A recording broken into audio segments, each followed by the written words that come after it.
In the hushed corridors of power, where shadows danced with ambition, a vast, intricate financial empire was built not with bricks and mortar, but with carefully laundered dollars.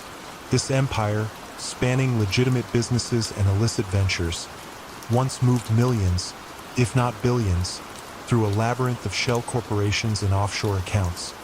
Yet for years, no one could truly grasp its architect. How did one man manage to sanitize such immense sums of illicit cash, leaving behind a trail so faint it seemed to vanish into the ether? His name was Arthur "Artie" Finch, though few outside the inner circle knew it. To the casual observer, he was a mild-mannered accountant, impeccably dressed, with a penchant for quiet evenings and classical music. He worked from a nondescript office in Midtown Manhattan, tucked away on a higher floor, overlooking the ceaseless urban ballet below. Artie didn't carry a gun, didn't issue threats, and his voice rarely rose above a calm, almost academic murmur. Yet, within the sprawling operations of the Moretti crime family, his word in financial matters was as absolute as any capo's, and his methods more formidable than any enforcer's fists. Artie's genius lay in his perception of money not as a fixed entity, but as a fluid concept capable of transformation. He saw patterns in ledgers where others saw only numbers, and loopholes in financial regulations that few even realized existed. For nearly 3 decades, he orchestrated a ballet of capital, transforming dirty street money from gambling, loan sharking, and protection rackets into legitimate-looking profits for construction companies, import-export businesses, and even a chain of seemingly wholesome bakeries. Imagine the meticulousness required, the sheer mental bandwidth to keep track of countless transactions, ensuring that not a single penny could be traced back to its criminal origins. It was a silent, intellectual war fought on paper, where precision was the ultimate weapon. His most elegant schemes often involved layering. Money would move from a cash-heavy illegal operation like a high-stakes poker game into a front business, say a modest laundromat. From there, it would be electronically transferred to a shell corporation in the Caribbean, then wired to another in Luxembourg, before finally returning to the U.S. as an investment in a legitimate Moretti enterprise. Each step added a layer of obfuscation, a legal veneer, until the money re-emerged, sparkling clean, ready to be openly invested or spent. The entire process was designed to be unremarkable, blending seamlessly into the vast global financial currents. For years, federal agents chased ghosts. They knew the Morettis were awash in cash, but the paper trail consistently led to dead ends, to legitimate invoices and perfectly balanced books. They interrogated low-level associates, flipped informants, and wiretapped phones, but Artie's name never surfaced in their criminal reports. He was too smart, too careful, too deeply hidden behind layers of proxies and coded communications. His true power wasn't in his influence over men, but over the very flow of wealth itself. He ensured that the Morettis' illicit gains felt as natural and unobtrusive as rainfall, nourishing a vast, hidden garden of crime. The turning point came not from a massive bust or a disgruntled insider, but from an almost imperceptible shift in the financial world itself. The late 1980s saw the rise of more sophisticated digital tracking systems and increased international cooperation against money laundering.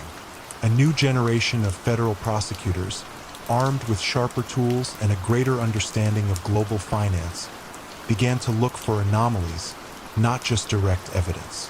They started seeing the invisible threads connecting seemingly unrelated businesses, noticing how certain cash-intensive sectors always seemed to have surprisingly robust earnings, year after year, regardless of market fluctuations. It began with a minor inconsistency in a bakery chain's quarterly reports, a statistical outlier in their flour purchases that didn't quite align with their reported sales volume. A trivial detail, one might think, but to an agent poring over years of data, it was a tiny ripple in Artie's otherwise perfectly still financial pond.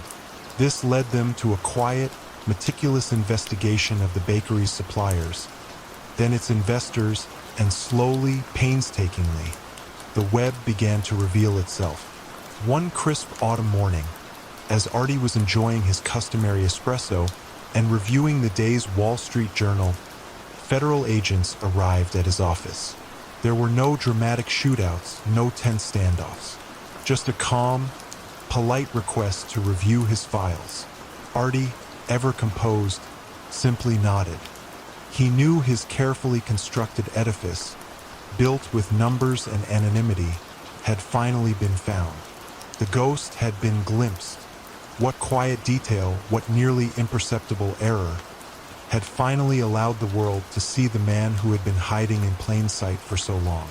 The investigation that followed uncovered not a single grand mistake, but a cumulative effect of tiny pressures and tightening scrutiny. It was the statistical anomalies across various front businesses, the subtle patterns in the timing of overseas transfers, and ultimately a growing fatigue in Artie himself, which led to minor, almost imperceptible deviations from his own rigorous standards. The sheer volume of transactions he managed had become too vast, even for his brilliant mind, to keep perfectly flawless in an increasingly monitored world. His meticulous system, designed for an earlier era, couldn't quite adapt to the relentless digital gaze of the new age. He had been a master illusionist, but even the greatest illusions can break under the right light. In the formidable structure of the Calabrese crime family, loyalty was preached as the highest virtue, an unshakable bond forged in blood and fear. For decades, Salvatore "Sal" Rizzo, the family's consigliere, had been the embodiment of this creed, a quiet strategist whose counsel was rarely questioned. Yet, beneath the veneer of unwavering devotion, a poisonous seed of ambition was quietly taking root within his own trusted circle. How could a man so deeply entrenched in the syndicate's fabric, a man who had seen countless challenges from the outside, be ultimately undone by the very loyalty he so carefully cultivated within? Sal was a man of contrast. His public persona was that of a successful, if unassuming, construction magnate. He contributed to charities, attended church regularly, and spoke with a calm, measured voice that commanded respect without ever needing to shout. But behind closed doors, in the dimly lit back rooms of social clubs and discreet restaurants, he was the Calabrese family's architect of order, the one who deciphered intricate problems, arbitrated disputes, and orchestrated the subtle expansion of their influence. He was the mind, the quiet engine driving a vast machine of racketeering, union control, and illicit gambling throughout New Jersey and parts of New York in the 1970s and early 80s. You would rarely see Sal's hands dirty. His power was in his intellect, his network of connections, and his profound understanding of human nature, particularly its weaknesses. His strategy was always one of minimal friction, maximum gain. Instead of brutal displays of force, Sal preferred the art of soft coercion. A union representative might find his carefully planned retirement fund facing an unexpected audit. A rival construction firm might suddenly experience inexplicable delays in material deliveries.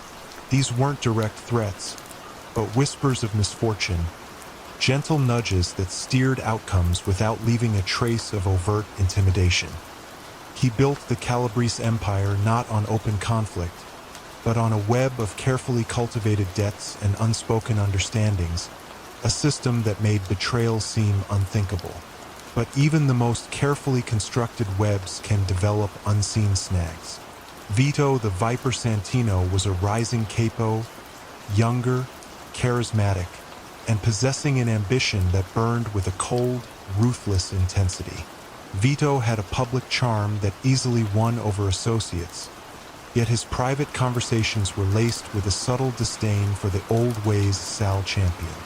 He saw Sal's methodical approach as a weakness, a hesitation that left money on the table. While Sal was focused on long-term stability and discreet accumulation, Vito craved immediate, visible power. He began subtly challenging Sal's decisions, planting seeds of doubt among the other captains, questioning the efficacy of the Consigliere's measured counsel. The initial shifts were almost imperceptible, like the slow erosion of a riverbank. Key pieces of information from their legitimate construction bids would leak, allowing rival firms, some secretly backed by Vito, to undercut them. Warnings Sal issued about certain ventures would be quietly dismissed, only for those ventures to suffer predictable setbacks, making Sal appear out of touch. It was a war of whispers and omissions, fought in the shadowed corners of their world, where loyalty was a currency often devalued by avarice. How does one fight an enemy who outwardly professes respect while systematically dismantling your influence from within? Sal, always astute, noticed the subtle currents changing. He felt the shift in allegiances, the hesitation in the eyes of men who once sought his every word. He knew someone was orchestrating this, but the beauty of Vito's treachery was its insidiousness. No direct confrontation, no overt act of disloyalty that could be met with traditional retribution.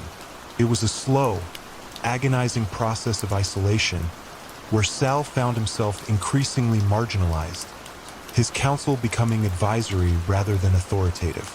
He looked for the source, but Vito had masterfully used proxies, weaving a labyrinth of plausible deniability.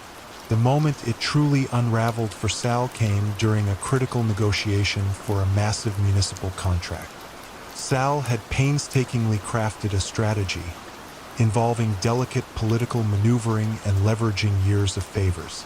On the eve of the final push, crucial information, confidential details about the family's financial projections and hidden assets, was leaked to the opposing consortium. The contract was lost, costing the Calabrese family untold millions and severely damaging their standing. While no direct link to Vito could be proven, the timing and the nature of the leaked information pointed to an inside job, a deliberate sabotage of Sal's plan. In the stunned aftermath, the family boss, an aging and increasingly frail figure who had once implicitly trusted Sal, called for a meeting. There was no shouting, no threats, just a quiet, regretful conversation where Sal was gently, but firmly, informed that his time as consigliere was over. He was offered a generous pension and a comfortable, if meaningless, title, a gilded cage designed to remove him from power without public spectacle. Sal understood. It wasn't the FBI or a rival family or an informant that brought him down. It was the serpent he had unknowingly allowed to coil in the heart of his own nest, a betrayal far more profound and devastating than any external attack. Vito Santino, the Viper, had indeed struck, not with fangs, but with a poison of calculated ambition and whispered deceit, proving that sometimes the greatest threats to an empire emerge not from its borders, but from its very core. Streets of Palermo, a city where ancient traditions mingled with modern intrigue. A seemingly unremarkable bank manager named Roberto Fiore held an extraordinary secret. For years, he was the quiet, unassuming linchpin of the Cosa Nostra's vast financial network. A man who moved millions with the subtle flick of a pen rather than the blunt force of a gun. How did a man whose life revolved around ledgers and interest rates become so indispensable to a brutal criminal enterprise? And what hidden leverage did the mob hold over this seemingly upright citizen? Roberto Fiore was the epitome of discreet respectability. Dressed in impeccably tailored suits, he exuded an aura of calm competence. His office at the Banco di Sicilia was a picture of ordered efficiency, filled with the hushed rustle of papers and the soft clicks of adding machines. He spoke in gentle tones, always addressing clients with a polite formality. Yet, beneath this placid exterior lay a mind of remarkable acuity, one that could navigate the intricate currents of international finance with the same ease that others navigated the familiar streets of their hometown. This made him an invaluable asset to the local Mafia family, the Contini, whose operations, from olive oil exportation to sophisticated drug trafficking, generated vast sums of cash that desperately needed to be laundered. The Contini family didn't need muscle within the bank. They needed intellect. They needed someone who understood the nuances of global banking, the art of creating shell companies, the subtle ways to obscure the origins of wealth. Roberto was their quiet genius. He orchestrated complex transactions that funneled illicit profits through a dizzying array of legitimate businesses: import-export firms dealing in textiles, agricultural cooperatives, even seemingly benign art dealerships in Rome and Milan. The money would move from Palermo to Zurich, then perhaps to the Cayman Islands, before re-emerging as clean investment in a legitimate hotel chain or a new vineyard. It was an elaborate dance, a masterclass in financial camouflage, meticulously choreographed by Roberto. His involvement hadn't begun with a dramatic initiation. It started subtly, almost imperceptibly years earlier, with a small favor for a respected local businessman who was a distant acquaintance. A quick, discreet loan here, a quiet arrangement for an unverified deposit there. These small transgressions escalated over time, slowly tightening a web of complicity around Roberto. The leverage wasn't a direct threat to his life, at least not initially. It was far more insidious. The Continis discovered a deeply compromising secret from his past. A youthful indiscretion involving embezzlement that Roberto had painstakingly covered up. A secret that could shatter his reputation and career instantly. He was a man trapped, his financial acumen now a gilded cage. For years, Roberto moved through his life with a dual existence. By day, he was the diligent, trusted banker. By night, he navigated the murky waters of Mafia finance. His calmness was his shield, his meticulousness his armor. He learned to anticipate financial regulations, to craft narratives for suspicious transactions that were just plausible enough to deflect scrutiny. He understood that the real power of money laundering wasn't in hiding the money, but in making it appear as if it had never been hidden at all. He ensured the Continis could invest, spend, and expand their empire with impunity, all while their dirty money sparkled like freshly minted coins. The unraveling began not with a direct investigation into the Contini family, but with an international push to combat global drug trafficking. A joint task force involving Italian financial police and American DEA agents began following the money trails of known narcotics cartels. These trails often led to Italy and increasingly to Palermo. They weren't looking for the mob specifically, but for the intricate financial plumbing that enabled the drug trade. This new, aggressive focus on financial forensics meant that Roberto's carefully constructed systems, once impenetrable, were now under unprecedented scrutiny. The first crack appeared when a relatively small, seemingly legitimate olive oil export company, a long-standing Contini front, came under the microscope for unusual trade patterns with a Swiss holding company. The discrepancies were minor at first: a slight overvaluation of shipments, an unusual payment schedule. But to a new generation of financial investigators, armed with sophisticated data analysis tools, these small ripples suggested a deeper current. They started to trace the flow of funds from the Swiss company, discovering it led to other seemingly disparate businesses, all connected by a common thread. Their accounts were managed, directly or indirectly, through Roberto Fiori branch of the Banco di Sicilia. One humid afternoon, as Roberto was preparing to leave his office, a team of financial police arrived. They weren't there to arrest him immediately, but to execute a warrant for an exhaustive audit of his entire branch's records. As they systematically began seizing ledgers and hard drives, Roberto felt a cold dread settle over him. He knew his carefully built facade was crumbling. The quiet pressure of an international financial dragnet, rather than a local turf war, had finally caught him.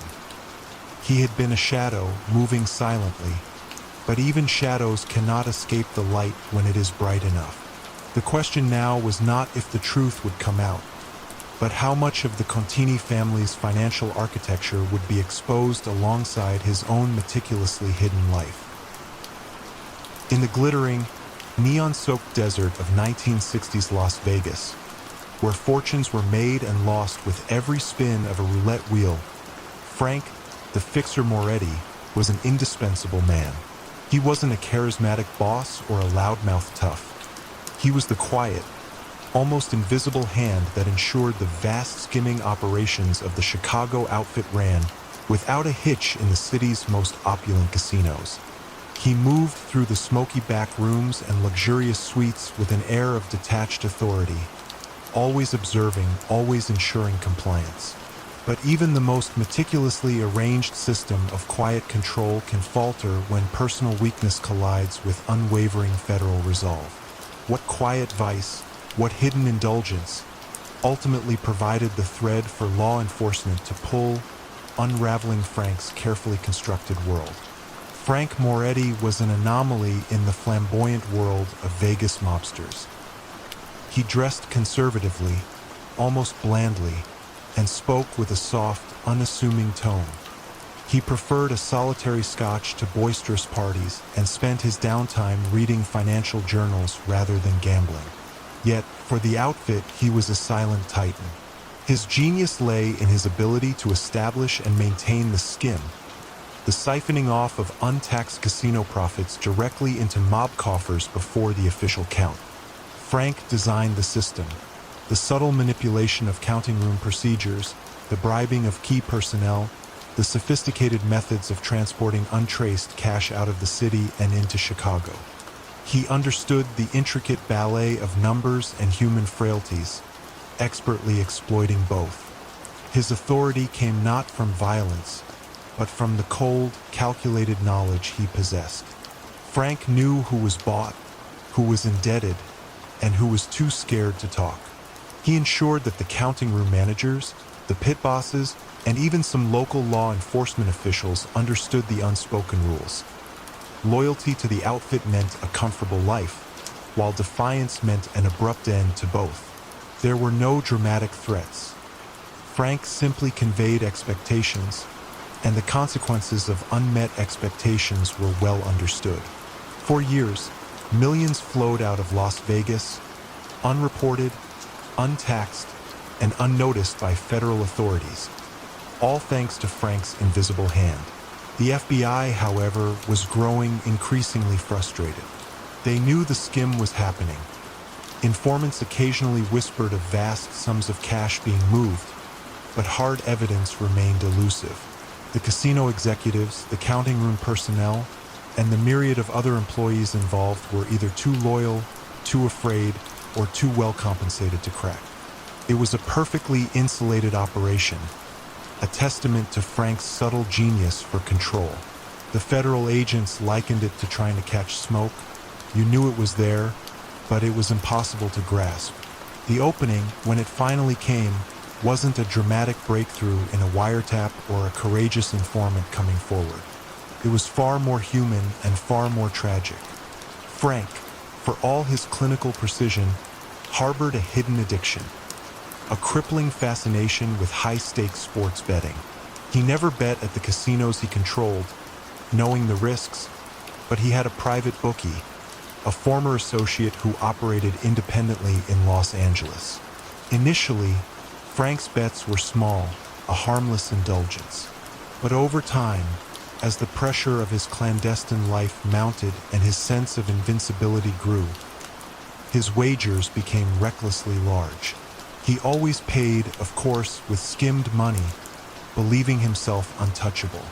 Unbeknownst to Frank, his LA bookie was a small fish who had recently fallen under the scrutiny of an ongoing, unrelated FBI investigation into illegal gambling rings. When the bookie's operation was busted, agents found meticulously kept ledgers. Among the names and code words was a high roller who consistently bet astronomical sums, identified only by a cryptic numerical code that surprisingly matched Frank Moretti's private phone number. It was a tiny, almost insignificant thread, but it was enough.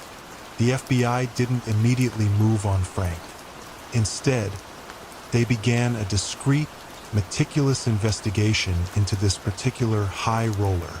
They tracked his calls, observed his movements, and cross-referenced his known associates. What they uncovered wasn't evidence of Frank's direct involvement in the skim, but rather irrefutable proof of his massive, illicit gambling debts and his payments made in untraceable cash. This personal vice, an indulgence kept separate from his official duties, became his Achilles heel. One quiet morning, as Frank was sipping his coffee and reading the sports page, a knock came at his door. It wasn't the outfit, nor was it a rival. It was a team of federal agents, led by a calm, sharp-eyed prosecutor. They didn't present evidence of the skim directly. Instead, they laid out a detailed account of his gambling debts, his cash payments, and the clear pattern of illegal financial activity that contradicted every aspect of his respectable public life. The leverage they held wasn't about the outfit, but about Frank himself. Tax evasion, illegal gambling, and the undeniable paper trail of untraceable funds. Frank, confronted not with threats of violence but with the cold, irrefutable logic of financial records, slowly understood.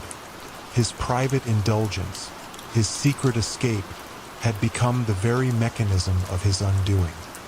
He had built an unbreachable fortress around the outfit's finances, but had left a back door wide open in his own personal life. Facing years in prison for tax fraud and illegal gambling, and the inevitable fallout from the outfit for his negligence, Frank made a decision.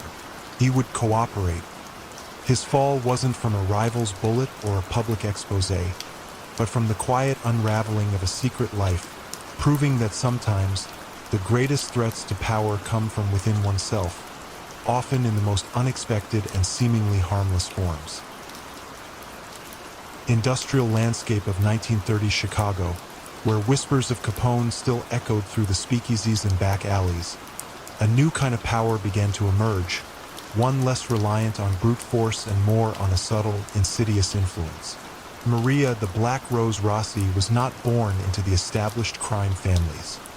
She carved her own formidable path, rising to become a revered, yet feared, figure in the city's underground. She dominated the lucrative numbers rackets and illegal liquor trade with a unique blend of sharp intellect, undeniable charm, and ruthless efficiency, often outmaneuvering men twice her size. But what quiet vulnerability, what personal connection, did this formidable woman possess that ultimately became the key to her downfall, unlocking the door to her meticulously guarded empire? Maria Rossi was a woman of striking contrasts. In public, she was a stylish, elegant widow, running a seemingly legitimate chain of floral shops that were known for their exquisite arrangements and discreet delivery service. Her voice was soft, her manner refined, and she moved with an air of quiet confidence that drew people to her. Yet, behind the velvet curtains of her flower empire, Maria operated with an iron will. She understood the psychology of the streets better than most, recognizing that fear could be a potent tool, but loyalty, earned through judicious generosity and swift justice, was an even more powerful one. Her genius lay in her organization of the numbers game. While other gangs relied on scattered street runners, Maria created a centralized, almost corporate structure.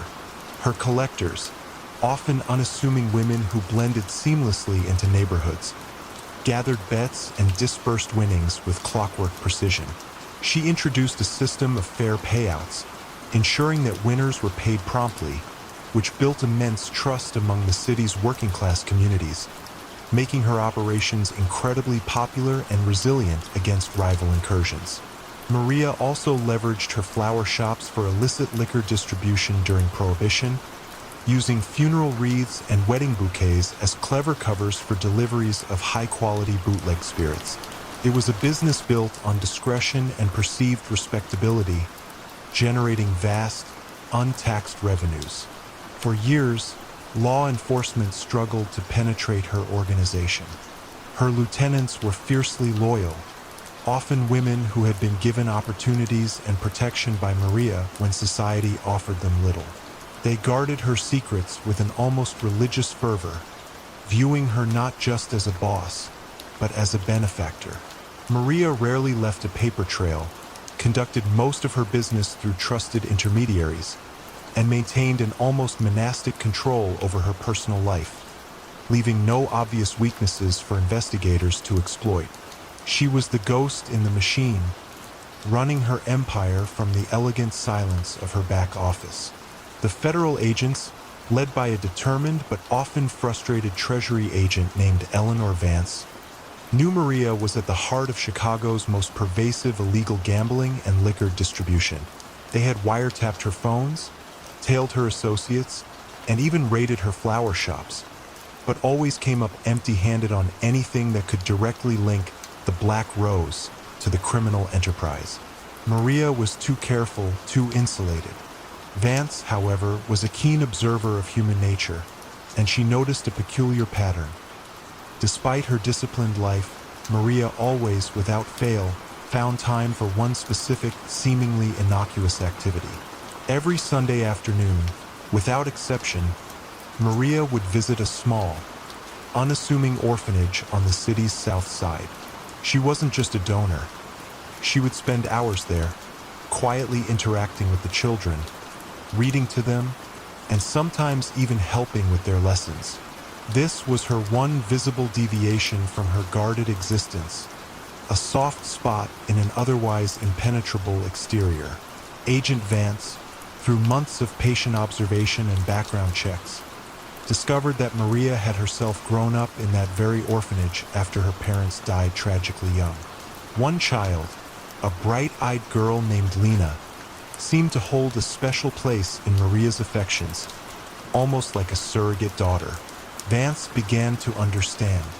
Maria, for all her power and ruthlessness, harbored a deep, almost desperate desire to protect the vulnerable, a mirroring of her own childhood.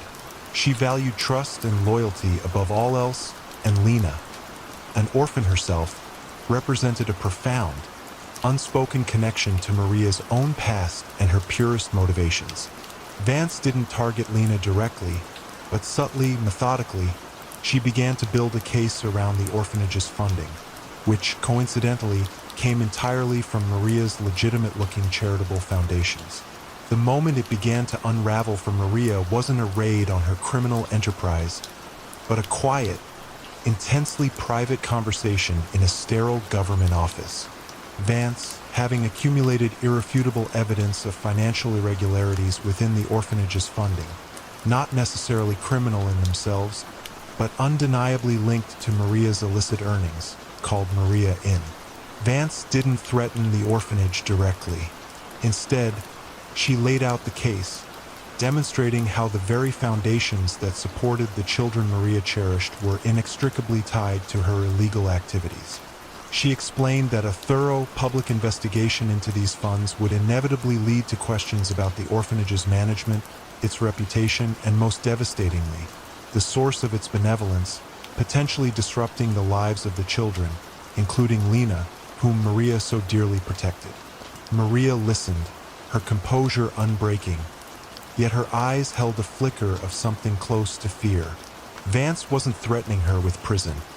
She was threatening to expose the true nature of the gifts that shielded the vulnerable, to tarnish the one pure thing in Maria's life. The subtle coercion hit deeper than any direct threat of violence or jail time. Maria, the formidable Black Rose, realized that her empire, built on strength and cunning, had a single, profound vulnerability. Her heart laid bare in her unwavering dedication to those children. To protect them and the fragile reputation of the institution that had once saved her, she made a quiet, agonizing decision to cooperate, choosing their future over her own continued reign, proving that even the most hardened leaders have a human core that can be leveraged if one knows where to look. Along the rugged, windswept coast of New England in the 1980s, where generations of families had lived by the rhythms of the sea, a different kind of harvest was being reaped. The docks, the seafood markets, and even the local unions were quietly controlled by the Moretti family, an offshoot of a larger New York syndicate. At the heart of their silent dominion was a weathered fisherman named Pete Marino. Pete wasn't a capo, but his quiet influence and unwavering loyalty to the family was legendary, making him the keeper of countless secrets, a living vault of illicit knowledge. How did a man so committed to silence, a man who saw Omerta not just as a rule but as a way of life, finally find his carefully constructed world eroding under the relentless pressure of a seemingly minor federal investigation? Pete Marino looked every inch the grizzled fisherman. His hands were calloused from years of hauling nets, his face etched with lines from sun and sea wind, and his eyes held a distant, knowing gaze. He owned a small, prosperous fishing fleet and a respected seafood distribution company, all seemingly legitimate. Yet, for decades, Pete was the silent conduit for the Moretti family's vast racketeering operations along the coast. He controlled the dock workers' union, ensuring that the family's preferred companies got all the lucrative shipping contracts. He facilitated the smuggling of untaxed goods, from illegal cigarettes to high-end electronics, using his fishing boats as discreet transport vessels. And, most importantly, he managed a vast network of loan sharking, preying on struggling fishermen and small business owners, weaving them into a web of financial dependency. Pete's strength wasn't his physicality. It was his quiet authority and the respect he commanded. He rarely gave direct orders. Instead, his words were suggestions, his presence a silent reminder of the family's reach. He embodied the old code of Omerta, the vow of silence, with an almost religious devotion. You could lean on Pete, knowing he would never break, never betray. He was the anchor of the Moretti's coastal empire, ensuring smooth operations, mediating disputes, and keeping the peace. A peace enforced by the unspoken understanding of what happened to those who dared to defy. The feds knew he was involved. They had informants who hinted at his power, but they could never get a direct line to his activities. He was a master of plausible deniability, his legitimate businesses providing perfect cover. The investigation that would eventually unravel Pete's world began not with a focus on organized crime, but with environmental protection.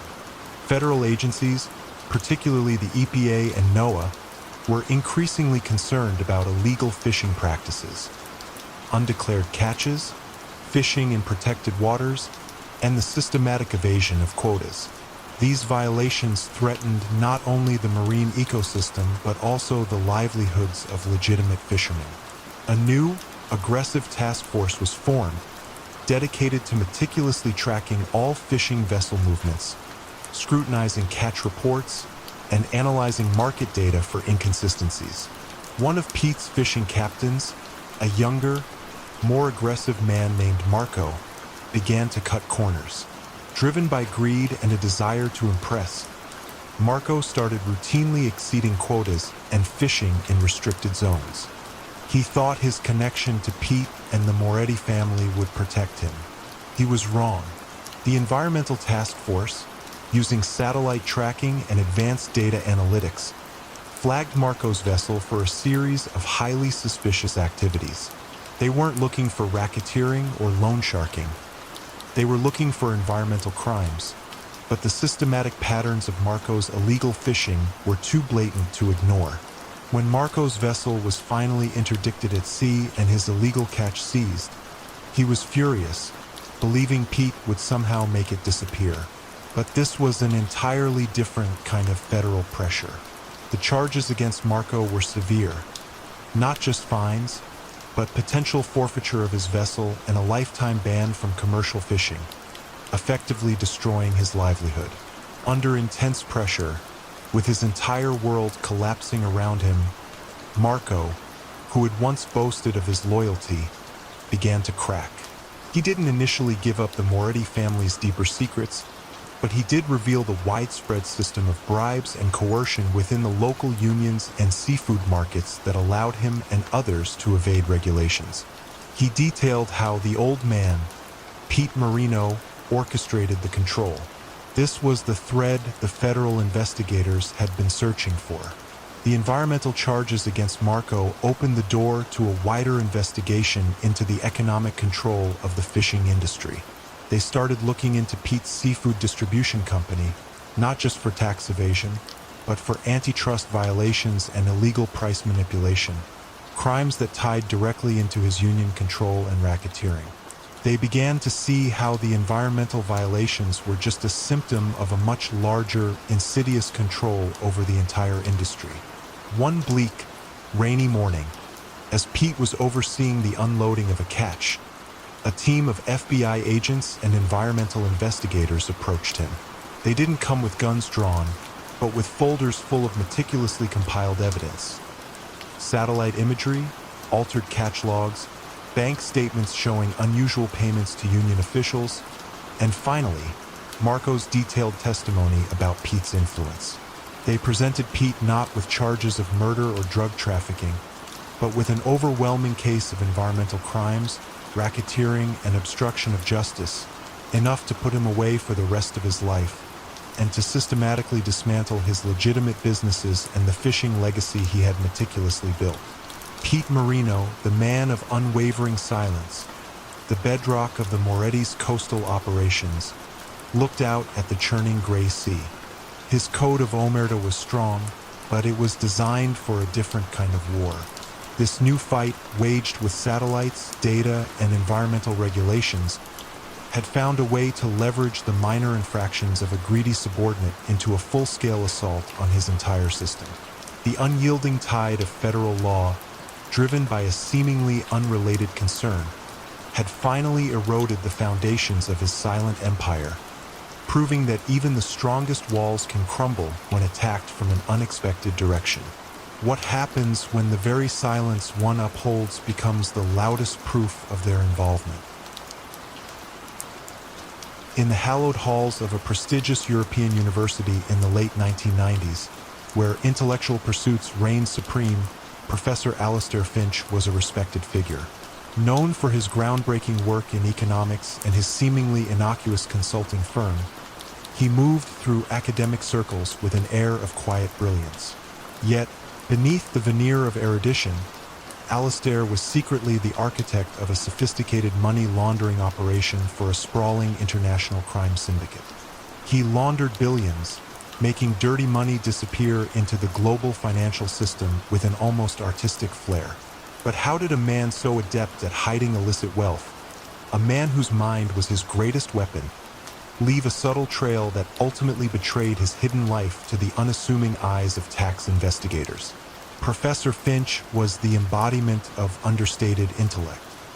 His tweed jackets and absent-minded demeanor were perfectly suited to his role as a distinguished academic. His lectures on international finance were renowned for their clarity and insight, often attended by students who had no idea their professor was applying those very principles to a far more clandestine curriculum.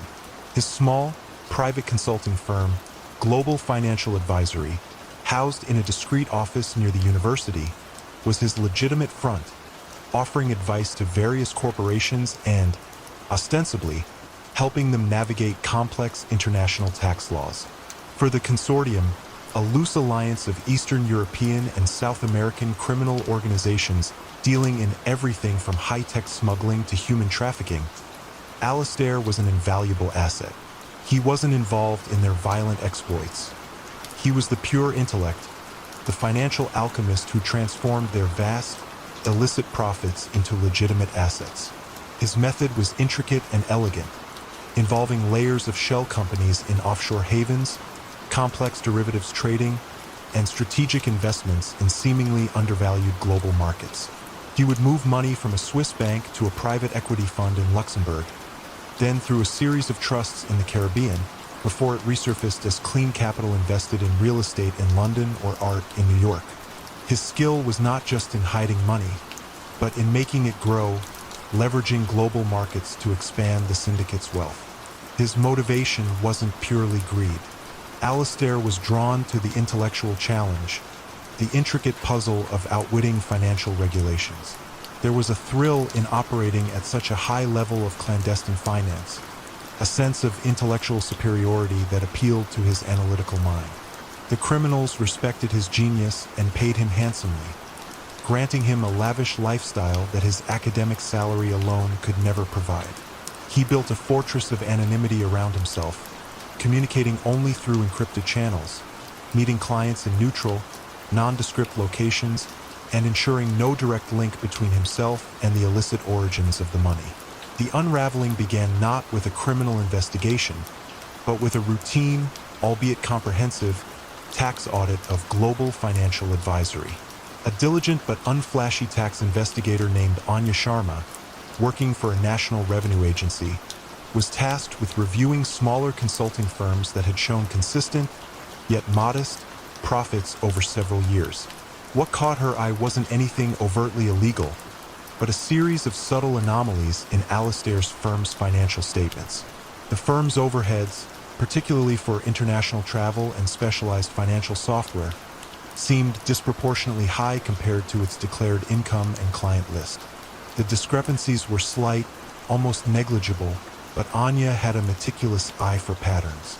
She noticed, for instance, a curious consistency in the timing of certain large, non-reimbursable expenses, which often coincided with global financial events or specific market shifts that Alistair had written about in his academic papers.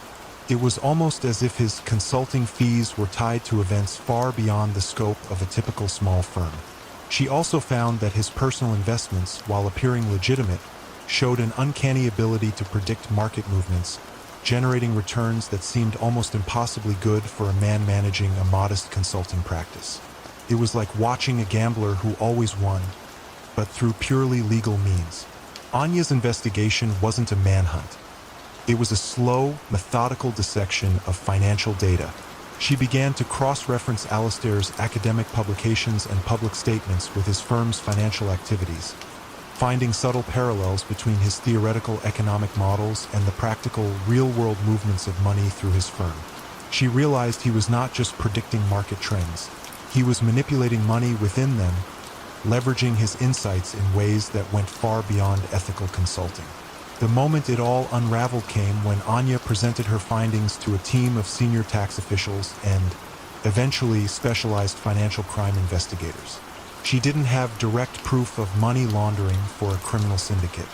What she had was an overwhelming, statistically improbable pattern of financial anomalies, combined with Alistair's unique intellectual profile and access to the very systems he seemed to be exploiting. She presented a compelling case that Alistair Finch was not merely a brilliant academic with a successful side business, but a financial ghost, operating in the shadows of the global economy, making untraceable money appear legitimate with breathtaking precision. When Alistair was finally confronted, not in a dark alley, but in the polished conference room of the tax agency, he initially denied everything. But as Anya systematically laid out her findings, connecting the dots between his academic theories and his firm's shadowy financial practices, a flicker of recognition, and perhaps even grudging admiration, crossed his face. He saw his own intellectual fingerprint in her meticulous analysis. He realized that his pride, his very brilliance, had been his undoing. He had crafted a financial system so elegant, so precise, that it stood out as an intellectual anomaly to an equally precise observer.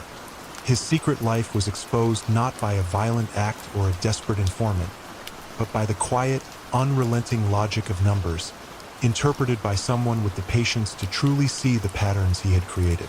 What subtle mark had Alistair left, inadvertently, that allowed his intricate dance of deception to be finally seen for what it was? His own genius, expressed in the very sophistication of his laundering schemes, had become the signature that betrayed him.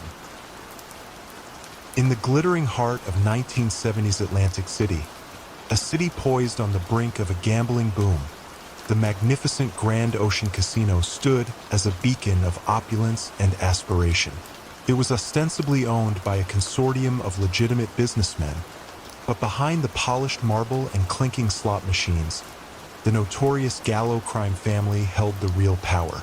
For years, the Grand Ocean was their cash cow, a seemingly endless source of untaxed millions flowing directly into their coffers, orchestrated by a highly placed, seemingly incorruptible casino executive named Vincent, the Vault Giordano.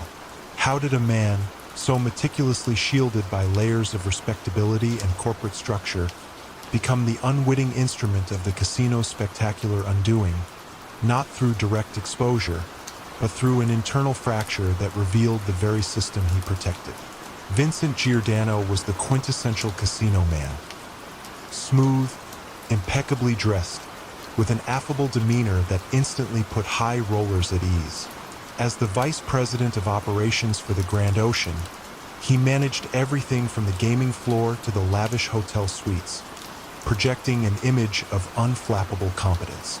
Publicly, he was a pillar of the community, a generous donor to local charities, and a shrewd businessman admired for his ability to navigate the complex regulatory landscape of a burgeoning gambling mecca.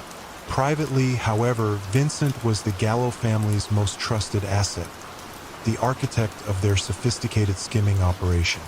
His role was far more subtle than simply stuffing cash into bags. Vincent designed the intricate system that allowed millions to be siphoned off the top before the official count. He ensured that the counting room staff were compliant, either through generous bribes or quiet intimidation. He manipulated inventory records for chips and dice, ensuring discrepancies that allowed ghost winnings to be declared and then funneled out. He even oversaw the discreet transportation of cash, using seemingly legitimate vendor payments and payrolls as covers. The brilliance of his system was its inherent invisibility. The books, to any external auditor, always seemed perfectly balanced, the profits just within expected ranges, making the skim nearly undetectable. For years, federal agents and state gambling regulators suspected the Gallo family's deep involvement in the Grand Ocean, but they couldn't prove it. Vincent was too careful, too insulated by layers of corporate bureaucracy and dummy corporations. He never met with known mobsters in public, and his communications were always veiled, indirect, and conducted through cutouts.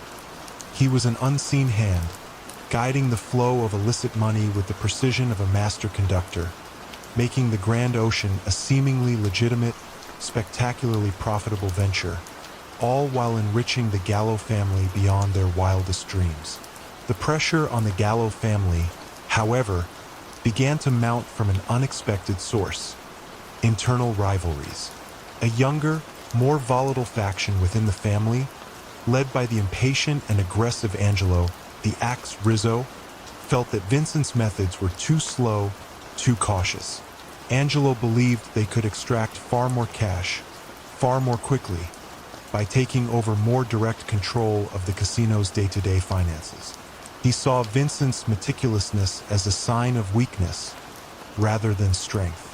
This internal power struggle brewed quietly, threatening the delicate balance that Vincent had maintained for so long.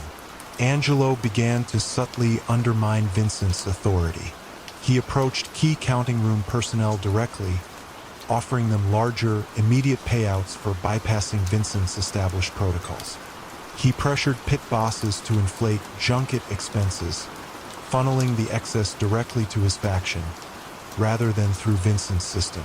These actions created chaos, disrupting the smooth, invisible flow of the skim. The books, once meticulously balanced by Vincent, began to show minor, yet growing, inconsistencies, too many chips unaccounted for, too many declared losses that didn't align with actual play. The unraveling began when a veteran casino auditor, a quiet woman named Sarah Chun, noticed a peculiar pattern of increasing junket expenses that suddenly spiked when the casino was operating at lower capacity. It was a statistical anomaly that didn't make sense. Sarah, who had a reputation for dogged persistence, started pulling deeper records, noticing that these spikes consistently correlated with transactions approved by Angelo Rizzo's associates. bypassing Vincent's usual channels. She didn't yet know it was mob-related. She just knew something was fundamentally wrong with the casino's financial reporting. Her meticulous audit, initially focused on internal inconsistencies, soon caught the attention of state gaming regulators. They sent in their own team, expanding the investigation. As they delved deeper, they found growing evidence of systemic fraud. Not just the subtle skim Vincent had perfected, but the crude, aggressive looting initiated by Angelo's faction. The uncoordinated actions of Angelo's crew, driven by immediate greed, had shattered the delicate balance of Vincent's long-standing system, leaving behind obvious, glaring financial discrepancies. One afternoon, as Vincent was overseeing a high-stakes baccarat game, a team of impeccably dressed state regulators and FBI agents arrived. They didn't have a warrant for Vincent directly. Instead, they presented the casino's board of directors with an overwhelming dossier of financial irregularities, outright fraud, and regulatory violations so severe that it threatened the immediate revocation of the Grand Ocean's gambling license. The evidence wasn't about who controlled the casino, but how the casino was being systematically plundered from within, leaving undeniable evidence of criminal activity. Vincent watched, stoic, as the legitimate owners stared at the damning evidence.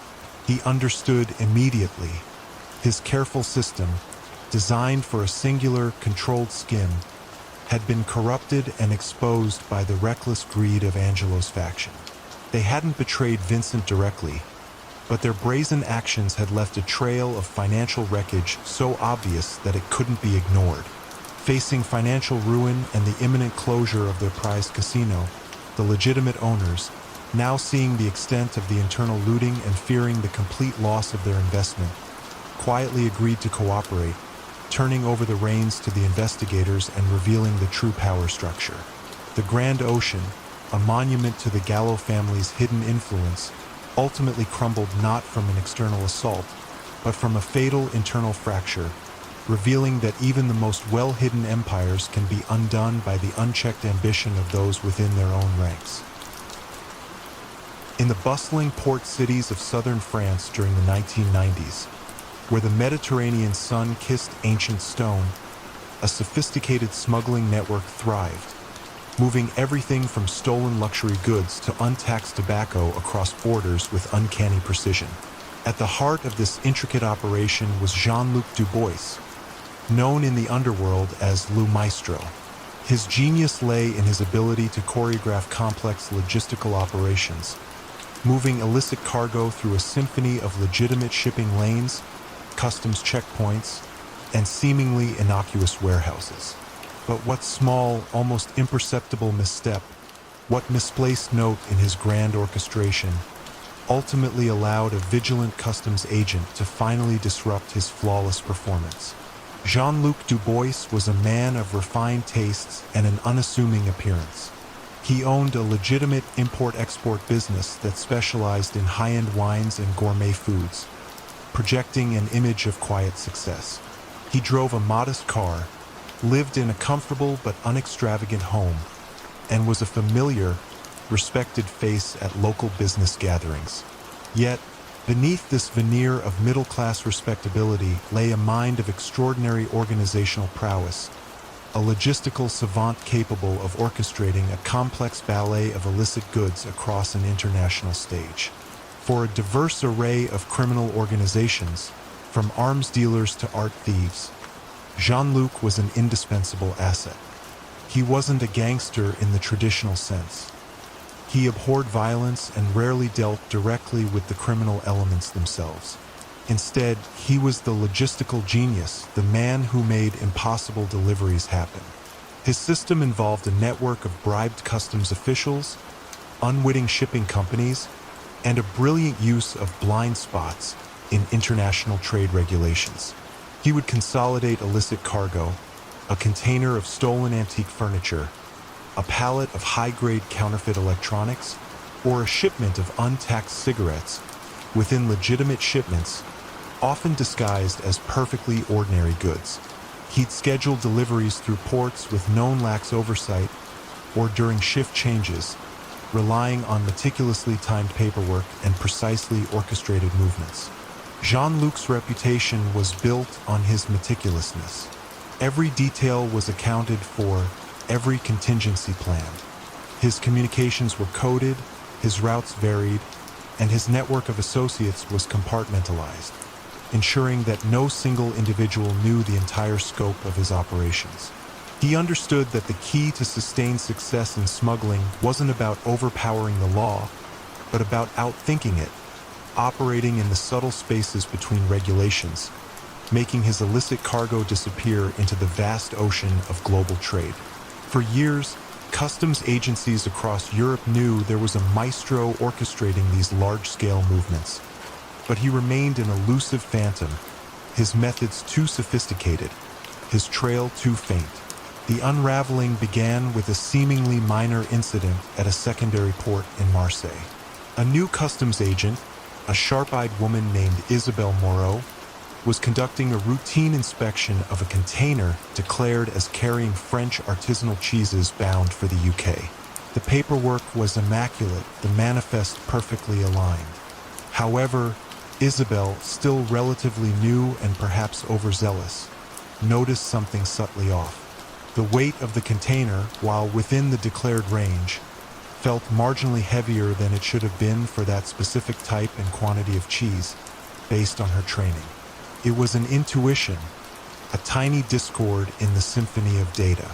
Her supervisor, initially dismissive of such a minor discrepancy, eventually allowed her to conduct a more thorough, non-invasive scan.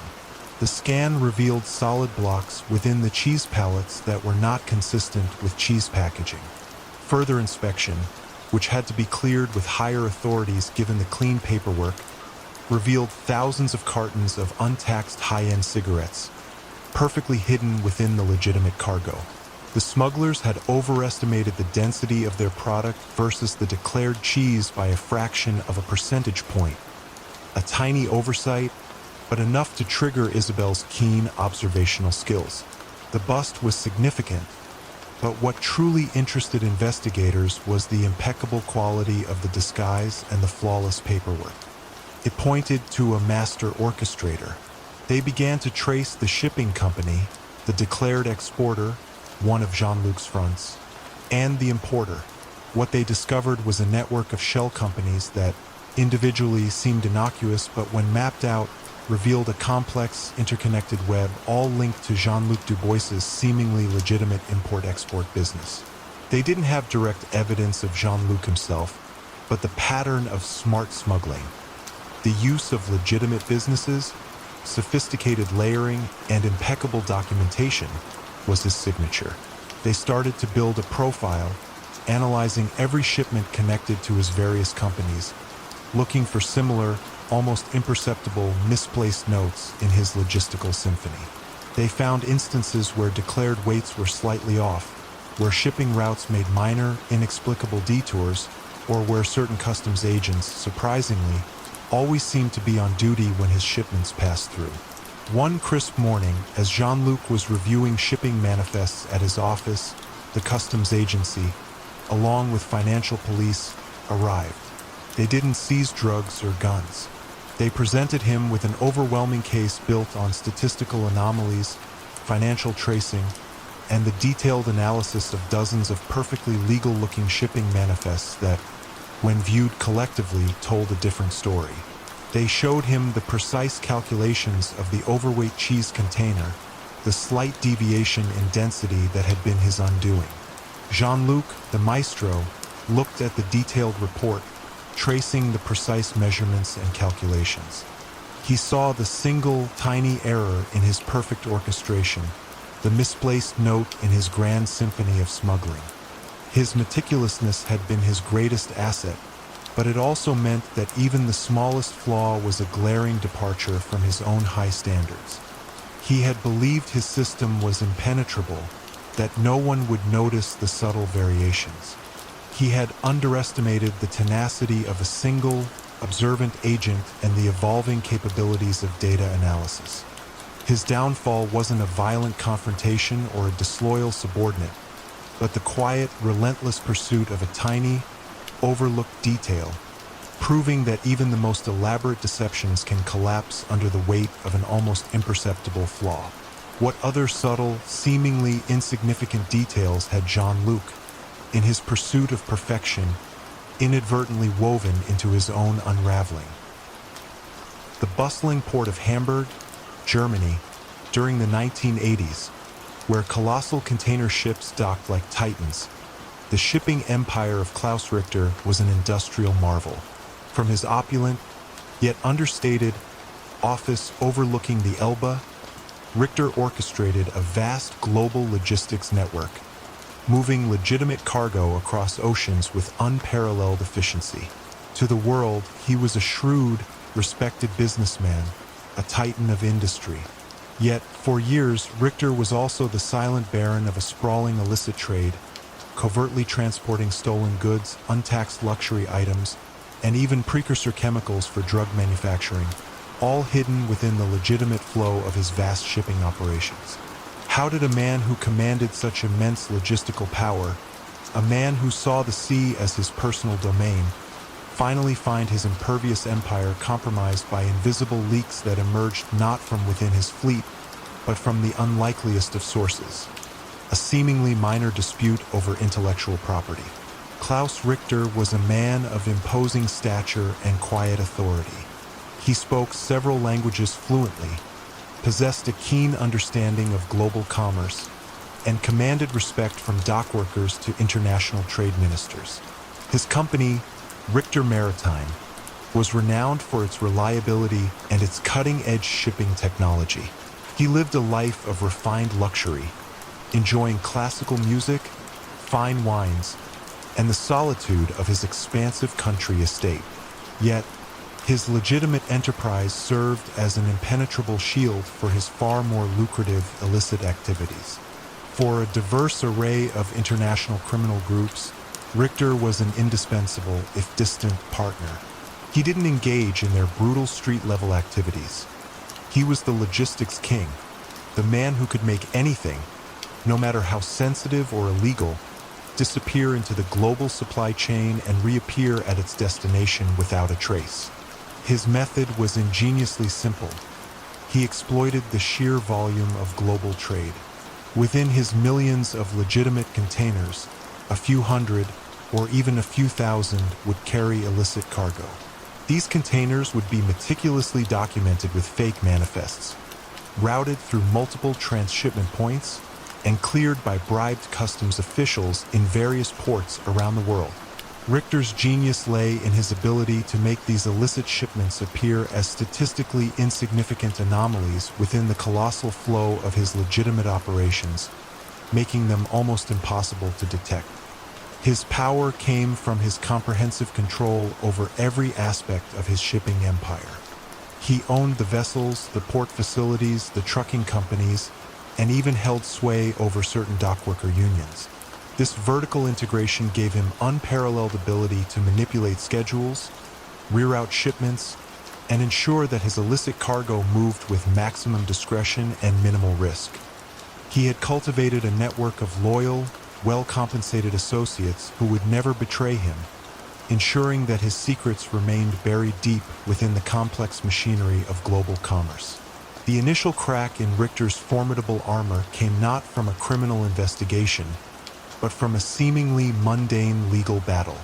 A smaller, innovative German logistics software firm accused Richter Maritime of intellectual property theft, claiming Richter had incorporated their proprietary algorithms for optimizing shipping routes and cargo consolidation into his own systems without compensation. Richter, a man who rarely tolerated being challenged, dismissed the lawsuit as a nuisance, confident in his legal team's ability to bury the smaller firm in paperwork.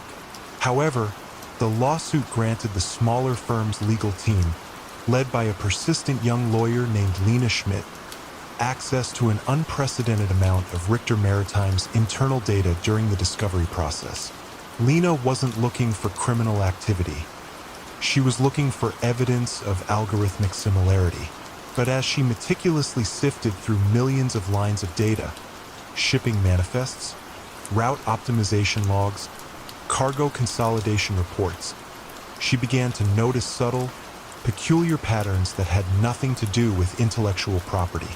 She found that while the vast majority of Richter's shipping was efficiently routed, a small, statistically improbable percentage of containers, always from specific origin points and destined for particular, seemingly random locations, consistently took longer, more circuitous routes.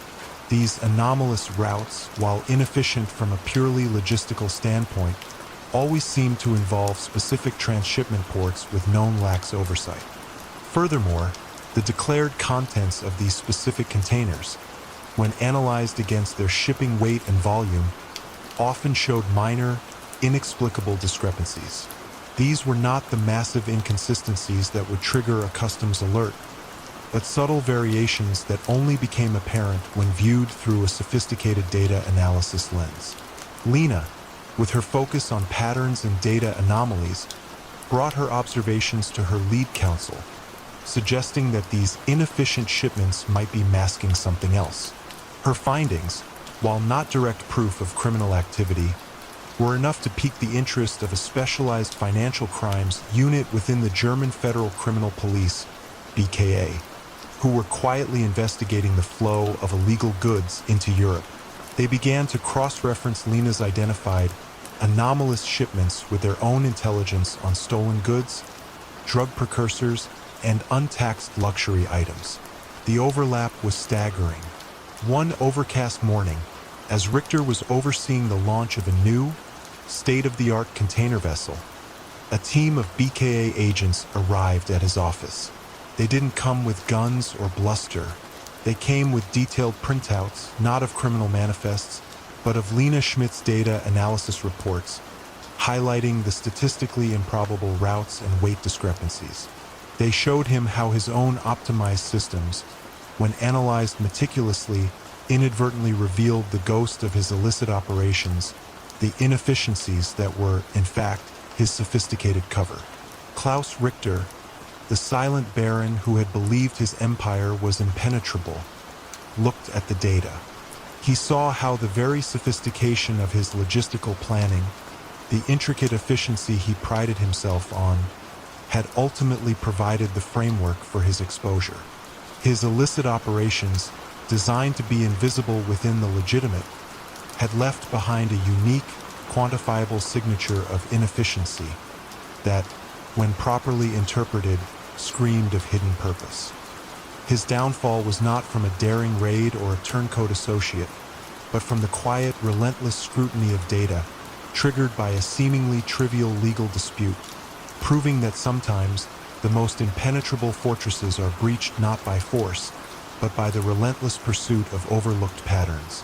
What other subtle, seemingly insignificant patterns might be lurking, waiting to reveal the truth in the vast ocean of global data? For decades, the seemingly impenetrable legal shield protecting the notorious Valenti crime family wasn't found in corrupt judges or silenced witnesses, but in the brilliant, calculating mind of their consigliere, Salvatore "Sal" Costanza. He moved through courtrooms like a shadow, turning slam-dunk cases into acquittals with a whisper and a well-placed brief, ensuring the Valenti organization operated with an almost infuriating immunity.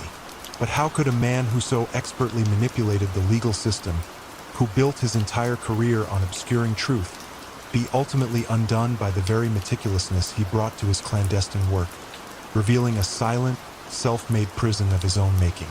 Salvatore Costanza was a figure of quiet distinction in the New York legal landscape of the 1980s and 90s. Educated at Ivy League institutions with a sharp intellect and an uncanny memory for legal precedent, he could have commanded a top-tier corporate practice. Instead, he chose to serve the Valenti family, becoming their most valuable asset. He wasn't a mobster in the crude sense. He abhorred violence and rarely raised his voice. His weapons were legal codes, persuasive arguments, and a profound understanding of human nature's vulnerabilities. He appeared in court impeccably dressed, always calm, often carrying a well-worn leather briefcase that seemed to contain the very keys to judicial victory. Sal's genius lay in his ability to exploit every conceivable loophole in the justice system. When a Valenti associate was indicted, Sal would orchestrate a campaign of subtle, yet relentless, obstruction. Witnesses might receive anonymous phone calls hinting at their family's vulnerabilities, or their financial affairs might suddenly become the subject of an unexpected audit. Jurors, seemingly picked at random, would often turn out to have unspoken biases, or their businesses might experience a sudden downturn. These were not overt threats, but carefully calibrated suggestions and coincidences that, while leaving no direct trace of Valenti involvement, inevitably swayed outcomes. He became a master of paralysis by analysis, overwhelming prosecutors with mountains of irrelevant discovery, challenging every procedural detail and demanding endless delays. This strategy often exhausted the state's resources and the jury's patience, leading to mistrials or plea bargains that vastly understated the true severity of the Valenti family's crimes. From racketeering to complex financial fraud, Sal consistently steered his clients away from lengthy sentences, allowing the Valenti empire to continue its expansion into construction, waste management, and illicit financial services, all while projecting an air of impenetrable power. For years, federal and state prosecutors were baffled. They knew Sal was the architect behind the Valenti's legal resilience, yet they could never directly connect him to witness tampering or obstruction. His office was always pristine, his conversations guarded, his paper trail clean. He operated through a series of cutouts and proxies, ensuring plausible deniability at every turn. He truly believed his system was foolproof, a testament to his intellectual superiority over the plotting, rule-bound government agencies.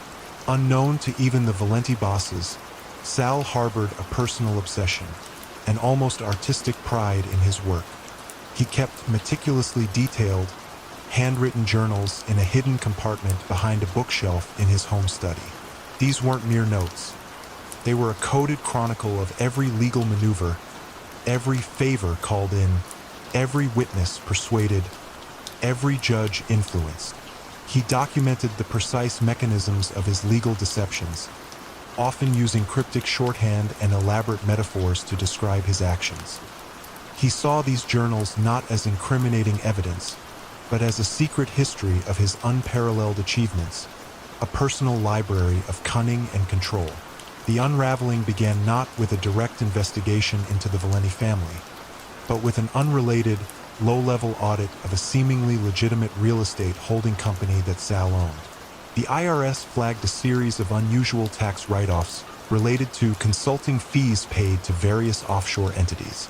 A junior IRS agent, Frank Gallo, tasked with reviewing the case, found the financial discrepancies odd but insufficient for a major investigation. However, during a routine search warrant executed on the real estate firm's offices for unrelated tax fraud, agents stumbled upon a curious, encrypted file on an old, disused computer.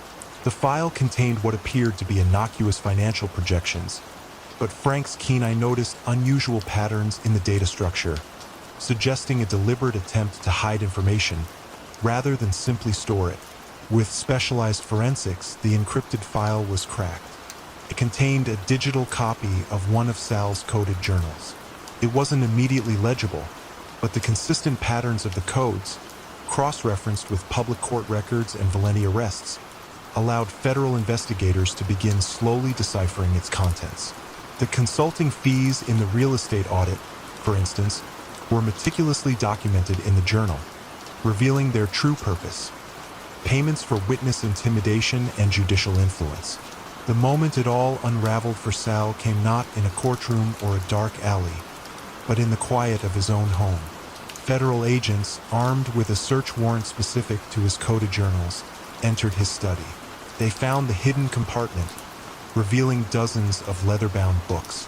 Sal, confronted with the physical manifestation of his secret intellectual vanity, his meticulously kept records of every manipulation and subversion of justice, felt his carefully constructed world collapse.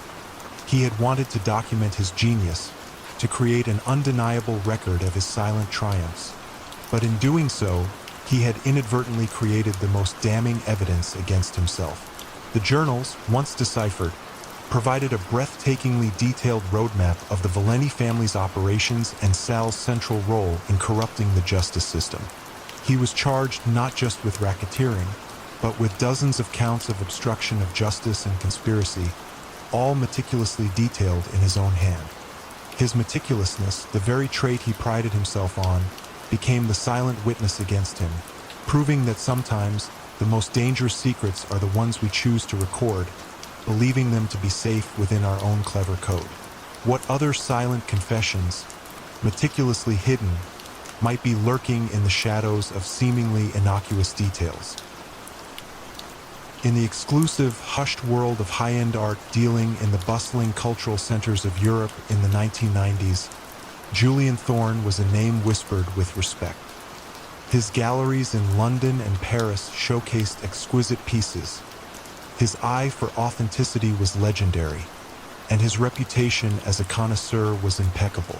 Yet, beneath this veneer of sophisticated artistry, Thorne was the financial mastermind behind a vast, international art forgery ring and the primary money launderer for a shadowy criminal syndicate known as the Collectors. He moved millions through fake masterpieces, turning ill-gotten gains into seemingly legitimate cultural treasures. But what subtle flaw, what artistic signature in his meticulously crafted forgeries finally allowed a relentless art historian to detect the cracks in his perfectly rendered deception? Julian Thorne was the picture of an affluent art dealer, immaculately dressed, silver-haired, with an encyclopedic knowledge of art history and a charm that could disarm even the most skeptical buyer. He cultivated an air of quiet authority, his voice soft, his gaze intense as he discussed provenance and brushstrokes. His galleries were sanctuaries of beauty, attracting wealthy collectors and institutions alike. Yet, these legitimate fronts were merely the sophisticated canvas upon which he painted his illicit empire. For the Collectors, a syndicate dealing in everything from antiquities, theft to sophisticated financial fraud, Thorne was their artistic alchemist. He provided the perfect mechanism to launder vast sums of dirty money. He didn't just sell forgeries. He commissioned them from a team of highly skilled, reclusive artists he had personally trained. These forgers were masters of their craft, capable of replicating the styles of old masters and celebrated modernists with breathtaking accuracy. Thorne would then meticulously create false provenance documents, constructing elaborate backstories for each piece, often involving obscure European estates or long-forgotten private collections. The system was brilliant in its simplicity. A piece of newly discovered art would be sold for millions, the cash flowing through Thorne's legitimate galleries, cleansed and ready for use by the Collectors. The allure of a unique, authenticated masterpiece meant few questioned the prices, and the process was so convincing that even seasoned experts were fooled. Thorne's genius lay not just in the quality of the forgeries, but in his understanding of the art market psychology. The desire for exclusivity, the cachet of a new find, and the subtle ways to bypass rigorous authentication processes through carefully placed endorsements and expert opinions. For years, the art world buzzed with whispers of an anonymous collector finding an unusual number of previously unknown works by famous artists. But no one could pinpoint the source of the influx. Law enforcement, on the other hand, often found their money laundering investigations dead-ending at Thorne's galleries, only to be met with legitimate sales receipts and impeccable paperwork. He was a ghost in the market, making dirty money disappear into the beauty of art itself. The unraveling began not with a criminal investigation, but with a highly specialized academic study.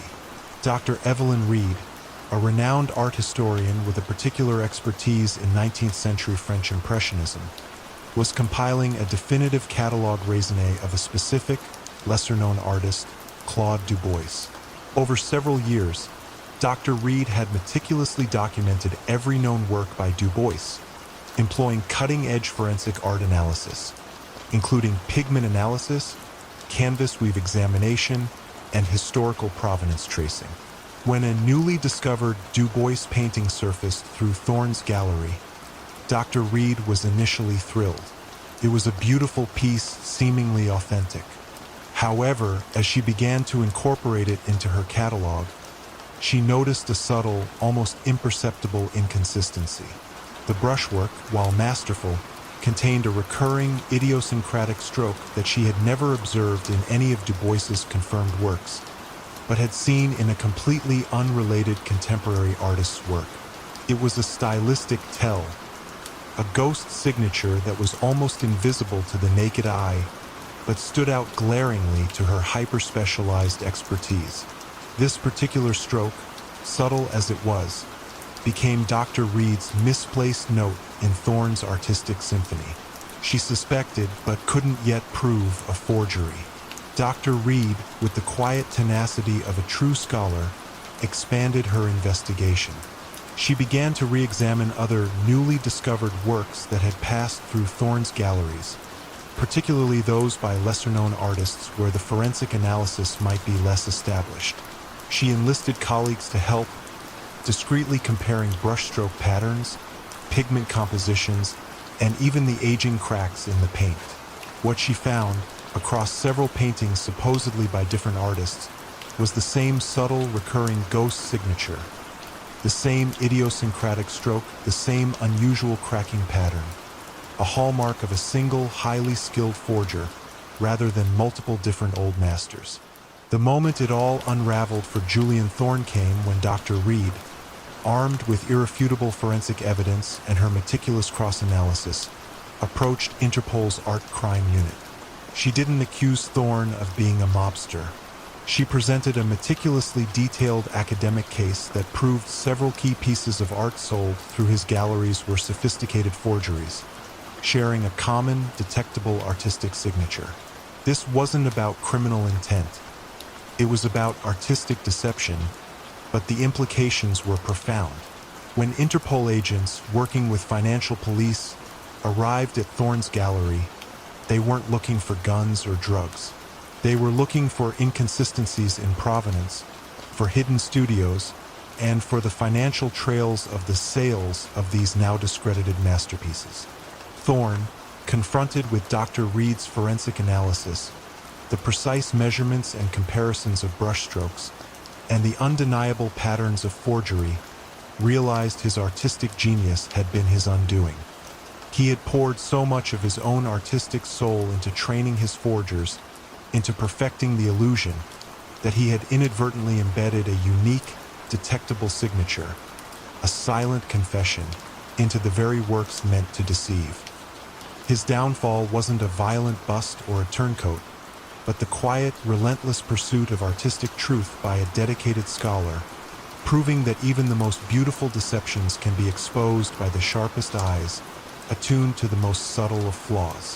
What other subtle, seemingly insignificant flaws might be hiding in plain sight, waiting for the right observer to reveal the true picture? In the vibrant, sprawling metropolis of a major American city in the late 1980s, Mayor Thomas "Tommy" Brennan was a beloved figure. He spoke eloquently of urban renewal, oversaw massive public works projects, and championed community initiatives, earning him widespread adoration and an unassailable political machine. Yet, beneath the polished facade of civic leadership, Brennan was the silent architect of a vast, systemic bribery and racketeering scheme that allowed the city's largest crime family, the Santangelos, to grow unchecked, embedding themselves into the very infrastructure of the city. How did a politician, so adept at cultivating public trust and shielding his illicit activities behind legitimate government processes, ultimately expose himself through the very nature of the prosperity he orchestrated, leaving a pattern of gifts that was too generous to be ignored? Mayor Brennan was the epitome of the charismatic politician. Charming, articulate, and possessing an almost supernatural ability to connect with voters. He oversaw a period of unprecedented economic growth and development, initiating massive construction projects, urban revitalization programs, and public service expansions. His office was a hive of activity, constantly buzzing with developers, union leaders, and community organizers.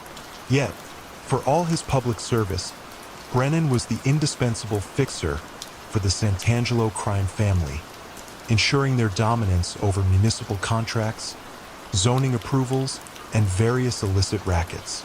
His method was never crude or overt. Brennan didn't accept suitcases of cash in back alleys. Instead, his corruption was far more sophisticated, relying on a system of golden handshakes and favors. Developers who wished to secure lucrative city contracts understood that they needed to hire specific, Santangelo-controlled construction firms or use their specific material suppliers. Zoning variances for new projects always seemed to favor businesses with quiet ties to the family. And lucrative city service contracts, from waste management to vending machines in public buildings, were always awarded to companies that were, in fact, thinly veiled Santangelo fronts. Brennan's genius lay in his ability to make these arrangements appear entirely legitimate. He'd cite competitive bidding processes, economic development initiatives, or community benefit clauses to justify his decisions. He ensured that the paper trail for these transactions was always meticulously clean, with multiple layers of shell corporations and legal agreements designed to obscure the ultimate beneficiaries. His control was absolute, yet invisible, making the Santangelo family an integral, if hidden, part of the city's economic prosperity. For years, federal investigators struggled to penetrate his political machine, always encountering a wall of plausible deniability and a seemingly legitimate process. The unraveling began not with a criminal investigation, but with a series of investigative reports by a local, independent newspaper. A tenacious young journalist, Sarah Jenkins, was working on a story about the booming real estate market and the sudden influx of development projects in certain, previously overlooked neighborhoods. She began to notice a peculiar pattern. Many of the most successful developers and contractors on city projects seemed to have, at some point, made surprisingly generous campaign contributions or charitable donations to a specific obscure foundation associated with Mayor Brennan's wife. The amounts were not illegal, but they were consistently high and always preceded a major contract award. Sarah's investigation wasn't about proving corruption directly. It was about connecting dots, identifying patterns that, individually, might seem innocuous, but collectively painted a compelling picture. She discovered that this pattern of donations extended across multiple sectors, from waste management companies receiving city contracts to vending machine suppliers operating in public schools. The golden handshakes were not direct payments, but indirect gifts, channeled through seemingly legitimate charitable or political entities, ensuring that Brennan's family, rather than Brennan himself, benefited from the hidden largesse.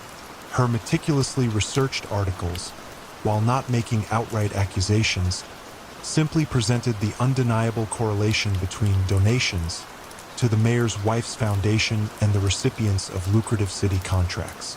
The public, initially adoring of Brennan, began to whisper. These whispers caught the attention of federal prosecutors who had long suspected Brennan's involvement with the Santangelos, but lacked a clear entry point. Sarah's reporting provided the crucial link, a consistent, documented pattern of what appeared to be influence peddling, meticulously veiled as legitimate charitable giving. The moment it all unraveled for Mayor Brennan came when federal investigators, armed with Sarah's detailed timelines and their own accumulated intelligence, executed a series of search warrants on the various charitable foundations linked to his wife. They weren't looking for direct payments to Brennan, but for the intricate financial records detailing the flow of money from Santangelo-controlled businesses and their associates through the foundations and into the personal accounts of Brennan's extended family. They found not a single incriminating transaction, but a vast, undeniable pattern of indirect enrichment, a system so pervasive and consistent that it screamed of quid pro quo. Mayor Brennan, the master of plausible deniability, found his entire political machine collapsing under the weight of this indirect evidence. He had believed his system of gifts was untraceable, a sophisticated dance around the law.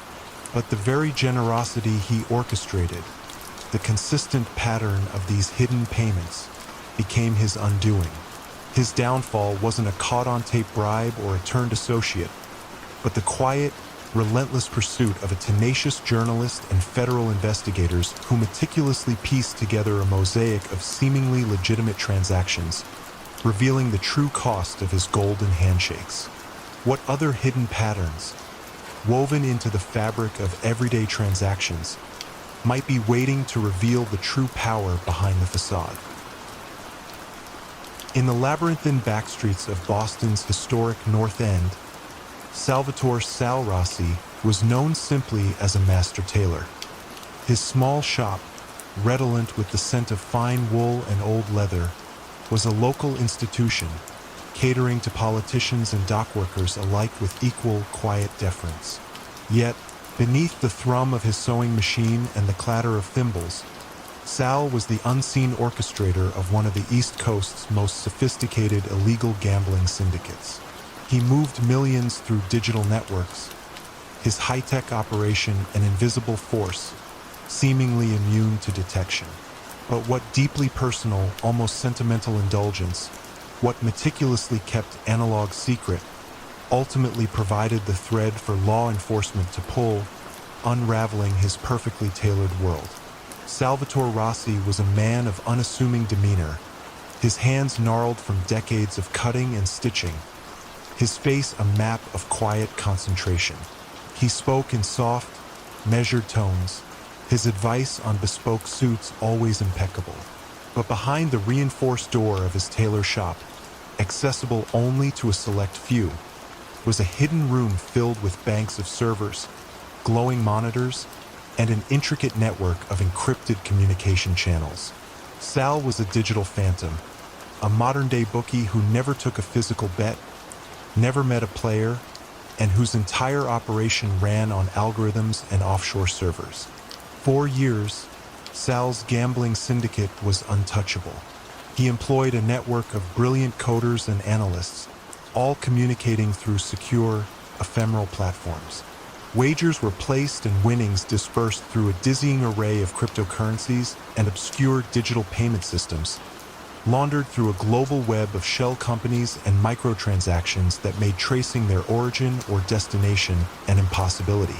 Sal's genius lay in his understanding of both human nature, the insatiable desire to gamble, and the digital frontier, the vast, uncharted territory of anonymous financial transactions. He prided himself on leaving no physical trace, no paper trail, no human weakness for the authorities to exploit. He ran a clean, high-tech operation, earning him vast wealth and an almost mythical reputation among those in the know. Federal agencies, particularly the FBI's cybercrime division, knew of Sal's syndicate. They had intercepted encrypted messages, identified unusual patterns in online betting forums, and even conducted sting operations, but every lead ran cold. Sal's digital fortress was simply too robust, his anonymity too complete. They were chasing a ghost, a series of IP addresses and digital wallets, but never a tangible person. The crack in Sal's impenetrable armor came from a seemingly anachronistic passion: his deep love for antique pocket watches. Despite his high-tech criminal enterprise, Sal was a meticulous collector and restorer of these intricate timepieces. He found solace in their delicate mechanics, their history, and the quiet precision of their movements. In a hidden, fireproof safe in his workshop, he kept a large, leather-bound ledger, not for his gambling operations, but for his watches. In it, he painstakingly recorded every watch he acquired, its historical details, the repairs he performed, and his personal observations. This ledger was his personal sanctuary, a physical record of beauty and craftsmanship. Within this ledger, however, alongside the details of escapements and mainsprings, Sal, purely for his own intellectual satisfaction, began to record cryptic, numerical codes next to certain entries. These weren't related to the watch's value or repair. They were subtle, symbolic representations of significant wins and losses from his gambling operations. A personal, coded trophy cabinet of his triumphs and occasional failures, meticulously recorded in an analog format, almost as a challenge to himself, a testament to his own secret prowess. He considered these codes utterly harmless, purely personal, too abstract and too unrelated to ever be deciphered. The unraveling began when a local antique appraiser, a passionate horologist named Martha Kelly, was working with the Boston Police Department on a recent case of stolen antique watches from a private collection. The police had provided Martha with a list of known, reputable collectors and restorers in the area, hoping she might spot one of the missing pieces. During a routine, albeit thorough, visit to Sal's shop, she inquired about his collection. Sal, proud of his hobby, showed her his carefully curated display, and then, hesitantly, his personal ledger. Martha, while noting the exquisite detail on the watches, was particularly intrigued by the numerical codes in his ledger. They didn't align with any known appraisal or dating system for antique watches. Martha, an amateur cryptographer in her spare time, couldn't shake the odd numerical patterns. She didn't suspect criminal activity. She simply found the codes an intellectual puzzle. She asked Sal about them, and he offered a vague, dismissive explanation about personal numbering systems. But Martha's curiosity was piqued. She made subtle mental notes of the codes, cross-referencing them with the dates Sal had recorded. Slowly, painstakingly, she began to notice a correlation between the dates linked to Sal's coded entries and the dates of major sporting events, the Super Bowl, the World Series, the Kentucky Derby. The numbers, when analyzed in sequence, eerily mirrored betting odds or payout ratios. Martha, after weeks of quiet deduction, realized she wasn't looking at a personal eccentricity, but a coded financial record. She didn't understand the full scope, but the connection to major sporting events was undeniable. With a sense of trepidation, she brought her findings to the FBI. The moment it all unraveled for Salvatore Rossi came not with a digital raid or a server seizure, but with a quiet knock on his shop door. FBI agents, accompanied by Martha Kelly, walked into his workshop. They didn't mention encrypted networks or offshore accounts. Instead, they placed on his workbench a printed-out page from his own pocket watch ledger, highlighting the cryptic codes, and then another page showing the dates and corresponding betting lines for a series of major sporting events. Sal, the master of digital anonymity, stared at his own elegant handwriting, his meticulously crafted codes, now laid bare and deciphered. He had built an unbreachable fortress in the digital realm, but his personal pride, his artistic indulgence in antique mechanics, had led him to create a perfectly legible physical record of his illicit life, a self-made confession stitched into the fabric of his quiet passion. His downfall wasn't from a cyber attack or a turned associate, but from the quiet, relentless curiosity of an antique appraiser, proving that sometimes the most sophisticated deceptions are undone by the most unexpected and seemingly harmless personal details. What other quiet obsessions, meticulously maintained, might hold the key to an unseen truth? Sun-drenched chaos of Palermo's central train station, a forgotten briefcase, innocent in its leather casing, lay abandoned on a bench. Inside, nestled beneath a sheaf of outdated travel guides, was not money or documents, but a single, unusual microfiche, so small it could be mistaken for a forgotten slide. Young Vincenzo Enzo Rossi, a minor courier for the Volpe family, stumbled upon it, and what he eventually deciphered pointed to a smuggling route so audacious it seemed impossible. But who would truly believe a low-level errand runner with such a fantastic tale? And what dark currents would Enzo stir by attempting to bring the secret to light, hoping for recognition? Enzo was not born to the life of the honorata società, but rather drawn to its periphery by a yearning for belonging and a perceived path to prosperity. His days were spent ferrying envelopes between the family's various fronts: a fish market, a dry cleaner, a seemingly legitimate shipping company near the old docks. He saw himself as a stepping stone, a future made secure by loyalty and diligence.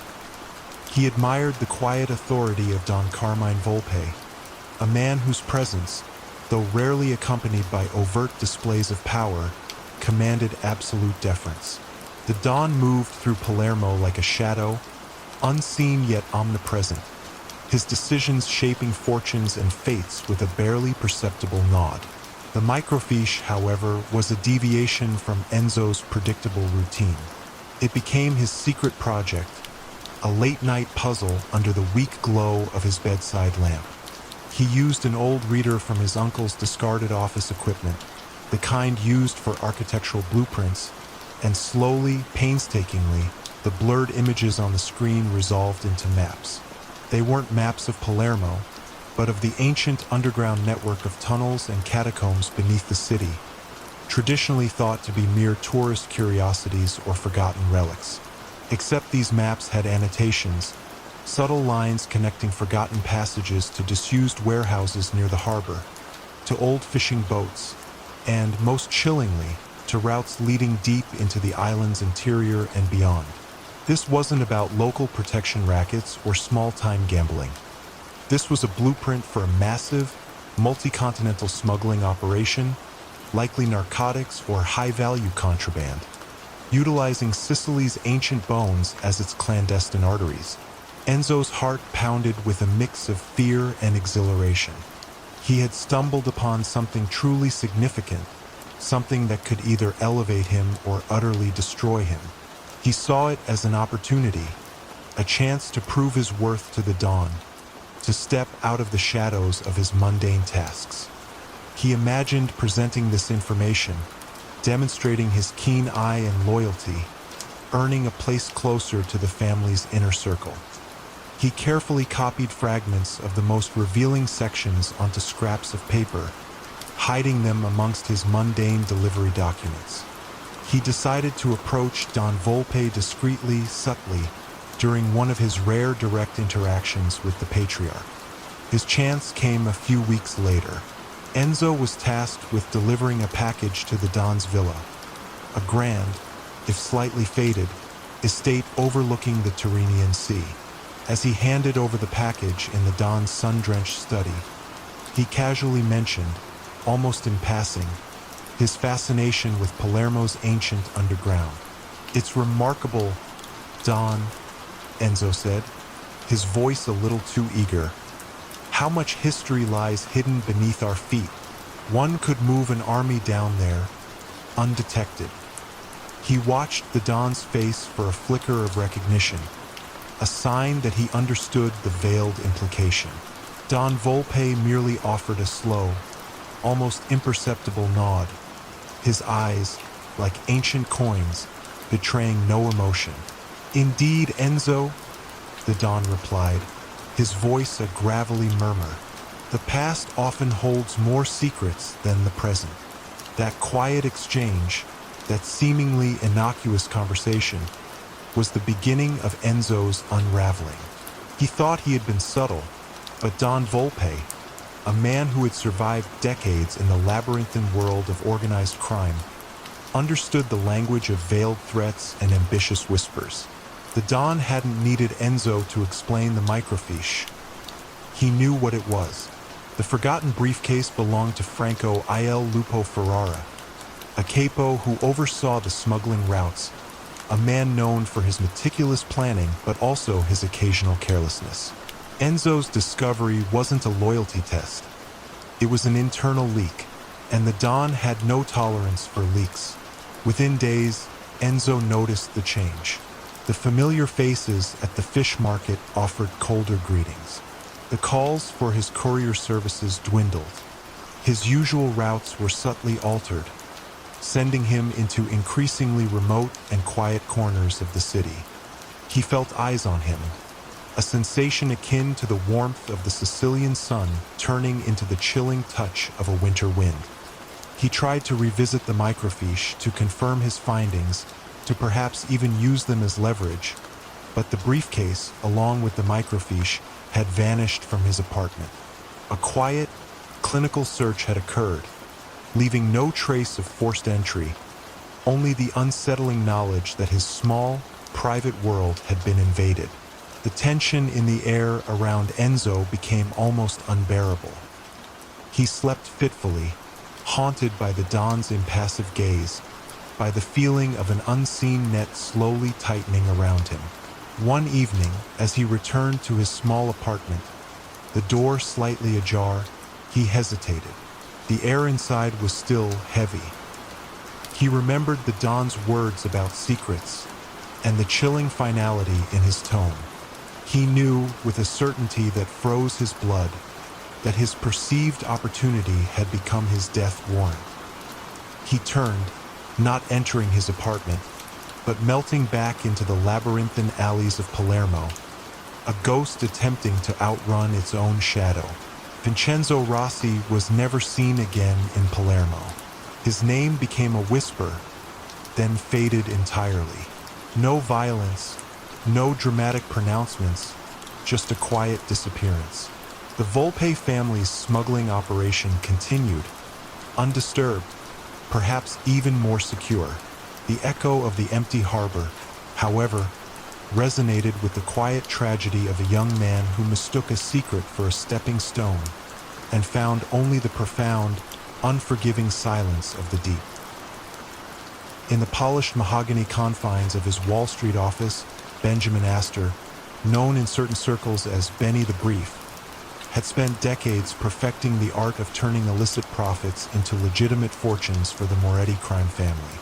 His genius lay in his ability to make millions vanish and reappear untraceably, a silent phantom in the world of high finance. Yet, when a seemingly innocuous amendment to international banking regulations was passed in the late 1960s, a ripple of unease, barely perceptible, began to spread through his perfectly constructed financial empires. Could a minor legislative adjustment truly expose the meticulously woven financial tapestry he had so carefully crafted? Or was it merely another bureaucratic hurdle for the ingenious lawyer to navigate? Benny Astor was an anomaly among the Moretti capos. He rarely attended the boisterous family dinners, preferring the hushed formality of corporate boardrooms. A graduate of a prestigious law school, he could have chosen a path of unimpeachable respectability, but the allure of power, of being the indispensable brain behind a powerful, shadowy empire, proved too strong.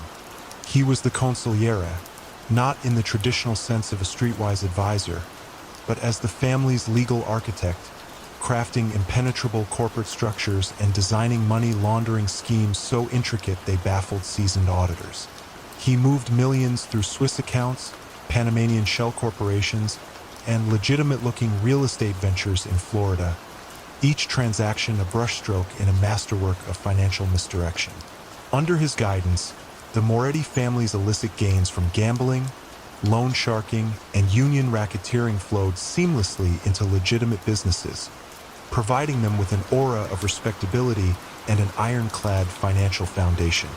For years, Benny's schemes were unassailable. He thrived in the opaque world of international finance, exploiting every loophole, anticipating every legislative change.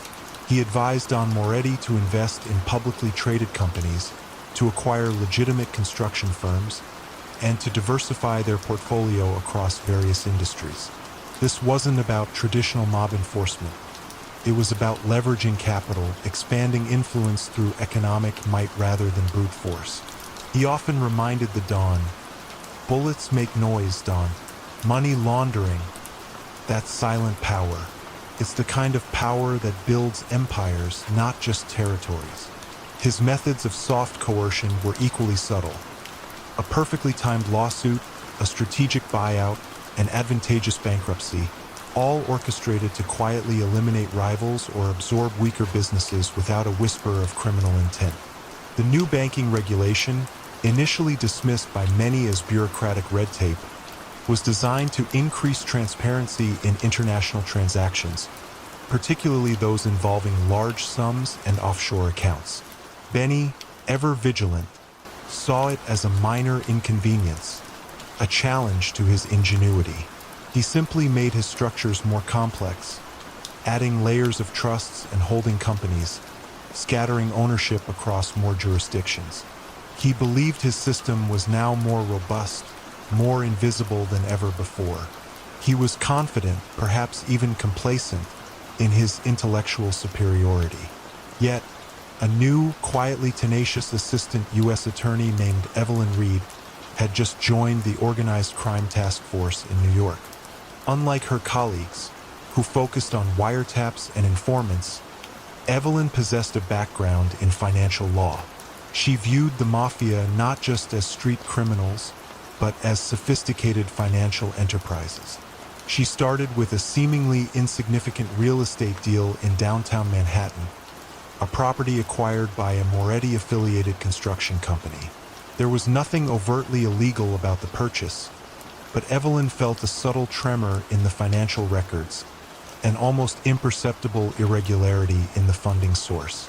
Evelyn didn't just look for smoking guns. She looked for the absence of evidence, the deliberate obfuscation. She meticulously reconstructed the financial journey of the real estate funds, tracing them backward through a maze of holding companies and offshore trusts. It was like peeling back layers of an onion, each layer more complex than the last, leading her deeper into Benny Astor's labyrinthine designs. She wasn't looking for a criminal, but for a financial architect.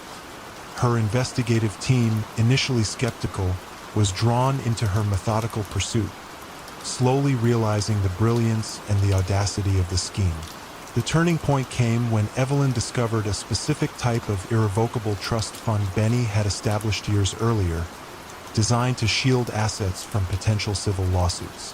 This trust, due to the new banking regulation, now required a slightly different disclosure in international filings than it did under the old rules. Benny, in his meticulousness, had updated almost all of his schemes, but in this one older, deeply buried structure, he had overlooked a small, almost microscopic detail. A legacy clause that, under the new interpretation, allowed a much deeper inquiry into the trust's beneficiaries and origin of funds. It was a single, threadbare seam in the otherwise perfectly woven financial fabric. The prosecution didn't come with dramatic arrests or raids. Instead, it began with subpoenas for seemingly innocuous documents, then for deeper financial records. Evelyn used the newly enabled disclosure laws to compel transparency from the offshore banks that Benny had thought impenetrable. Piece by agonizing piece, his fortress of paper was dismantled. They didn't find him with blood on his hands.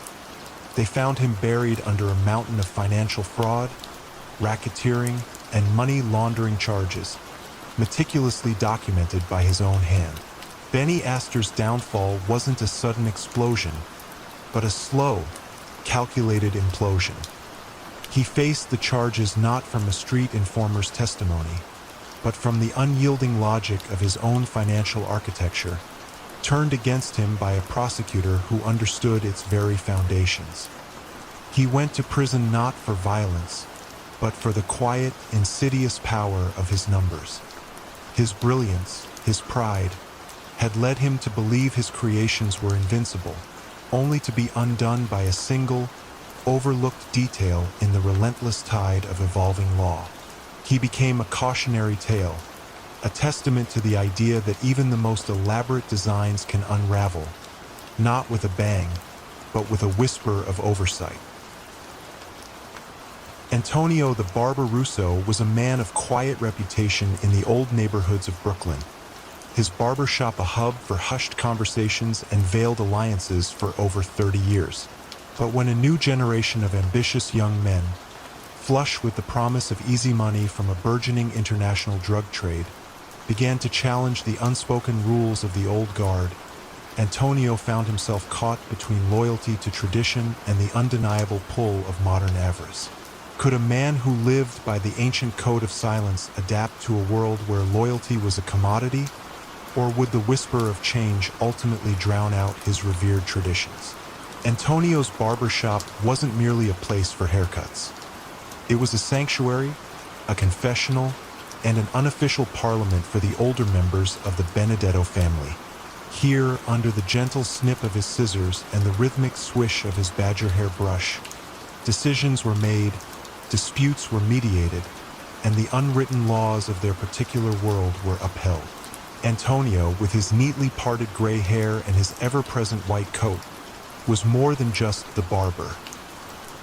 He was a saggio, a wise man, a keeper of the peace, and a repository of the family's true history. He remembered a time when respect was earned through quiet strength, when business was conducted with a handshake, and when disputes were settled not with open warfare, but with a carefully worded suggestion from someone like him. The Benedetto family, though not the largest, held significant sway in Brooklyn, largely due to their deep roots in traditional rackets. Protection, gambling, and legitimate front businesses like construction and import-export. Don Carlo Benedetto, Antonio's lifelong friend and confidant, was a man of the old school, favoring stability and discretion over aggressive expansion. He understood that true power resided not in headlines, but in the unseen currents of influence. Antonio often served as the Don's unofficial consigliere, his calm demeanor and astute observations invaluable in navigating the shifting tides of their world.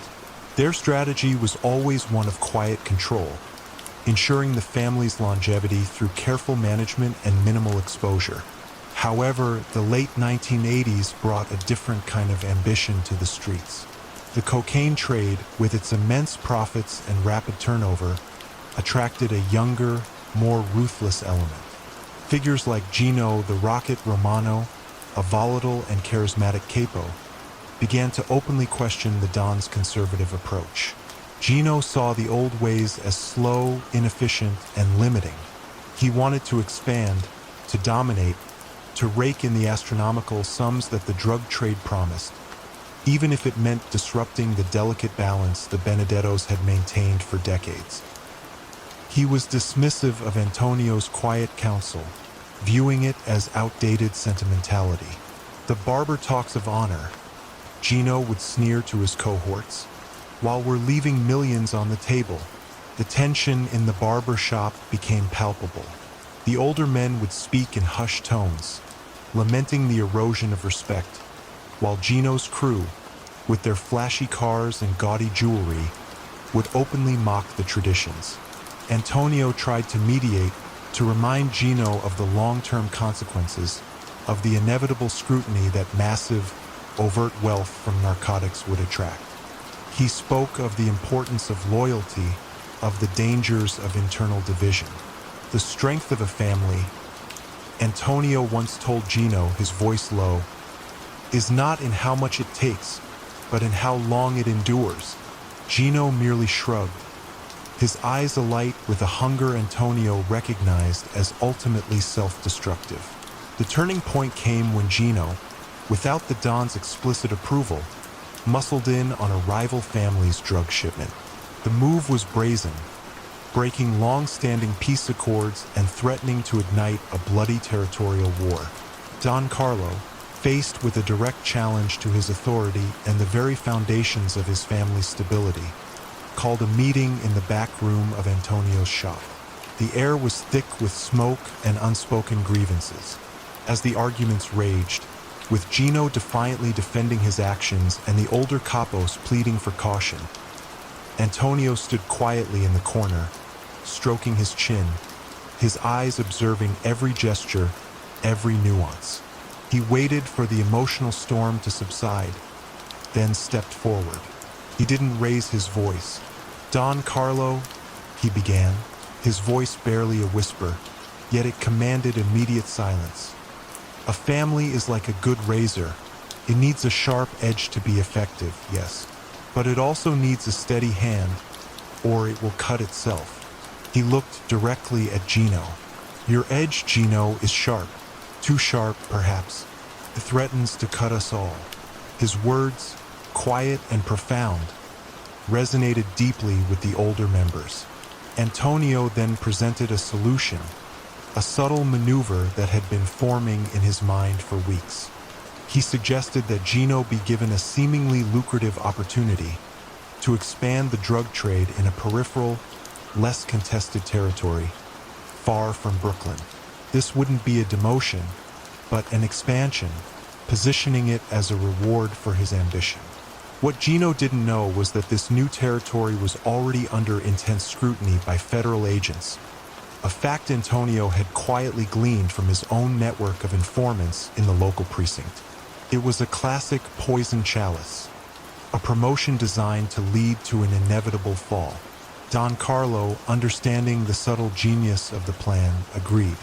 Gino, blinded by his ambition and convinced of his own invincibility, eagerly accepted the new territory, seeing it as his chance to build his own empire. He ignored Antonio's subtle warning about unseen eyes. Within months, his operations were dismantled, his network exposed by the waiting authorities, leading to a massive crackdown. Gino was arrested, along with dozens of his associates, caught not in Brooklyn, but in the very territory he had so eagerly sought to conquer. The Benedetto family, having cleverly distanced themselves, emerged largely unscathed, their traditional rackets still intact, their quiet power restored. Antonio the Barber Russo returned to his scissors, his role as the family's silent guardian reaffirmed. The episode served as a stark reminder. In a world obsessed with noise and flash, the true architects of power sometimes operate in the quietest of whispers. Their influence felt long after the clamor of ambition has faded into the silence of consequences. In the labyrinthine archives of a prominent Florentine noble family, a faded, unsigned letter from the late 18th century lay dormant for decades, hinting at a hidden scandal that could still shake the city's elite. Its cryptic script, once thought an irrelevant historical curiosity, whispered of a forgotten political alliance and a deeply compromising financial secret. But who could possibly decipher such an ancient, encrypted secret in the modern age? And what profound modern-day power would such an innocuous piece of parchment truly disrupt? Massimo Rossi, known affectionately by a select few as the Curator, presided over an antique shop near the Ponte Vecchio. His shop, a treasure trove of Renaissance art, faded maps, and ancient manuscripts, was a haven for collectors and historians alike. With his silver hair, impeccably tailored suits, and a discerning eye for authenticity, Massimo cultivated an aura of refined erudition.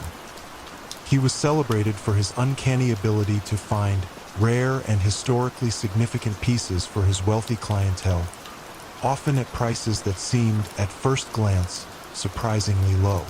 Yet, Massimo's true genius lay not in mere acquisition, but in his extraordinary talent for unearthing secrets embedded in old documents, forgotten ledgers, and obscure family histories.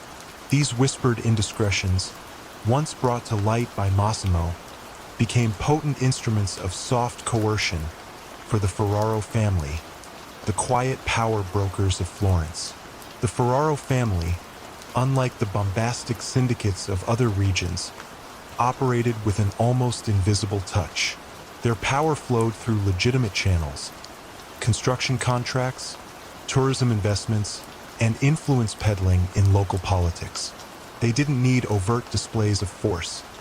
They preferred the subtle manipulation of leverage, the quiet twist of an arm behind closed doors. And Massimo was their maestro of leverage. He spent countless hours in archives and dusty private libraries, his passion for history masking his predatory intent. He understood that in a city as ancient as Florence, every powerful family had skeletons, and he made it his life's work to find them. A minor indiscretion involving an ancestral gambling debt could prevent a rival from bidding on a lucrative municipal contract. A long-lost document revealing an illegitimate heir could ensure a vital property transfer. Massimo's skill was in making these connections, in seeing the modern implications of historical whispers. For years, his methods were unassailable. He acquired items not for their market value, but for the informational currency they contained. The 18th century letter, for instance, once discovered and deciphered by Massimo, revealed a long-buried financial scandal involving a founding ancestor of a prominent banking family. Its contents, delicately alluded to in a private meeting, quickly persuaded the family to reconsider a planned expansion that would have encroached on Ferraro territory. Massimo was a quiet ghost, his influence felt but never seen, his actions always appearing as legitimate business dealings. However, a new and formidable force emerged in the academic world of Florence. Dr. Elena Visconti, a young, brilliant art historian and digital archivist. Elena specialized in provenance research, using cutting-edge data analysis to trace the ownership histories of artworks and artifacts. Her ambition was to create a comprehensive digital ledger of Florentine cultural heritage, a project that involved cross-referencing auction records, private collection inventories, historical wills, and obscure legal documents. She believed that digital tools could uncover patterns invisible to the human eye, reveal the true, intricate dance of history and ownership. As Elena delved deeper into her research, she began to notice a peculiar, almost subliminal pattern. Certain problematic artifacts, items with ambiguous provenance, objects once owned by families involved in past scandals, or documents hinting at historical irregularities, frequently passed through Massimo Rossi's shop. What was more striking was their subsequent trajectory. They would often be acquired by Massimo at a curiously low price, then vanish from public circulation, never appearing in official auction records again. It wasn't about forgery or theft. It was about disappearance, about pieces of history being deliberately removed from the public narrative. Elena's digital algorithms, sifting through millions of data points, started to connect these disparate threads. The unsigned 18th century letter, for example, was one of many documents that, when analyzed in aggregate, revealed a systemic strategy. She discovered that the timing of Massimo's acquisitions often correlated with significant shifts in Florentine business or political landscapes. A family suddenly selling a prized estate far below market value. A rival construction firm mysteriously pulling out of a major bid. A seemingly unrelated political figure suddenly retiring. The common thread was Massimo, and the silent, historical documents he so skillfully curated. The turning point came when Elena's software identified a cluster of ancient legal deeds, letters, and account books, all purchased by Massimo within a short period. These documents, when digitally cross-referenced with local historical newspapers and private diaries, painted a chilling picture. They meticulously detailed the fraudulent acquisition of a significant piece of land by a powerful ancestor, land now integral to a major Ferraro development project. It was a scandal centuries old, yet still capable of unraveling fortunes. Massimo hadn't just found the secret, he had acquired the very proof of it, and then used it as a lever. Elena presented her findings to the Carabinieri unit specializing in cultural heritage, initially met with polite skepticism. However, her meticulous digital reconstruction, demonstrating the pattern of acquisition for leverage rather than monetary value, was undeniable. She didn't have a smoking gun of blackmail, but she had a digital blueprint of systemic coercion, all traced back to the ostensibly legitimate antique dealer. The authorities didn't need an informant to catch Massimo. They had his own meticulously documented transactions, aggregated and illuminated by Elena's unprecedented digital lens.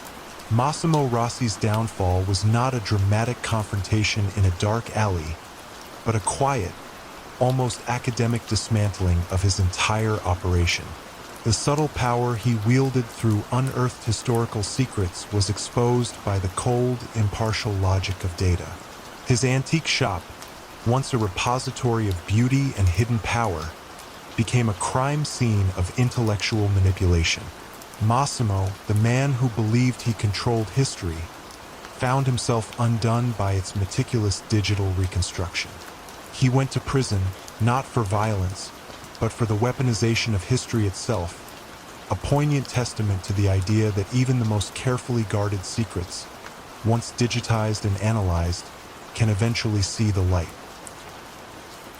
Raymond the Chairman Gallo was a titan of industry, his name synonymous with waste management and urban development in Chicago, his quarterly reports lauded on Wall Street. Yet one particular report, detailing the seemingly routine acquisition of a struggling demolition company, contained a minor line item, a disproportionately high consultancy fee, that would eventually unravel his entire, meticulously constructed empire. Could the very act of expanding his legitimate business truly be the key to exposing his hidden criminal enterprise? Or was this merely another shrewd maneuver by a man who had long mastered the art of camouflage? Raymond Gallo was a different breed of crime boss. He wore tailored suits, not tracksuits. His office, high above the bustling loop, offered panoramic views of a city he quietly controlled. He had risen through the ranks of the Moretti family not with fists, but with a sharp mind for business. He'd recognized earlier than most that true power in the modern age lay not in crude street rackets, but in the sophisticated infiltration of legitimate industries. His transformation from a street soldier with an accounting knack to a CEO was complete, earning him the moniker the Chairman not just in the corporate world, but in the shadowy underworld too. He presented a facade of unimpeachable respectability, cultivating relationships with politicians, union leaders, and business magnates. His philosophy was simple yet profound. The boardroom is just another battlefield, but the weapons are different. Numbers, not bullets, decide the war.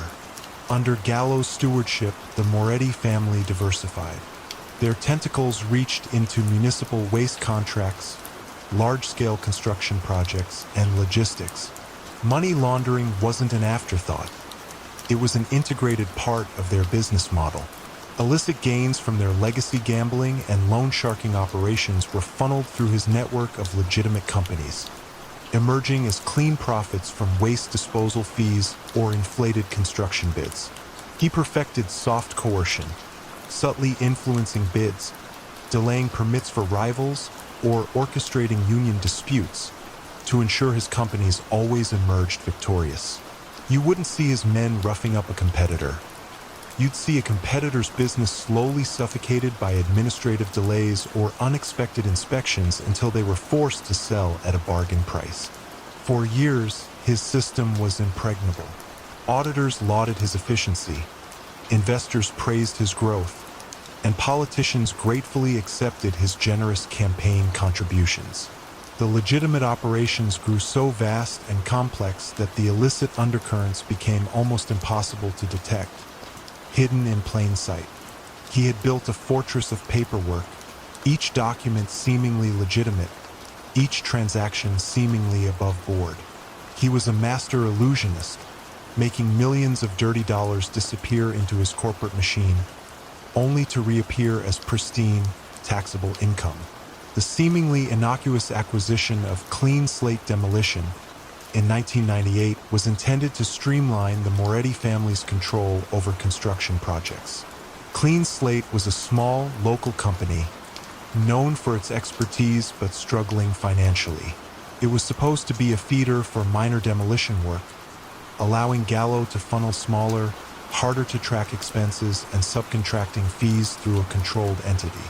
What Gallo hadn't accounted for was the company's soul, long-standing bookkeeper, Martha Jenkins. Martha was not an ambitious woman, nor was she privy to any underworld dealings. She was simply meticulous, a stickler for detail, and had an almost obsessive need for her books to balance perfectly, down to the last cent. As Gallo's larger enterprises began to funnel demolition contracts to Clean Slate, Martha noticed irregularities. The new contracts, while plentiful, often came with peculiar, seemingly arbitrary consultancy fees or site assessment charges that exceeded industry norms for the actual work performed. Her small, perfectly balanced ledgers were suddenly rife with these unusual, inflated charges from unnamed consultants or subcontractors linked back to Gallo's larger holding companies. It wasn't that the money was disappearing. It was simply being overpaid for services that seemed minimal or even fictional.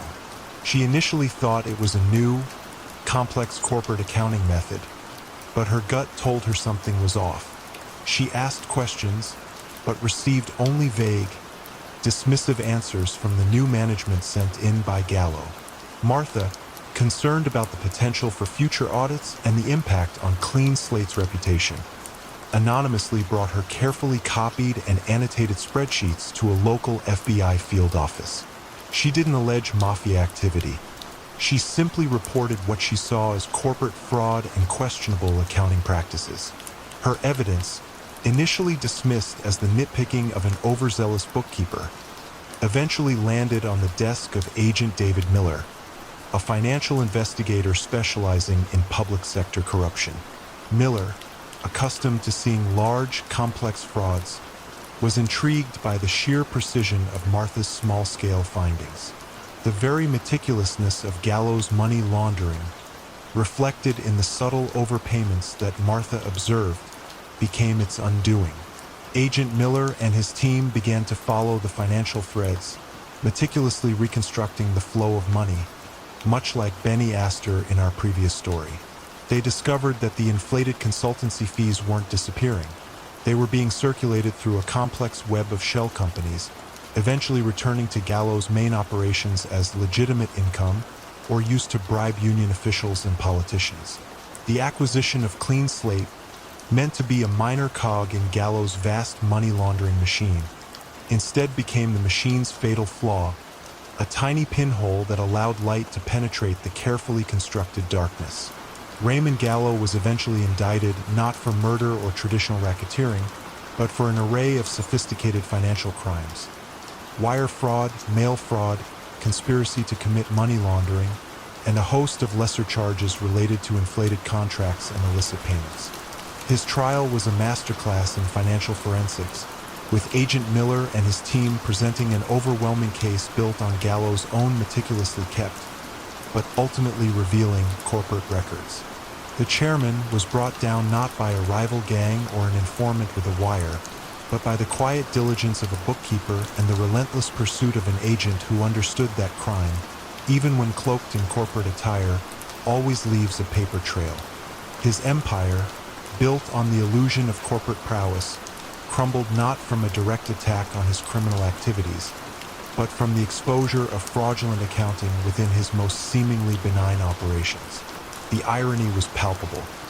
His legitimate expansion, meant to solidify his power, ultimately became his undoing, the whisper of a single, disproportionate fee echoing through the quiet halls of justice.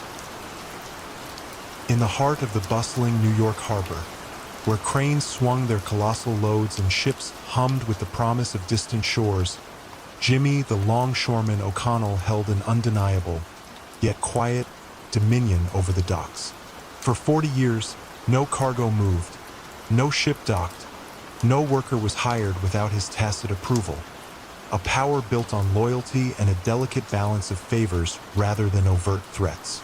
But when a charismatic and ambitious young union reformer began to question the long-standing hiring practices and financial dealings of the dockworkers local, Jimmy found his carefully constructed edifice of control facing an unprecedented challenge. Could the power of tradition and loyalty withstand the scrutiny of a new generation determined to expose the hidden hand controlling the waterfront? Or would Jimmy's reign end not with a bang, but with a public inquiry? Jimmy O'Connell was a relic of an earlier era, a man whose presence, though physically unassuming, commanded an almost reverential respect among the longshoremen. He hadn't risen through violence, but through an innate understanding of men, logistics, and the intricate dance of the docks. He had started as a laborer, pulling cargo in the unforgiving cold, and had slowly, meticulously, woven himself into the fabric of Local 327 of the International Brotherhood of Dockworkers. He was the quiet arbiter, the one who decided who worked, who got the plum assignments, and who got laid off. His influence wasn't formalized. It was simply understood. The squeeze he exerted was subtle. A job not offered, a promotion overlooked, a needed favor denied. He didn't need to brandish a weapon. He simply needed to control access to sustenance, to the very livelihood of the men. The O'Connell family, while never explicitly identified as a crime family in the traditional sense, operated with all the efficiency and territoriality of one. Their primary racket was no-show jobs, where union members, often family associates, received full paychecks for work they never performed. This was coupled with lucrative kickbacks from shipping companies eager to ensure their cargo moved smoothly without unforeseen delays or labor disputes. Jimmy's true genius was in making this system appear entirely legitimate, embedded deep within the union's complex rules and regulations. He maintained an unblemished public image, even serving on several community boards, advocating for worker rights and safety. He presented himself as a champion of the working man, while quietly skimming millions from their very labor. For decades, the system thrived. The longshoremen, many of them grateful for their steady, well-paying jobs in an often unpredictable industry, understood the unspoken rules.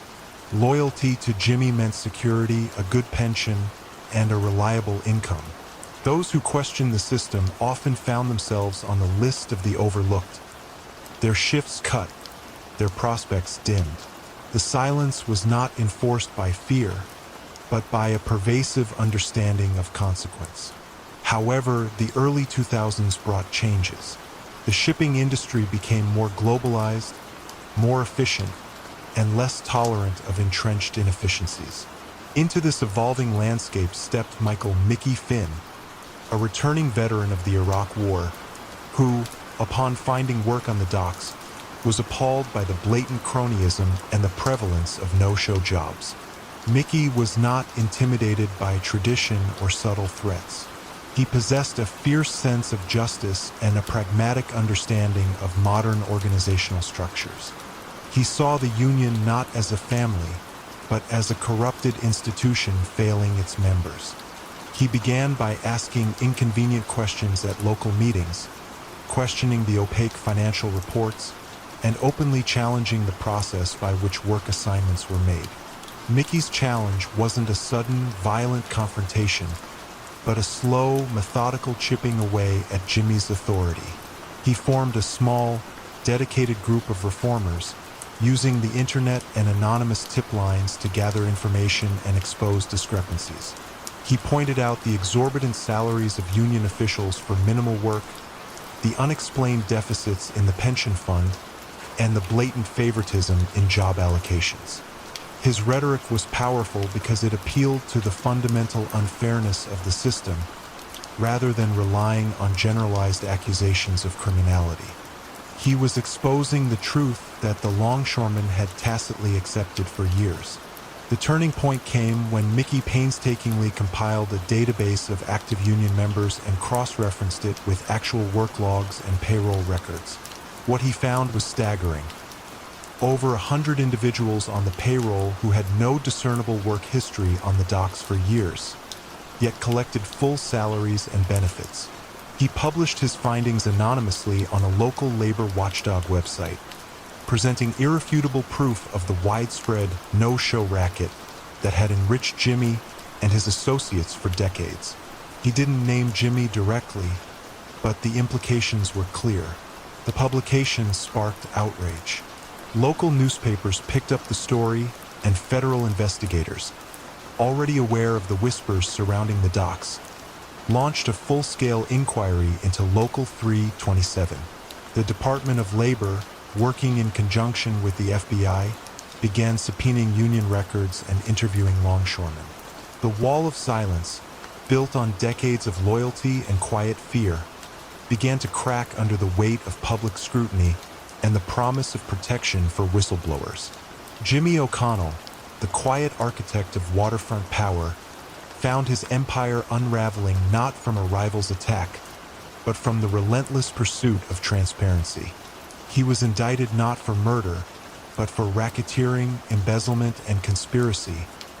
His reign brought down by the very system he had so skillfully manipulated. The evidence presented in court wasn't from a shadowy informant, but from meticulous financial analysis and the testimony of men emboldened by Mickey Finn's courage. The whispers of the waterfront had finally grown into a roar of accountability.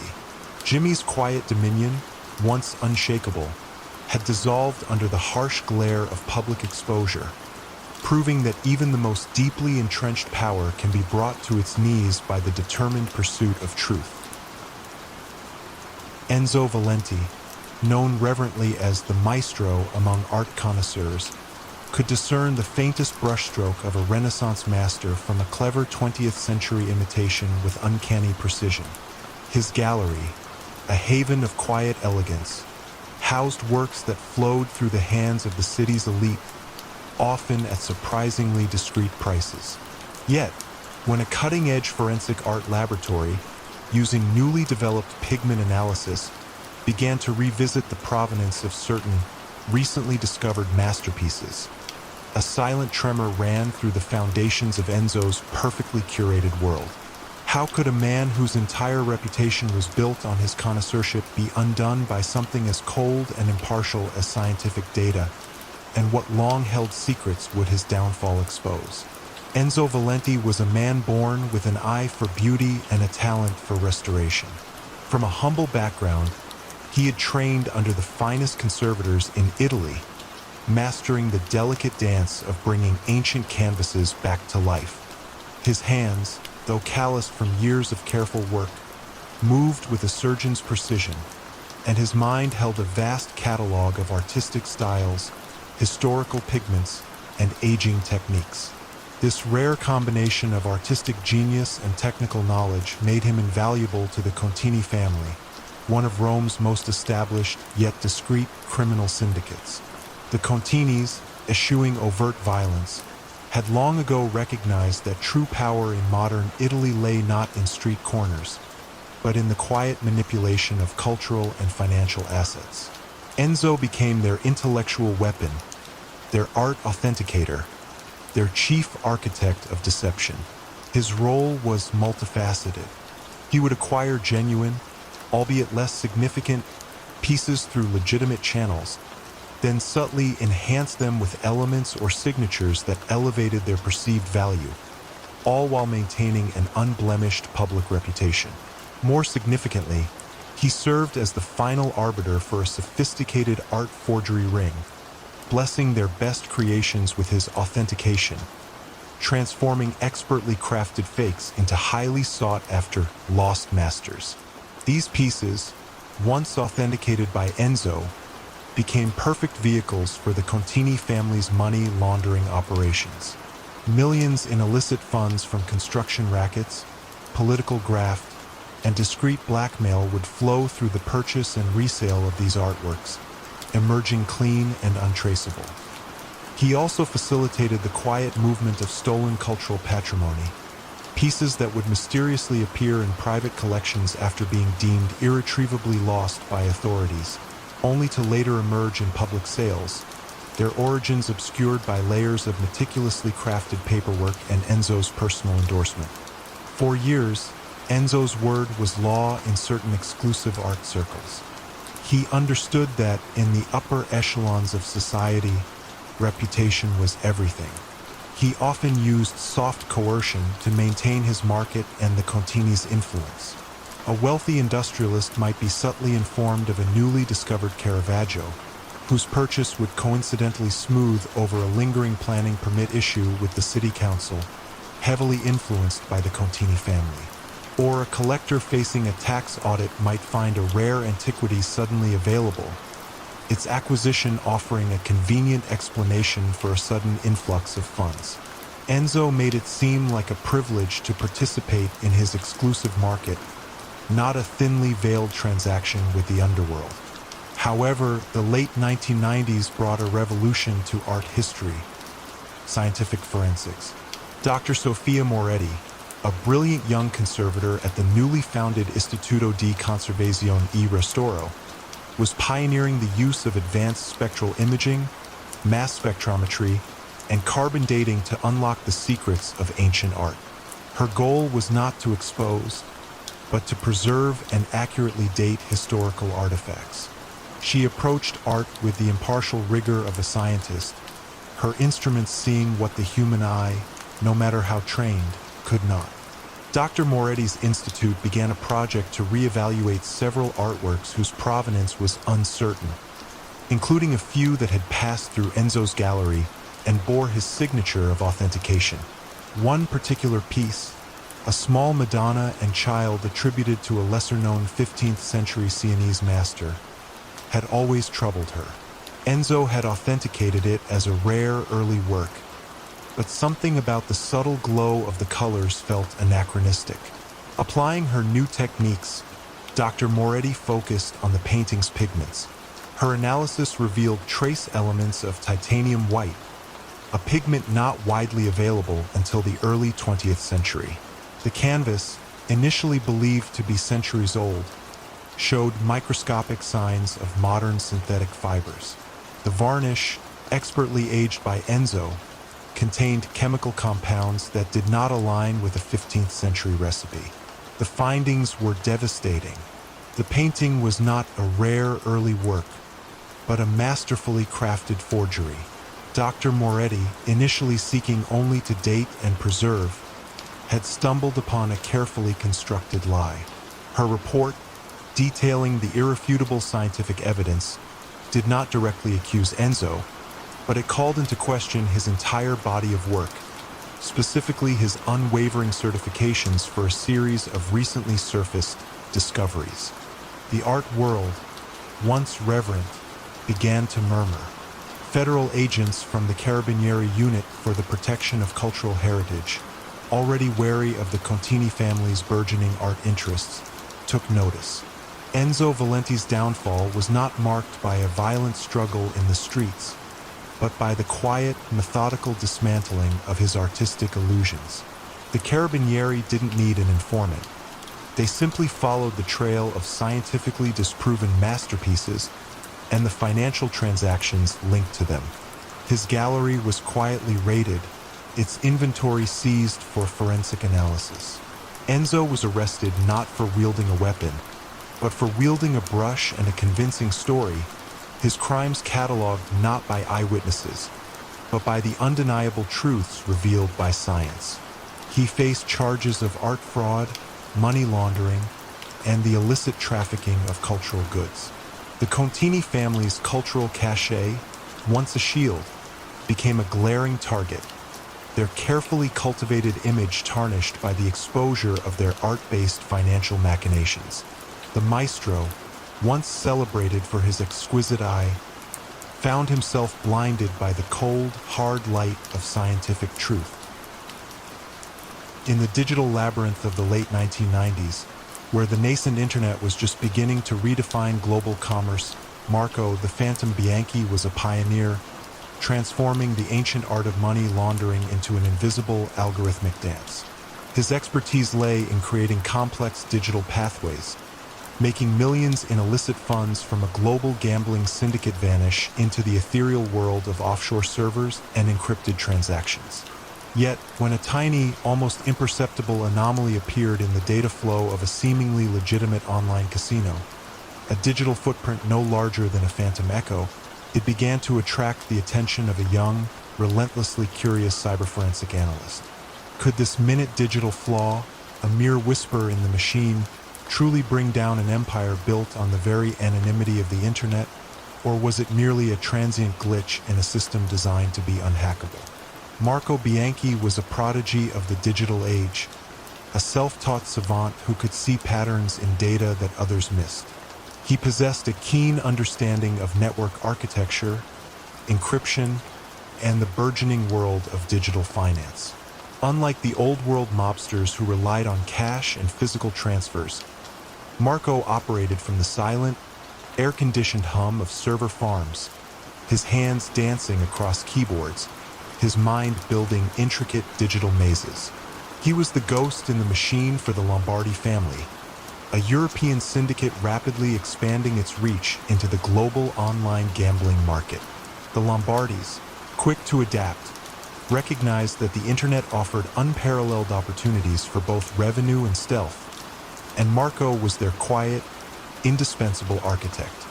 His role was to cleanse the vast sums generated by their illegal online casinos and sports betting operations.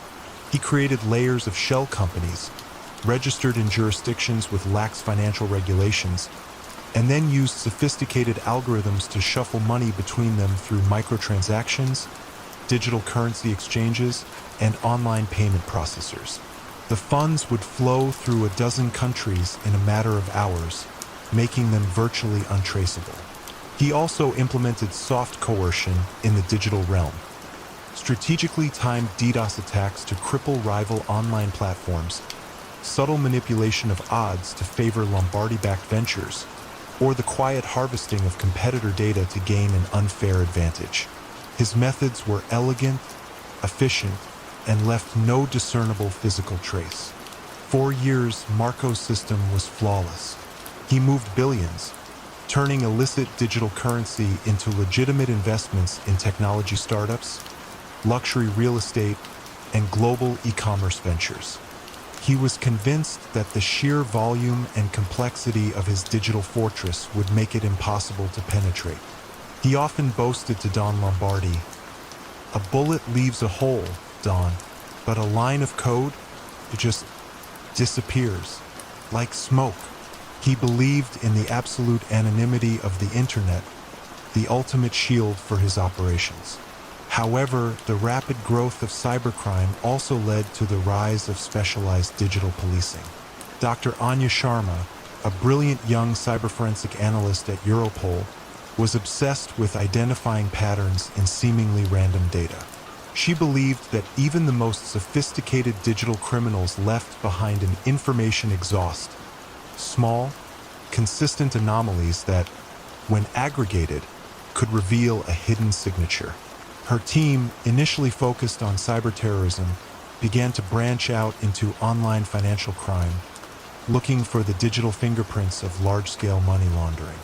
Anya's attention was drawn to a series of seemingly legitimate transactions originating from a popular online casino that was technically based in Curacao, but whose unusual payout patterns and deposit fluctuations hinted at something more.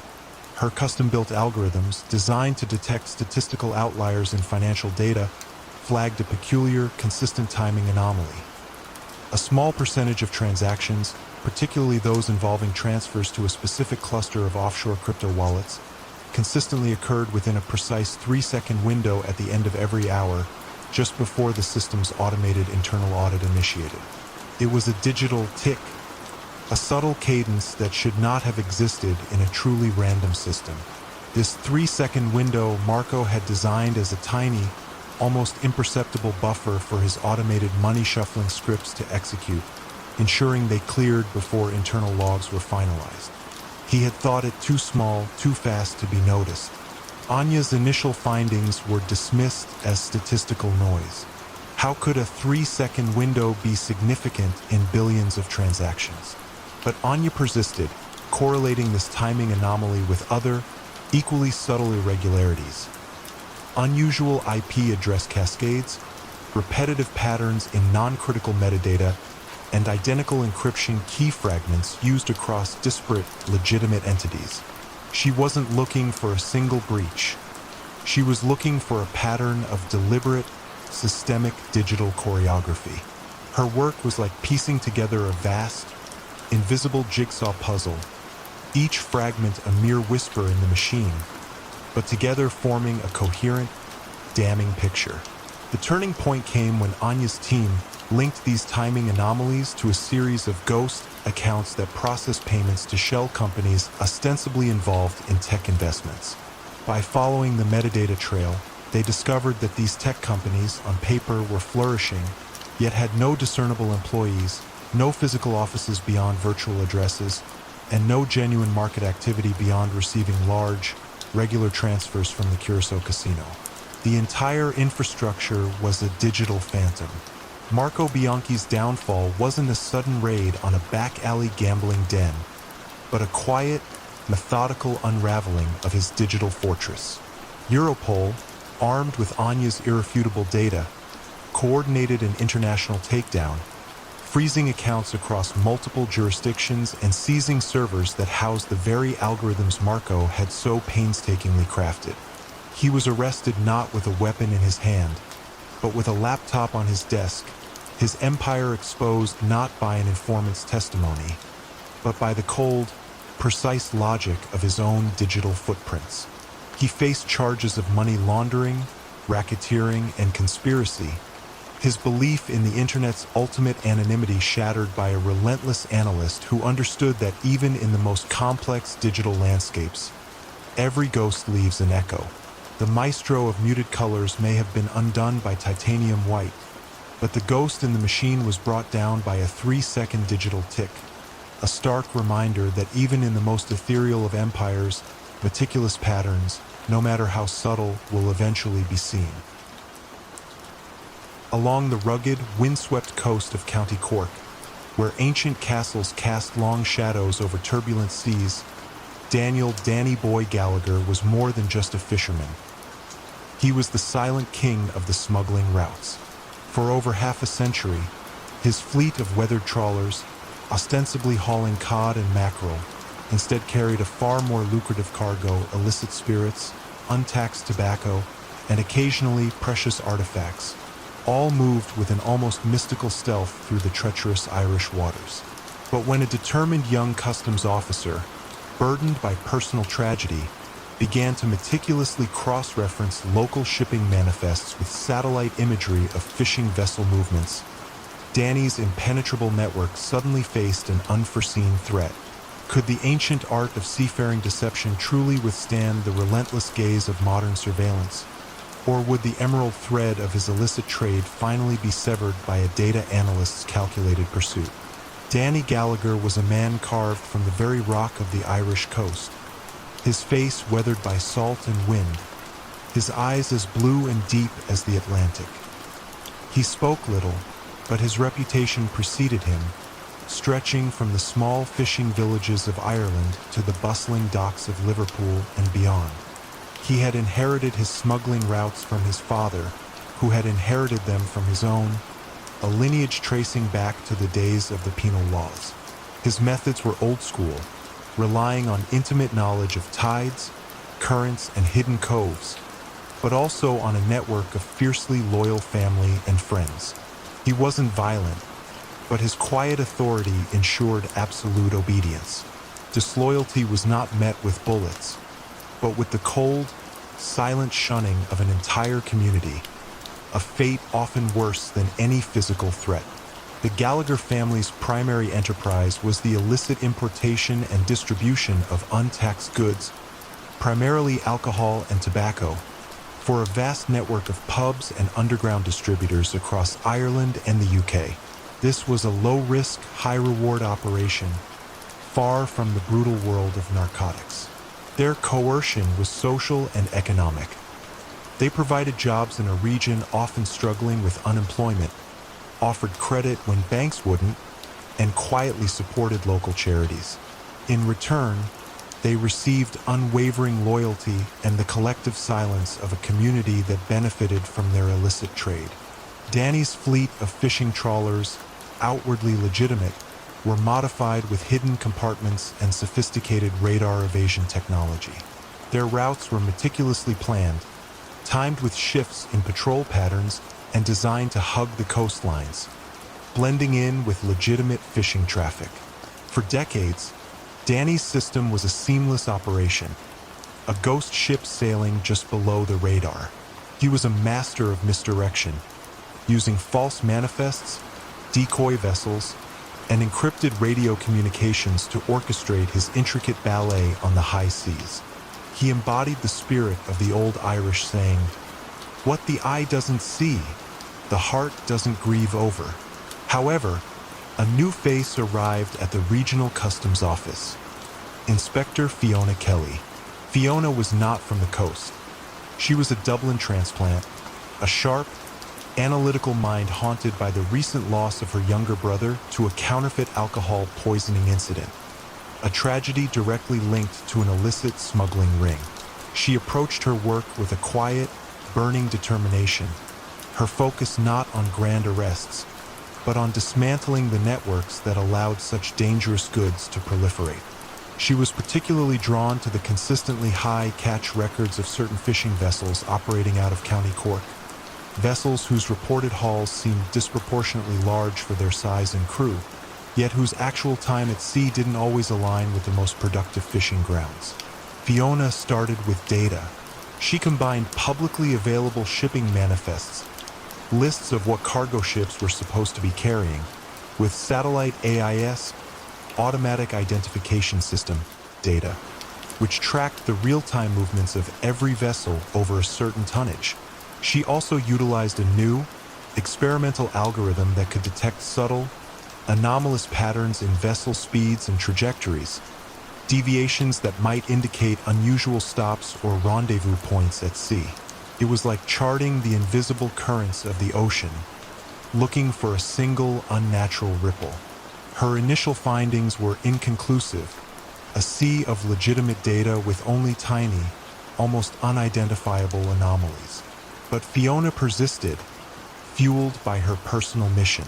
She noticed that Danny Gallagher's trawlers, despite their reported deep-sea fishing expeditions, frequently lingered for unusually long periods in specific, shallow coastal areas during late-night hours, areas not known for abundant fishing. Then, with an almost imperceptible delay, smaller, unregistered speedboats would dart out from hidden coves towards those lingering trawlers. She cross-referenced these movements with local weather patterns and tide charts, discovering that these rendezvous always occurred during optimal conditions for covert transfers, avoiding rough seas that might expose their illicit activities. The turning point came when Fiona used advanced thermal imaging data from coastal surveillance drones, initially deployed for environmental monitoring. These images, combined with her AIS data, clearly showed heat signatures of large, non-fish cargo being transferred between Danny's trawlers and the smaller, faster boats in those specific, shallow coastal zones. The emerald thread of his operation, a metaphor for the valuable, illicit goods woven through the fabric of the Irish coastline, was no longer invisible. She had digitally documented the precise choreography of the smuggling operation, mapping out every secret rendezvous, every hidden transfer point. Daniel Gallagher's downfall was not a dramatic shootout on the docks. It was a quiet, relentless encirclement. Customs and police, armed with Fiona's irrefutable digital evidence, intercepted a fleet of his trawlers and speedboats in a coordinated sting operation, catching them in the very act of transferring hundreds of thousands of euros worth of untaxed spirits and tobacco. The evidence was overwhelming, not from an informer's whisper, but from the cold, hard data of satellites and drones. Danny Boy Gallagher, the silent king of the smuggling routes, was arrested not for violence, but for a meticulously documented pattern of illicit trade. He faced charges of organized smuggling, tax evasion, and racketeering. His legacy, once a testament to his coastal cunning, was redefined as a network of criminal enterprise exposed by the very technology he had so confidently outmaneuvered. The ancient art of seafaring deception, perfected over generations, had finally met its match in the relentless, all-seeing gaze of modern data. Genevieve Dubois was the undisputed empress of Paris's high society. Her annual charity galas and exclusive salon gatherings, the very crucible where fortunes were made and reputations unmade. Her influence, however, extended far beyond mere social calendar entries. She was the silent power behind the Dubois-Roux banking dynasty, and, more discreetly, the consigliera to the shadowy Cercle Noir that truly held sway over the city's financial and political currents. Yet, when a meticulous, decades-old social calendar, detailing every clandestine meeting and whispered secret of Paris's elite, was unearthed from a forgotten antique desk, it posed a silent question. Could this seemingly innocuous relic, a testament to a hidden web of influence, truly unravel the carefully constructed world of Paris's most formidable society architect? Or was it merely a historical curiosity, too delicate to truly disrupt her formidable power? Genevieve Du Bois was a woman of exquisite taste and glacial charm. She moved through the gilded ballrooms and exclusive intellectual gatherings of post-war Paris like a finely tuned instrument, extracting information with a polite smile and a perfectly timed question. Her salon, housed in a magnificent hotel particulier on the left bank, was not merely a place for witty banter. It was a sophisticated information hub. Here, amidst the clink of champagne glasses and the hushed tones of intellectual discourse, Genevieve collected the vulnerabilities of the powerful. Indiscreet affairs, hidden financial improprieties, secret political maneuverings. She never threatened directly. Her power lay in the subtle art of the carefully placed rumor, the strategic omission, the gentle suggestion of social exclusion. This was soft coercion elevated to an art form, a quiet blackmail that steered contracts, ensured political favors, and cemented the Du Bois-Roux family's influence. The Du Bois-Roux banking house, outwardly respectable and deeply entrenched in French finance, was the primary legitimate front for the Cercle Noir, a secretive syndicate that controlled everything from luxury goods manufacturing to lucrative construction projects. Genevieve, though never formally a member, was its intelligence chief, its social architect. She understood that in a city built on reputation and discretion, information was the ultimate currency. A well-timed revelation could secure a crucial zoning permit for a family-owned development, or derail the career of a politician who refused to play along. Her influence was pervasive, yet almost entirely invisible, like a perfectly orchestrated silent ballet. Her most prized possession, the one she meticulously maintained, was not a piece of jewelry but a series of leather-bound social calendars, each year precisely annotated with names, dates, locations, and cryptic shorthand notations referring to overheard conversations, observed dalliances, or financial transactions whispered at exclusive events. These calendars were her quiet war chest, a comprehensive ledger of every secret held by Paris's most prominent families. She referred to them as her whisper network, believing they held the ultimate power over a society that valued appearances above all else. For years, Genevieve's network was unassailable. Her subtle maneuvers ensured the Du Bois-Roux family's continued prosperity and the Cercle Noir's unchallenged control. Nobody dared to cross her, not because of fear of violence, but because of the chilling certainty that she knew their deepest, most guarded secrets. To challenge Genevieve was to invite a slow, agonizing social and financial ruin, orchestrated with perfect politeness. However, the late 1970s saw a shift in Parisian journalism. Françoise Laurent, a young, intrepid reporter for a small, independent investigative newspaper, was tired of the city's polite silences and unspoken rules. She had a keen eye for discrepancies and a deep-seated suspicion of unearned power. Her focus was on political corruption and the opaque financial dealings of the city's elite. She wasn't looking for a traditional crime boss. She was looking for the hidden hands that pulled the strings of power. Françoise was researching a story about a controversial land deal that had suspiciously favored a Du Bois-Roux affiliated construction company, despite seemingly higher bids from competitors. Her investigations led her to the dusty archives of an old aristocratic family, recently sold off for probate. There, within the ornate drawers of an antique writing desk once owned by a former high-ranking government official, a man known to be a frequent guest at Genevieve's salon, she discovered it. A small, exquisitely bound leather calendar for the year 1968. It wasn't the official calendar. It was a private, personal one, filled with dense, almost illegible script. At first, Françoise thought it a mere historical curiosity. But as she began to transcribe the entries, matching dates to known public events, she noticed an unsettling pattern. It wasn't a calendar of social engagements, but a meticulous record of favors requested, debts owed. and, most chillingly, small, encrypted references to information provided by GD or the architect. The calendar was a partial, unwitting copy of Genevieve's own Whisper network, maintained by a man who was clearly one of her key lieutenants or deeply indebted pawns. It detailed how Genevieve had used specific pieces of compromising information, an illicit gambling debt, a secret investment, a scandalous affair, to ensure a particular vote in Parliament, to force a competitor out of a construction bid, or to secure a lucrative banking license. The land deal Françoise was investigating was meticulously outlined within its pages. The calendar didn't just hint at blackmail. It was a step-by-step account of strategic coercion. Françoise knew the power she held. She didn't publish immediately. Instead, working with a small, trusted team, she meticulously cross-referenced the calendar entries with public records, news archives, and other discrete sources.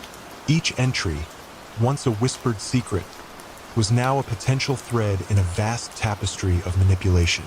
She didn't have Genevieve's entire ledger, but she had enough to expose the method, the precision, and the pervasive reach of the society architect. Genevieve Dubois's downfall was not heralded by flashing lights or sirens. It began with a series of quietly devastating articles published by Françoise Lawrence's paper, each one meticulously sourced, each one revealing a specific instance of soft coercion linked to the Dubois-Roux empire. The articles didn't accuse Genevieve directly of explicit criminality, but they laid bare her system, her influence, and her manipulation of the city's elite. The banking house faced unprecedented scrutiny, leading to a cascade of financial investigations. Genevieve, the architect of subtle power, found her carefully constructed world crumbling not from a rival's attack, but from the relentless, transparent gaze of investigative journalism. The calendar, once a tool of silent control, had become a blueprint for her exposure. She faced no physical charges, but her social empire, the source of her immense, quiet power, was irrevocably shattered. The salons emptied, the invitations ceased, and the whispers turned against her. The Empress of Paris society was dethroned, not with a public trial, but by the quiet, undeniable power of truth, meticulously unearthed from a forgotten past. Dominic the Duke Rossi, a man whose hands were built for intimidation, not intricacy, had a peculiar habit. He always knew the exact number of sugar cubes each of the family's capos took in their morning coffee.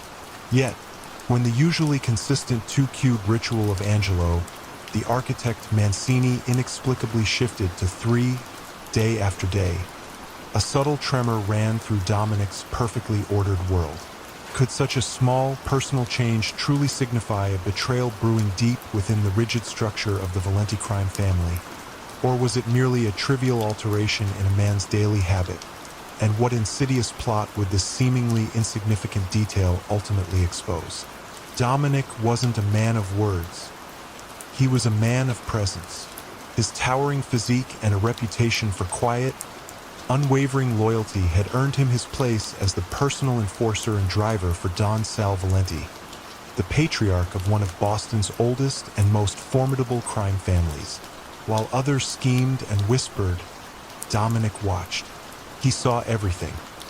The nervous twitch of a capo before a difficult meeting, the subtle shift in seating arrangements during card games, the way a man held his cigar when he was truly agitated. He possessed an almost preternatural ability to absorb details, to read the unspoken language of power and fear. He was the Don's shadow, his ears and eyes on the street, filtering out the noise and presenting only the essential truths. The Valenti family, in the bustling Boston of the 1970s, controlled the city's port, its largest union locals, and a significant portion of the city's construction industry. Their operations were a blend of traditional racketeering, protection schemes, and the quiet manipulation of municipal contracts. Don Sal, a shrewd and cautious leader, valued loyalty above all else. His reign was characterized by stability and a ruthless efficiency, a quiet storm rather than an open conflagration. Dominic's soft coercion was subtle. His silent presence in a room was often enough to convey a message, his steady gaze enough to quell dissent. He was the embodiment of the Don's unspoken threat, a living deterrent to ambition and disloyalty. Angelo, the architect Mancini, by contrast, was all charisma and intellect. He was the family's financial wizard, responsible for laundering their illicit gains through shell corporations and legitimate-looking real estate ventures.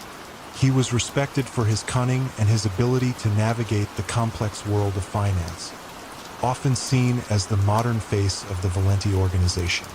Don Sal trusted Angelo implicitly, viewing him as a crucial bridge between the old ways and the new. Their morning coffee ritual, shared in the Don's unassuming kitchen, was a daily communion, a moment of quiet planning before the day's operations began. That third sugar cube, however, lodged itself in Dominic's mind like a burr. It was a deviation from a deeply ingrained habit, a small break in a man's personal rhythm. Dominic began to observe Angelo more closely, not in an accusatory way, but with the detached precision of a seasoned predator. He noticed other subtle changes. Angelo's once impeccable suits were occasionally rumpled. His usually calm demeanor was punctuated by fleeting moments of intense focus, almost distraction. He began taking calls on a second, untraceable phone, always stepping outside. These were not the signs of a man under stress from legitimate business. They were the tells of a man guarding a secret. Dominic's investigation was a masterpiece of silent surveillance. He didn't use wiretaps or stakeouts in the traditional sense. Instead, he simply observed. He noted Angelo's patterns, the unusual route he took to his office on Tuesdays, the specific brand of cigarette he started smoking, the clandestine meetings in an obscure, out-of-the-way coffee shop with men Dominic didn't recognize from the family. He discreetly tracked the changes in Angelo's daily routine, piecing together a mosaic of anomalies. The Duke was putting together a puzzle, not with brute force, but with a quiet, relentless patience. The pieces began to fall into place. The men Angelo was meeting were not rival family members, nor were they legitimate business partners. They were outsiders, connected to a burgeoning drug cartel operating out of Miami, a group known for its extreme ruthlessness and disregard for established territories. Dominic also noticed a subtle shift in the family's construction contracts.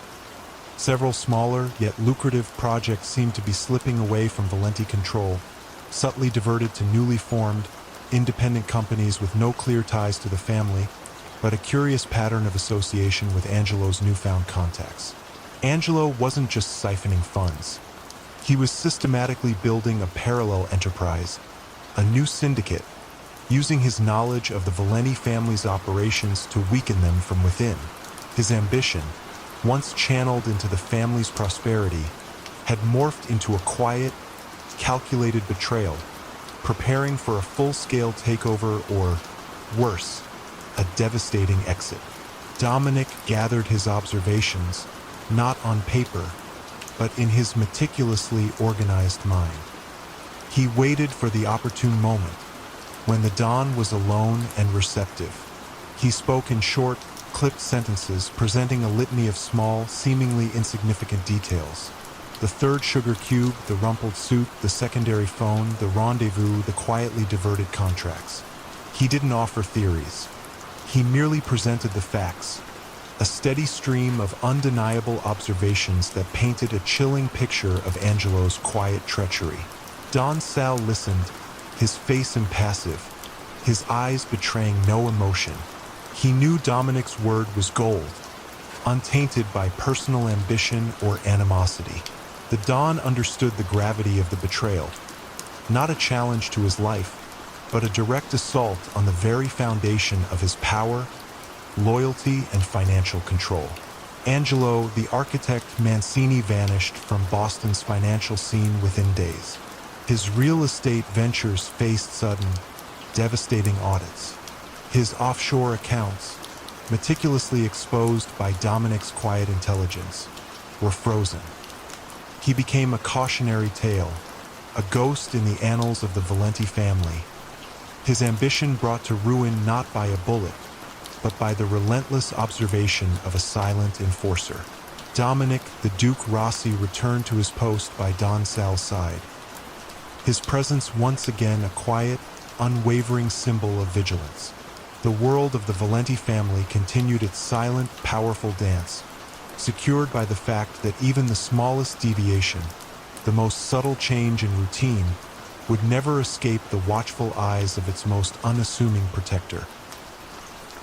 Almost reverential atmosphere of Chicago's elite private clubs, Tommy the Book Moretti moved like a phantom. His soft-spoken demeanor and impeccably tailored suits masking a formidable intellect and an iron will. His collection wasn't of art or rare books, but of favors, deeply personal, unspoken debts from powerful judges, city council members, and influential businessmen, all meticulously recorded in his legendary Little Black Book. Yet, when a newly appointed, fiercely independent district attorney, untainted by the city's entrenched political machinery, began a seemingly benign investigation into minor campaign finance irregularities, it cast a long, unsettling shadow over Tommy's entire, carefully constructed network. Could a system built on decades of quiet influence truly be undone by a prosecutor who refused to acknowledge the unwritten rules, or was Tommy's web of favors too strong to ever fully unravel? Tommy Moretti was the embodiment of quiet power. He was an unassuming man, often mistaken for a retired professor or a quiet philanthropist. But beneath the genteel facade lay the sharpest mind in the Moretti crime family, a man whose true genius lay not in violence, but in cultivating influence. He understood that in a city like Chicago, the real battles were won not with bullets, but with carefully placed leverage. He held no official title within the family, yet his counsel was sought on every major decision. He was Tommy the Book because he remembered everything, every favor granted, every secret confided, every debt incurred. His weapon was information wielded with surgical precision. The Moretti family, with Tommy's guidance, had shifted away from overt violence, focusing instead on control through political and economic infiltration. Their primary rackets were disguised as legitimate lobbying efforts, lucrative urban development contracts awarded through manipulated bids, and the subtle control of key public offices through carefully selected, indebted candidates. Tommy's soft coercion was his masterpiece. A judge who received a quiet reminder of a gambling debt from his youth might find himself ruling favorably on a family-related zoning dispute. A councilman whose illicit affair was known to Tommy might suddenly find crucial votes for a family-backed project appearing out of nowhere. The beauty of Tommy's system was its self-sustaining nature. Those who received favors became indebted, and those debts became currency for future influence. His Little Black Book, kept in a locked drawer in his otherwise Spartan office, was not just a list. It was a living document, constantly updated with the nuances of each favor, the precise nature of each leverage point. It was the ultimate leverage machine, operating in the shadows, ensuring the family's quiet dominance over Chicago's political landscape. He once famously told Don Moretti, "Power is not in what you take, but in what you can ask for and know it will be given." For years, Tommy's system was impregnable. The powerful understood the unwritten rules. Accept Tommy's quiet assistance, and your career would flourish. Cross him, and your past would subtly, irrevocably derail your future. The whispers of his influence were enough to ensure compliance. However, the political landscape shifted dramatically with the arrival of Evelyn Chun, a young, idealistic district attorney from out of state, handpicked for her independence and her absolute lack of connections to Chicago's entrenched power brokers. She arrived with no pre-existing biases, no knowledge of the city's intricate web of favors and debts. Her first major initiative was a seemingly mundane task, a review of campaign finance reports, focusing on the transparency of donations and the legality of political contributions. She wasn't looking for mob ties. She was looking for good governance. Evelyn's initial findings were unremarkable. A few minor infractions easily explained, but her methodical approach led her to scrutinize a particular pattern. A consistent, almost rhythmic exchange of favors and donations between a handful of minor political figures and several seemingly legitimate businesses, all of which eventually circled back to the Du Bois-Roux banking dynasty, a nod to a previous story, implying an extended network or similar methodologies, which, unbeknownst to Evelyn, was a major front for the Moretti family's legitimate operations. She noticed that small, perfectly legal donations were often followed by unusual, often expedited, bureaucratic approvals or favorable legislative amendments. It was a subtle, almost invisible dance, but to Evelyn's fresh eyes, it felt too coordinated to be random. The turning point came when Evelyn's team uncovered a series of anonymous tips, initially dismissed as unsubstantiated gossip, detailing specific instances where politicians had suddenly reversed their stances on key issues after seemingly private consultations. These tips, combined with her financial data, allowed Evelyn to identify a common thread: Tommy Moretti, not as a direct actor, but as the consistent, silent facilitator. She wasn't looking for a little black book, but she was reconstructing its ghost, its effects radiating outward from a single, unassuming source. Evelyn realized she needed more. She couldn't prosecute Tommy based on patterns of influence. Then, through a chance encounter during a raid on a mid-level gambling operation, an operation loosely associated with the Moretti family, her team found it. A meticulously organized, albeit highly encrypted, digital ledger on a discarded laptop, a modern iteration of Tommy the Book's famed record. It was filled with coded entries, each corresponding to a favor, a debt, a piece of leverage. The entries were not explicit, but with Evelyn's data-driven approach and cross-referencing capabilities, the true nature of each favor became chillingly clear. The specific judge who received assistance with a personal financial matter and then ruled in favor of a Moretti-backed land deal. The councilman whose campaign received anonymous support and then pushed through a crucial zoning change. Tommy the Book Moretti's downfall was not a dramatic arrest in a smoky backroom. It was a quiet, relentless exposure of his insidious system. The evidence came not from an informant's testimony or a dramatic confession, but from his own meticulous records, inadvertently discovered and deciphered by Evelyn Chen's team. He was indicted on charges of racketeering, conspiracy, and extortion, his reputation as a quiet benefactor replaced by that of a ruthless manipulator. His web of favors, once thought unassailable, unraveled under the unforgiving glare of a prosecutor who refused to play by the unwritten rules, proving that even the most deeply entrenched systems of quiet power can be brought to their knees by the relentless pursuit of transparent truth. Dr. Elias Thorne, the impeccably dressed CEO of Vanguard Pharma, moved through the pristine laboratories and executive suites with an aura of detached brilliance.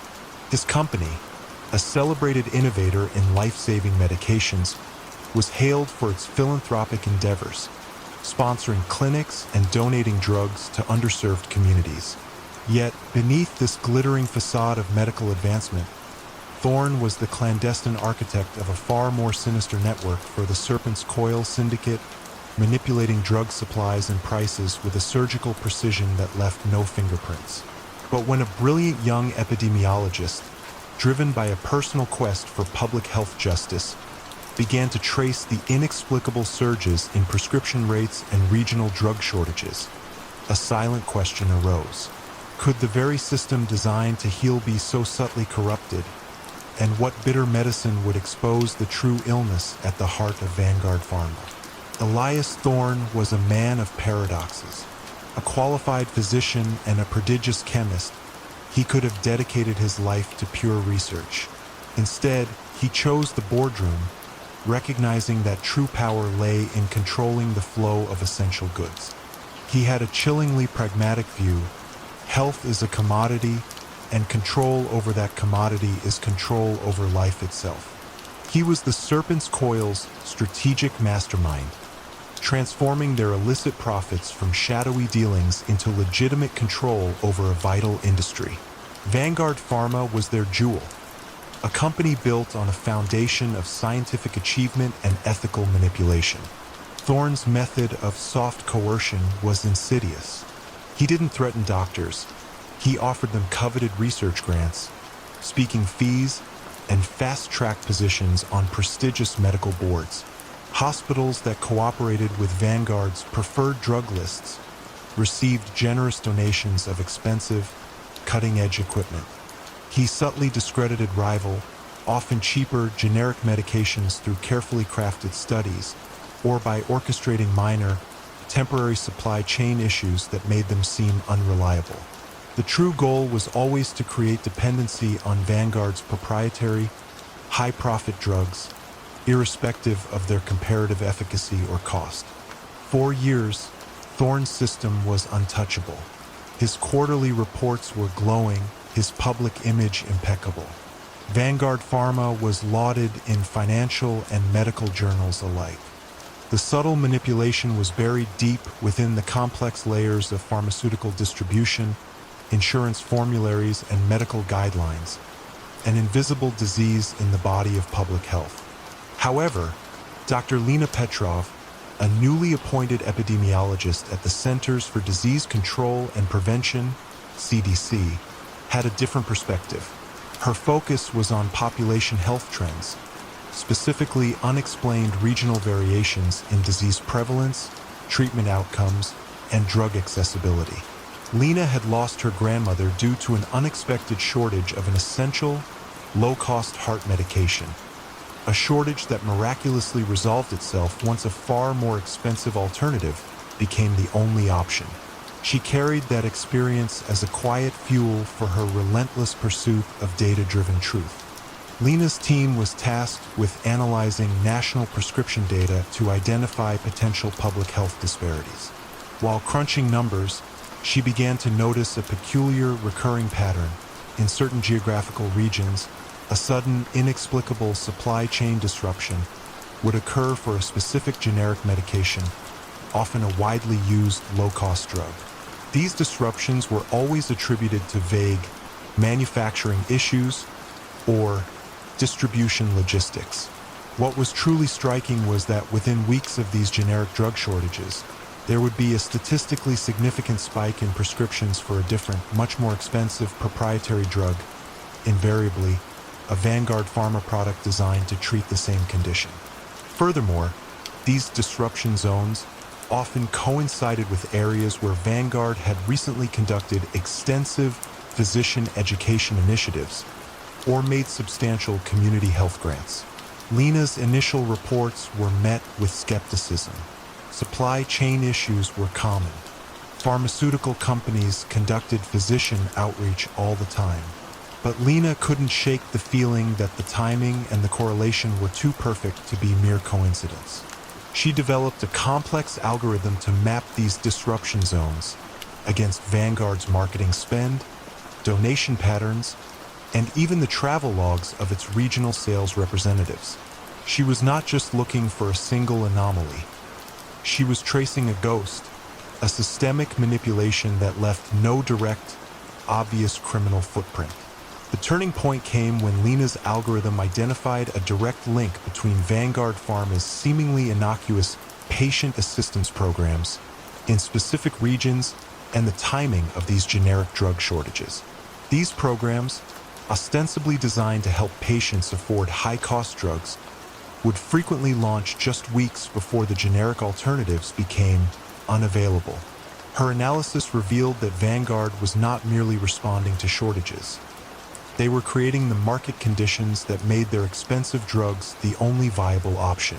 The manufacturing issues were deliberate. The distribution delays were orchestrated. Dr. Elias Thorne's downfall wasn't a dramatic raid on his lab. It was a quiet, relentless unraveling of his meticulously constructed illusion of benevolence. The Department of Justice, working with the FDA and Lena's data, launched a sweeping investigation. They didn't find traditional drug dealing. They found market manipulation, antitrust violations, healthcare fraud, and racketeering, all proven by Lena's irrefutable epidemiological and supply chain data. Thorne was indicted not for directly harming patients, but for systematically exploiting their vulnerabilities and manipulating the very system designed to protect them. His philanthropy was exposed as a calculated smokescreen for engineered crises. His medical brilliance twisted into a tool for illicit gain. The pharmacist's silent sickness had been diagnosed not by a street informant, but by a dedicated epidemiologist who saw the patterns of corruption in the very data meant to reflect public health. His empire, built on the illusion of healing, crumbled under the weight of transparent truth, proving that even the most subtle forms of exploitation, once illuminated by rigorous data analysis, cannot remain hidden. Minimalist boardrooms overlooking the Champs-Élysées, Julian, the narrator, Fontaine-crafted public perception with the precision of a master surgeon. As the CEO of Veritas Communications, a global public relations powerhouse, he was revered for his ability to reshape reputations, launch successful campaigns, and navigate the most treacherous media storms for his high-profile clients. Yet, beneath the veneer of legitimate spin, Fontaine was the silent architect of an insidious narrative machine for the Nexus, a shadowy conglomerate that profited from manipulating public opinion. But when a brilliant, socially conscious data journalist began to detect peculiar, almost rhythmic echoes in seemingly independent news stories, a silent question arose. Could the very fabric of public discourse be so subtly rewoven? And what unsettling truth would expose the true puppeteer behind the daily headlines? Julian Fontaine was a man of impeccable taste and an unnerving charisma. He possessed an almost supernatural understanding of human psychology, knowing precisely which words, which images, which narratives would resonate with the masses. He didn't just manage public relations, he engineered reality. From his luxurious office, he commanded an army of media strategists, pollsters, and content creators, turning public sentiment like clay in his hands. He was the narrator because he didn't just tell stories. He wrote the script for how the world understood complex events. For the Nexus, a global entity with vast interests in finance, technology, and natural resources, Fontaine was indispensable. His firm was the ultimate shield, capable of deflecting criticism, neutralizing scandals, and subtly guiding public policy debates in their favor. Fontaine's soft coercion was insidious. He wouldn't threaten a journalist. He would simply ensure that a competing, more flattering narrative reached their editor's desk, fully researched and perfectly packaged. He didn't bribe politicians directly. He funded independent think tanks that published research supporting the Nexus's legislative agenda, then disseminated that research through his vast media network. He could amplify a minor flaw in a rival company's product until it became a public crisis, or bury a significant scandal involving the Nexus beneath a deluge of seemingly unrelated, positive news. His power lay in his ability to control the flow of information, shaping not just what people thought, but how they thought about it. For years, Fontaine's system was untouchable. Veritas Communications won awards, attracted the biggest clients, and its stock soared. The subtle manipulations were expertly woven into the vast tapestry of daily news, indistinguishable from genuine public discourse. He had created an echo chamber where the Nexus's interests were always prioritized, always framed in the most favorable light. He believed his control over the narrative was absolute, a digital fortress of perception. However, the mid-2010s ushered in a new era of digital forensics. Dr. Anya Petrova, a data journalist at the International Consortium for Investigative Reporting, specialized in media manipulation and disinformation campaigns. Anya was driven by a deep concern for the integrity of public discourse, a passion ignited by witnessing the erosion of trust in traditional media. She possessed an uncanny ability to see patterns in online data, to detect the artificial hum beneath the roar of organic conversation. Anya's team was investigating a series of seemingly unconnected, pro-mining articles that had suddenly appeared across a diverse range of online environmental blogs and local news sites, all advocating for a controversial new mining project proposed by a subsidiary of the Nexus. What caught Anya's eye wasn't the content itself, but a peculiar, almost identical turn of phrase and a specific, uncommon metaphor, the Earth's forgotten arteries, that appeared in multiple articles across different platforms, often published within hours of each other. It was a stylistic fingerprint, too precise to be coincidental. This was not plagiarism. It was orchestration. Anya began to use advanced natural language processing, NLP, tools and network analysis. Her algorithms, designed to detect shared linguistic patterns, thematic clusters, and coordinated dissemination schedules, started to trace the genesis and spread of these narratives. She mapped the funding of the ostensibly independent blogs back to a complex web of shell companies, all ultimately owned by the Nexus, and then cross-referenced these with Veritas Communications' public client lists. She discovered that Veritas had an unusual number of ghost clients, small, obscure entities that received significant PR services but had no visible market presence. The turning point came when Anya's team uncovered a meticulously crafted master narrative document, leaked by a disillusioned former employee of Veritas.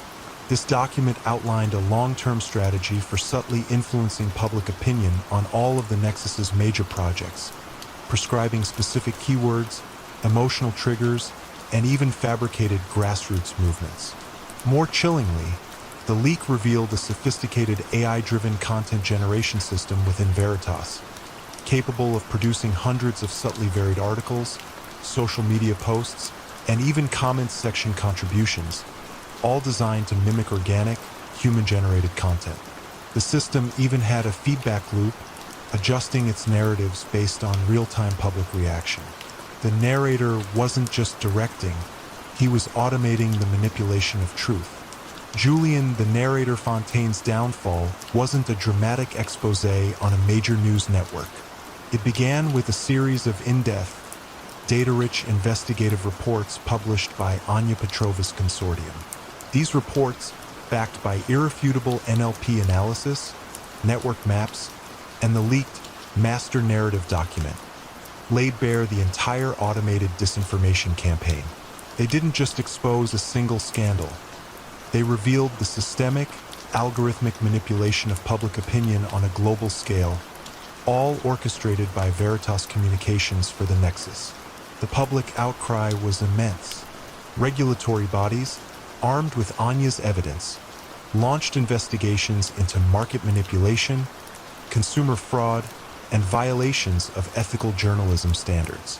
Fontaine was indicted not for traditional crimes, but for orchestrating a vast scheme of digital deception and market interference. His empire built on the illusion of informed consent. His belief in the impregnability of his narrative fortress was shattered by a data journalist who saw the unseen strings, proving that even the most sophisticated architects of perception, once their subtle algorithms are decoded, cannot hide from the relentless pursuit of truth. In the gleaming, ever-expanding skyline of a major West Coast city, Victor the Sculptor Moreau was an architectural deity. His firm, Terraform Dynamics, synonymous with visionary urban renewal and sustainable design. His developments, lauded in architectural journals and city planning commissions, transformed derelict neighborhoods into vibrant, eco-conscious communities, securing his place as a benevolent titan of urban design. Yet, beneath the polished glass and green roofs, Moreau was the clandestine architect of a far more intricate network for the Foundation, a shadowy syndicate that profited from manipulating property values and laundering illicit funds through inflated construction projects. But when a brilliant urban geographer, driven by a quiet concern for displaced communities, began to meticulously map patterns of demolition waste and property acquisition, a silent question arose. Could the very act of building a city be so subtly corrupted? And what bitter truth would expose the true cost of the sculptor's vision? Victor Moreau was a man whose public persona radiated innovation and civic responsibility. With his sharp suits and even sharper intellect, he captivated audiences with presentations on eco-friendly urban living and community-centric design. He wasn't just building structures, he was crafting ecosystems, or so it seemed. His genius lay in identifying neglected urban zones, then, with surgical precision, orchestrating their revitalization. For the Foundation, a discreet, powerful syndicate with vast interests in finance and organized crime, Moreau was invaluable. He transformed their illicit gains from shadowy dealings, extortion, high-stakes gambling, and discreet blackmail into pristine, tangible assets. Luxury condominiums, sprawling commercial centers, and sustainable mixed-use developments. Terraform Dynamics was their most effective money-laundering machine, its complex projects absorbing millions in dirty money through inflated costs and opaque subcontracts. Moreau's soft coercion was insidious. He didn't threaten residents. He offered seemingly generous buyouts to longtime homeowners, often just after city services in their neighborhoods mysteriously deteriorated, or after local zoning laws were subtly amended to make their properties less desirable for traditional family living. He didn't strong-arm city officials.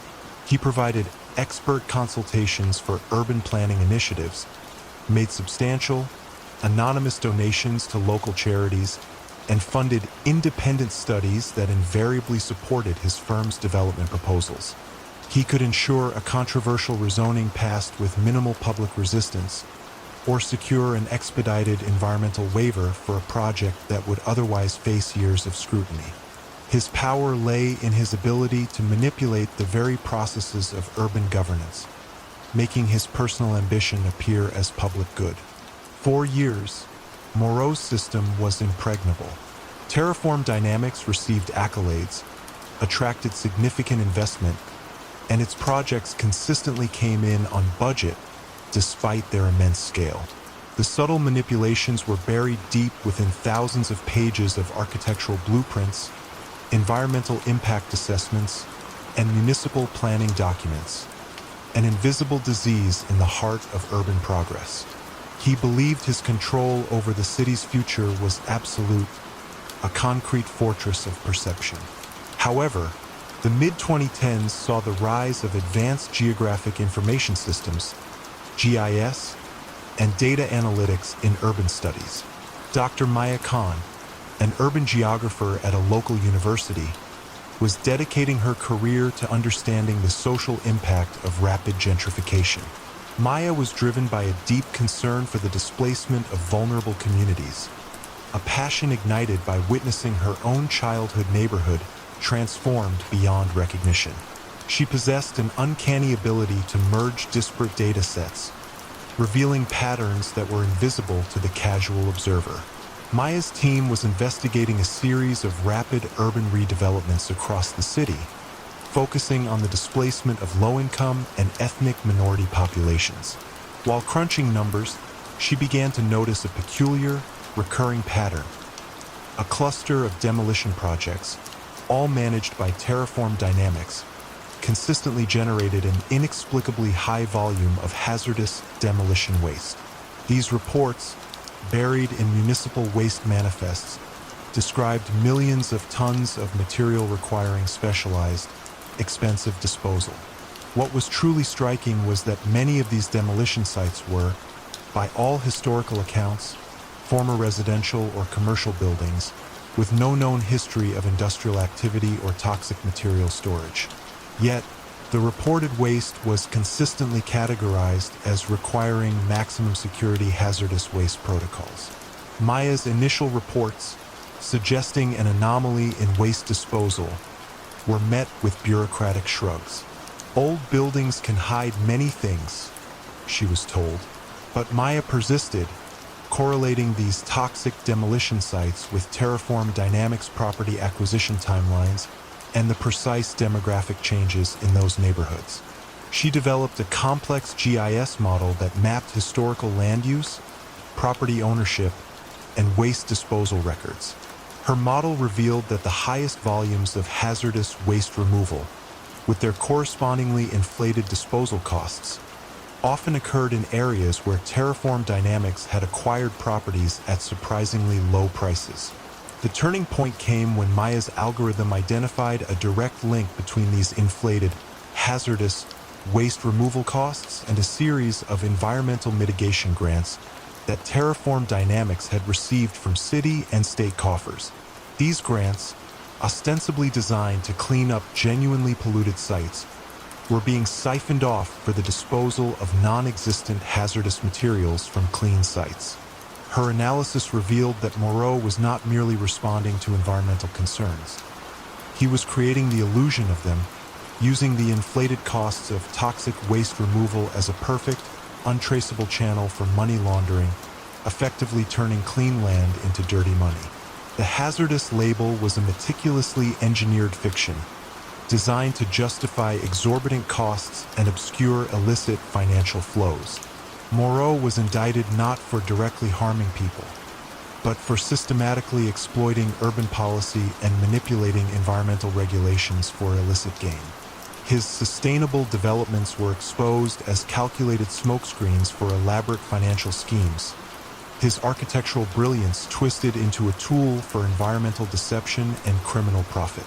The architect's toxic footprint had been diagnosed not by an informant's whisper, but by a dedicated urban geographer who saw the patterns of corruption in the very data meant to reflect the city's growth.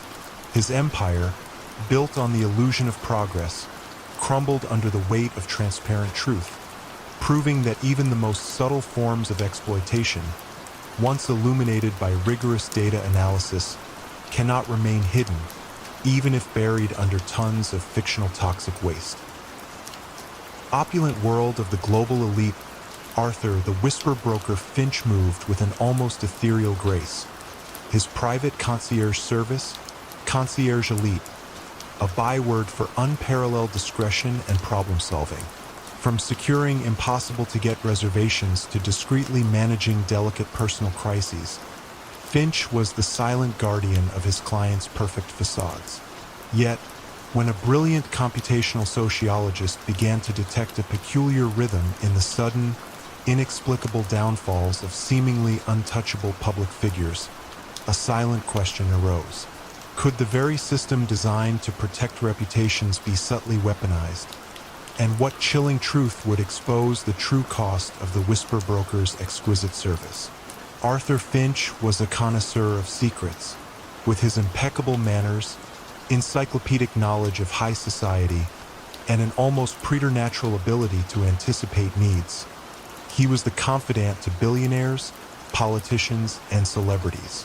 His office, a minimalist masterpiece overlooking Lake Geneva, was a hub of unparalleled discretion. He didn't just solve problems, he erased them. For the inner circle, a shadowy cabal controlling vast swathes of global tech and media, Finch was their indispensable operative. He transformed their need for influence into a meticulously managed tapestry of personal leverage. Concierge Elite, outwardly a service of supreme convenience, was in reality a sophisticated intelligence agency, collecting vulnerabilities on the world's most powerful individuals. Finch's soft coercion was his ultimate art form. He never issued threats.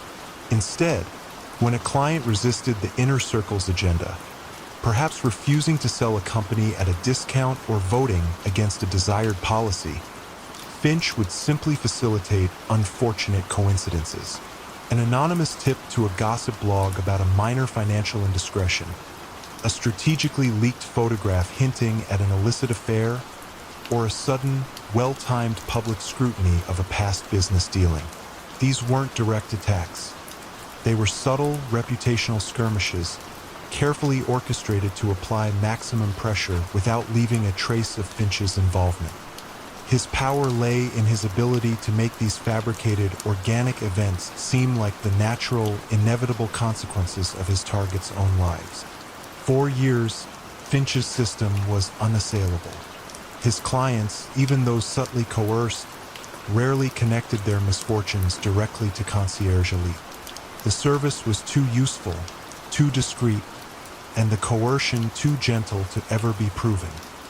He had built a fortress of plausible deniability, believing the sheer volume and seemingly organic nature of his orchestrated narratives would make them impossible to dissect.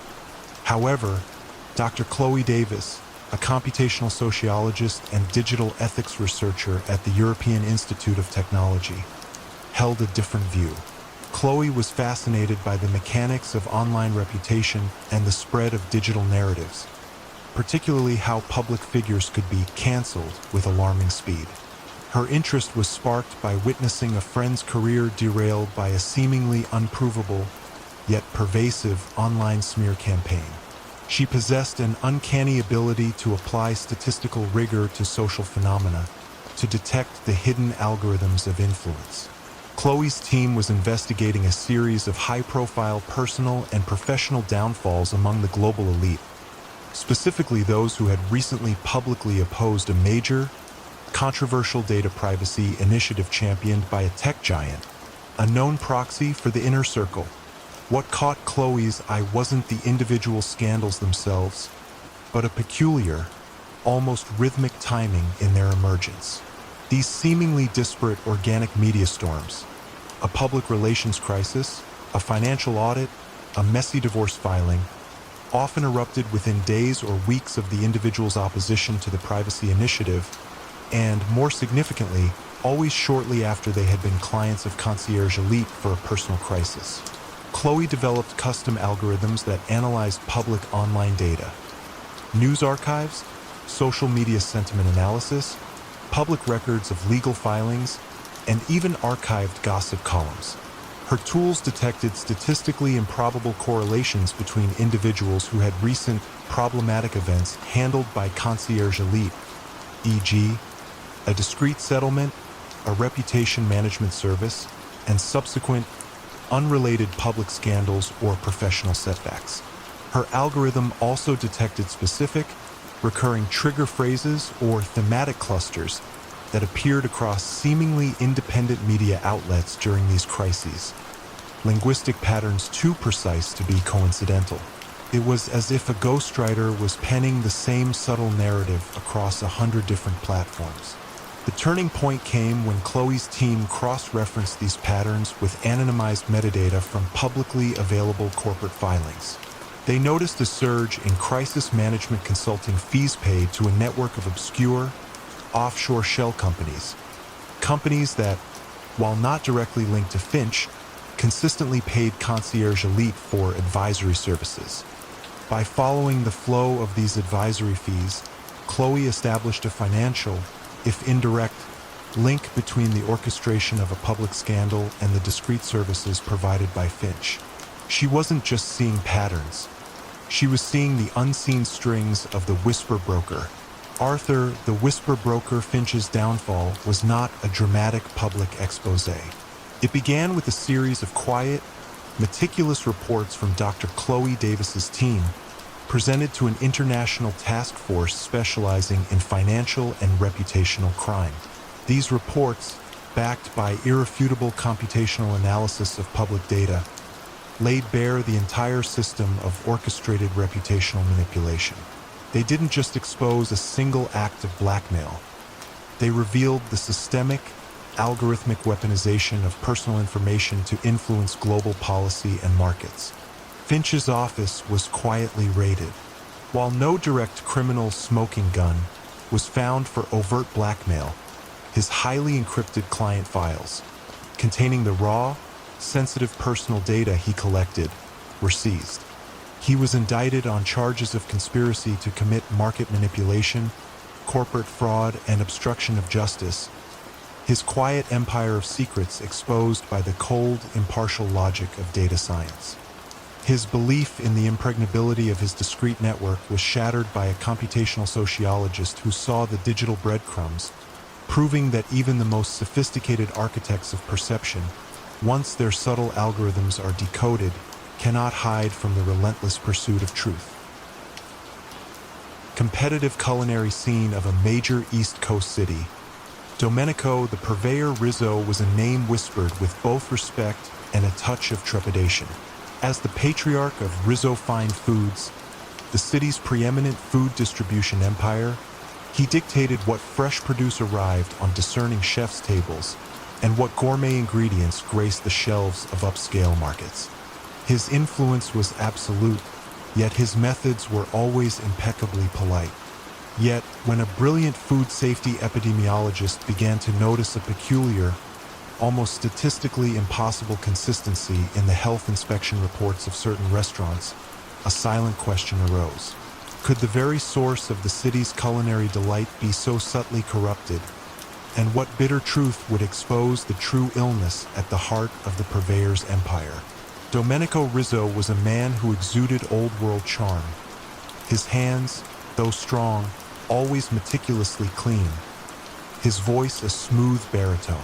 He had inherited a small, struggling produce business and, through a combination of ruthless business acumen and unparalleled networking, transformed it into Rizzo Fine Foods, a juggernaut that supplied nearly every significant restaurant, hotel, and institution in the city.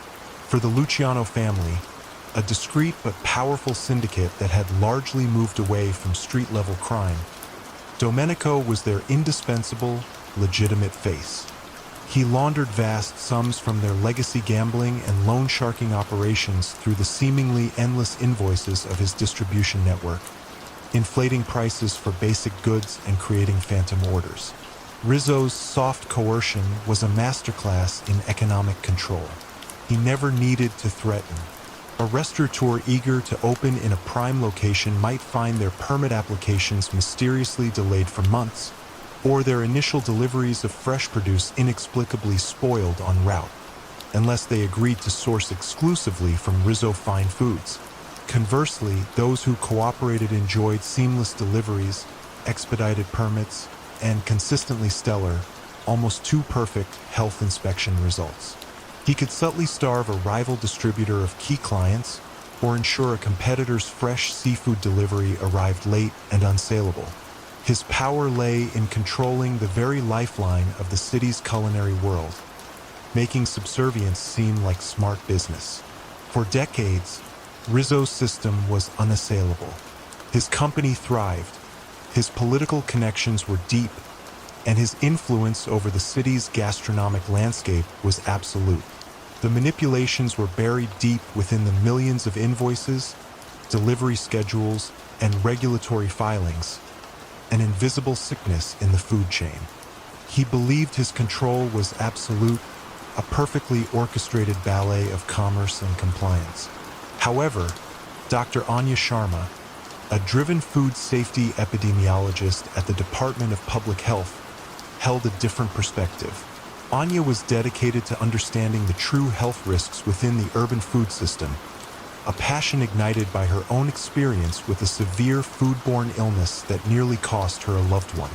She possessed an uncanny ability to spot statistical anomalies in vast datasets, to see the patterns that indicated something was amiss beneath the surface of official reports.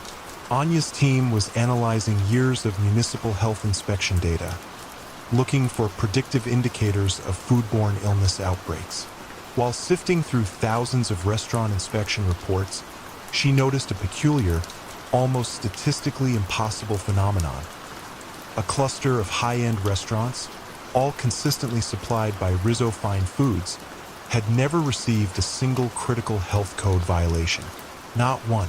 Over multiple years, across dozens of inspections, their scores were always perfect, their kitchens spotless on paper. This stood in stark contrast to the natural variability seen in even the best establishments, where minor, non-critical infractions, a loose tile, a label missing, were almost inevitable. Anya's initial reports, suggesting an anomaly in inspection results, were met with polite dismissals. "They're just well-run establishments," she was told.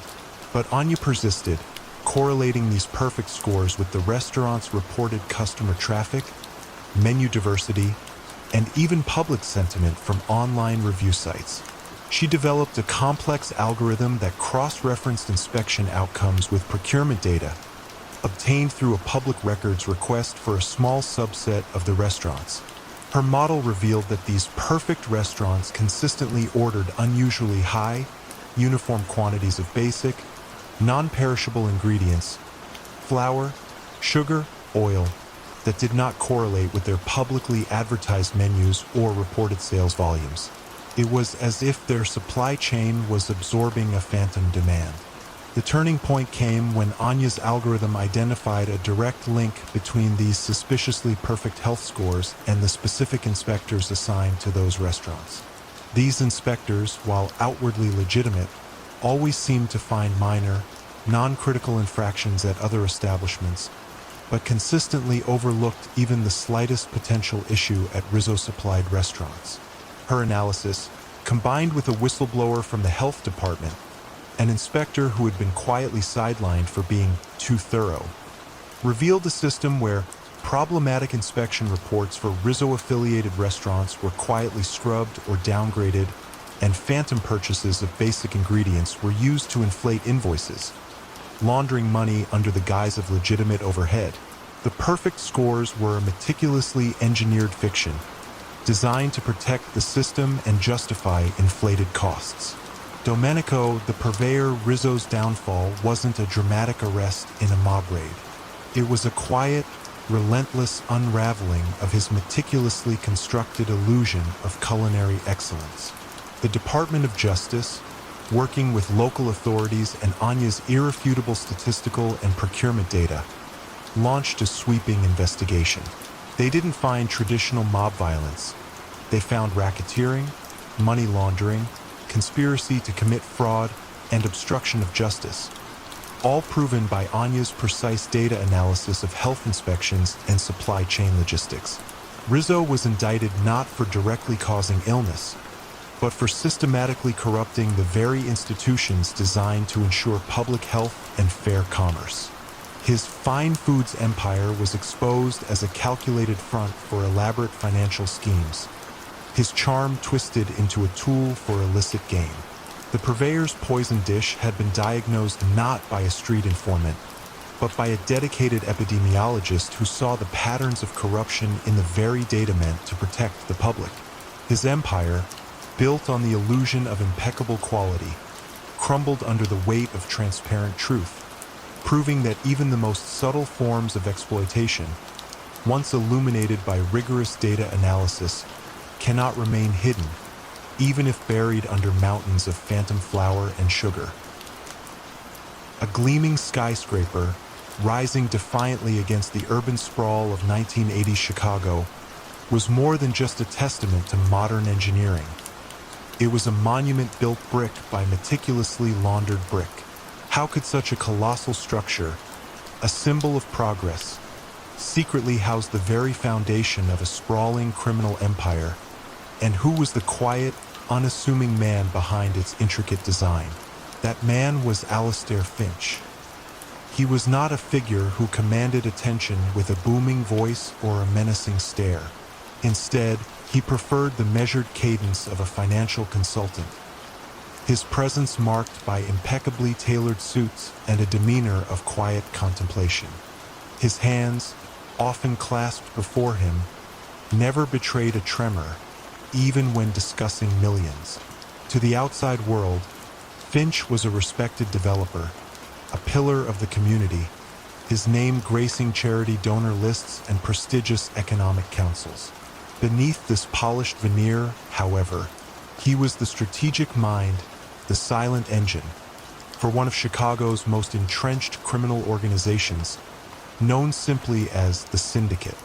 Finch's ascent within the Syndicate was not paved with violence or intimidation. His tools were spreadsheets and blueprints, his currency was financial acumen. He understood that true, enduring power resided not in the brutal enforcement of street corners, but in the intricate flow of capital, in the subtle sway over contracts, and in the quiet influence exerted on city officials.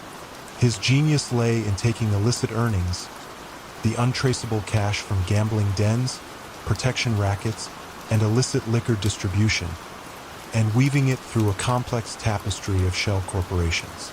These entities, ostensibly engaged in legitimate ventures like construction supply, labor contracting, and property management, formed the lifeblood of his financial empire. He acquired legitimate businesses, often paying slightly above market value, making them indispensable components of the local economy. Who would question a man who brought jobs and prosperity? Finch's methods of coercion were just as subtle. He didn't dispatch enforcers. He sent accountants and financial advisors.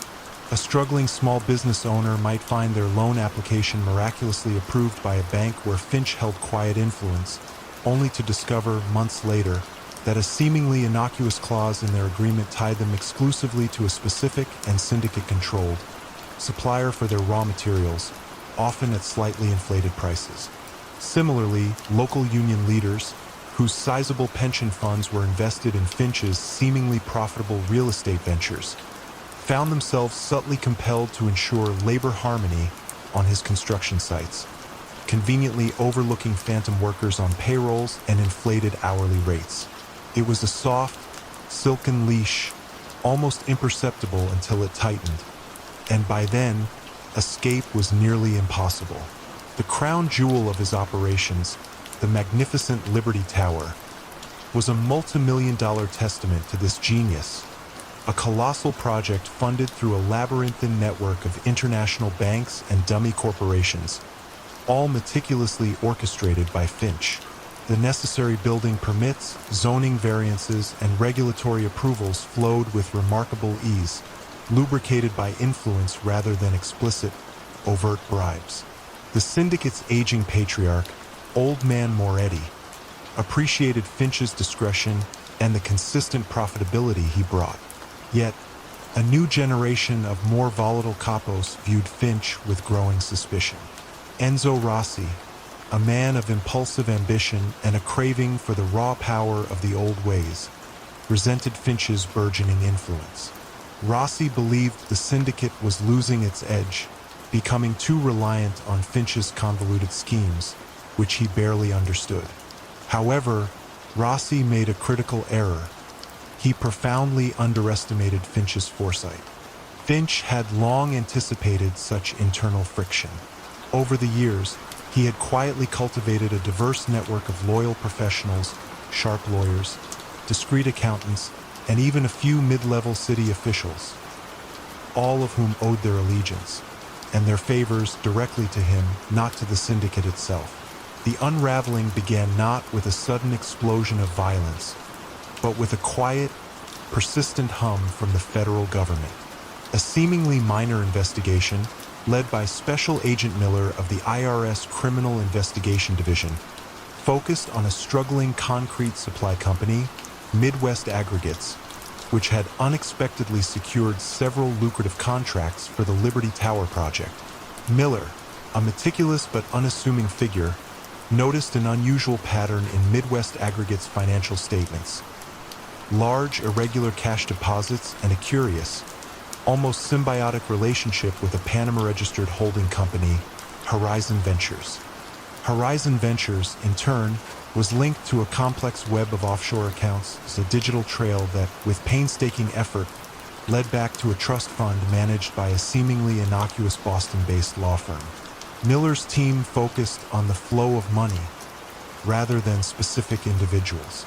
They soon realized that Finch's brilliance, his very talent for financial complexity, was also his greatest vulnerability. Every additional layer of obfuscation he painstakingly constructed also created another data point, another thread for the investigators to pull. The crucial break came not from a violent informant or a dramatic raid, but from a disgruntled junior accountant at the Boston law firm. Frustrated by his superior's refusal to acknowledge the significant irregularities he'd uncovered in Horizon Ventures' filings, he made an anonymous call. He didn't know who Alistair Finch was, only that the numbers simply did not add up. Imagine the quiet determination of Miller's team, patiently piecing together a mosaic of ledgers, wire transfers, and shell company registrations, building a case not on bullets and blood, but on dollar signs and digital footprints.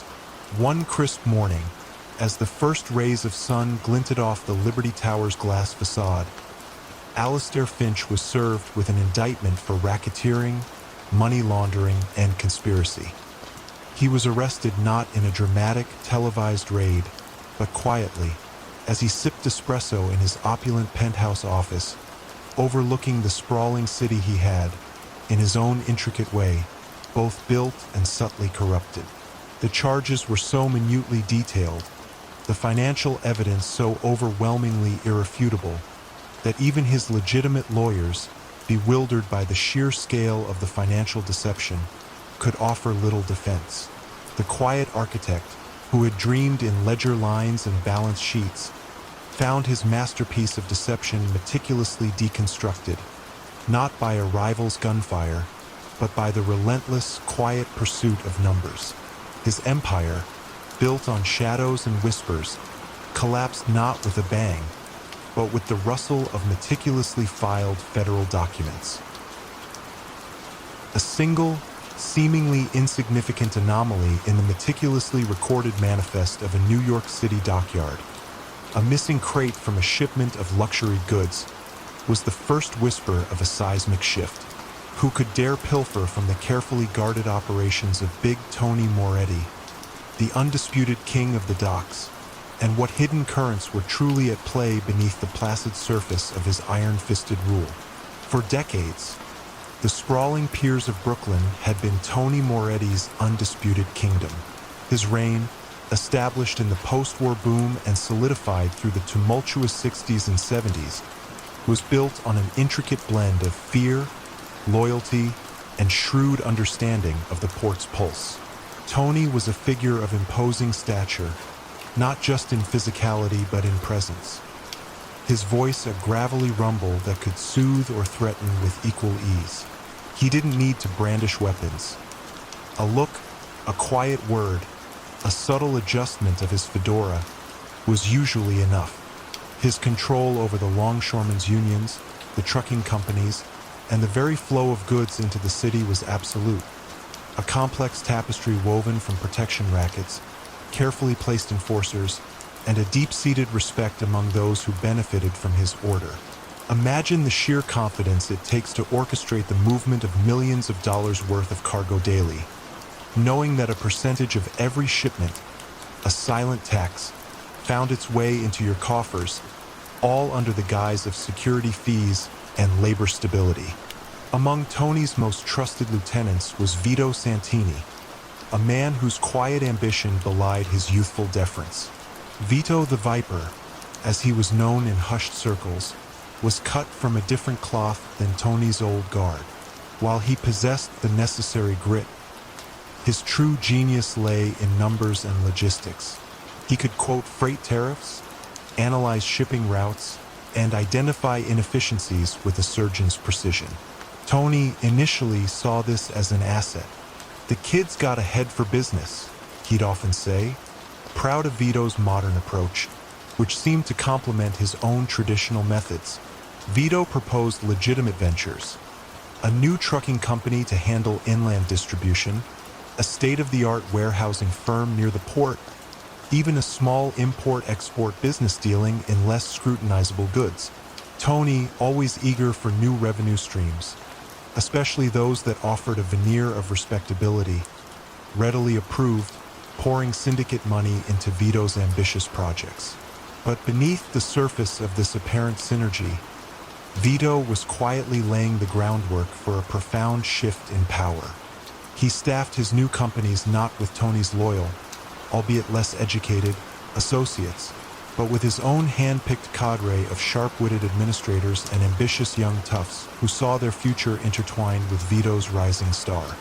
He began subtly diverting resources, using his control over the new logistics companies to favor his own affiliates, making it incrementally more difficult for businesses tied to Tony's older network to operate efficiently.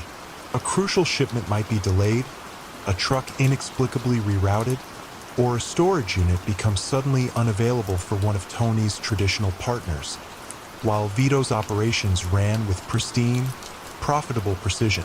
It was a slow, almost imperceptible erosion of Tony's influence, a silent remapping of the doc's true power lines.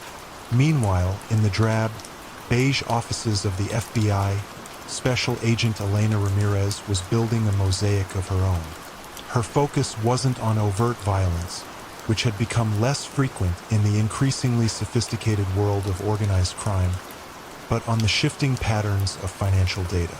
She noticed an unusual uptick in the incorporation of certain logistics companies around the Brooklyn docks, a sudden burst of activity in real estate transactions involving warehouses, and a curious consistency in the winning bids for port-related contracts. There were no obvious crimes, just a persistent feeling, a gut instinct, that something fundamental was changing. The missing luxury crate, that initial anomaly, was traced back to a specific warehouse, one recently acquired by Vito's new holding company, and managed by a man with known, if peripheral, ties to Tony Moretti's older network. It seemed like a rogue operation, but Ramirez sensed a deeper game. Tony, too, began to feel the chill of his diminishing control. Calls to union reps went unreturned for hours. Merchants who once sought his counsel now navigated their own paths. His loyal foot soldiers, the men who had spent their lives serving him, complained of being sidelined, their services no longer required, their traditional muscle replaced by Vito's intricate scheduling algorithms and efficiency experts. He confronted Vito, his voice low and dangerous. "Things are changing too fast, Vito," Tony rumbled. "You're cutting too many corners." Vito, ever charming, ever deferential, merely offered plausible explanations. "Modernization, Tony. We're streamlining, cutting out the fat. It's more profitable this way, more secure." Tony, an analog man in an increasingly digital world, found these explanations confusing but difficult to refute. He knew something was wrong, but the language of spreadsheets and supply chains was alien to him. The quiet usurpation reached its climax not in a hail of gunfire, but in a flood of documents. Vito, recognizing the increasing scrutiny on the docks from agents like Ramirez, made a calculated decision.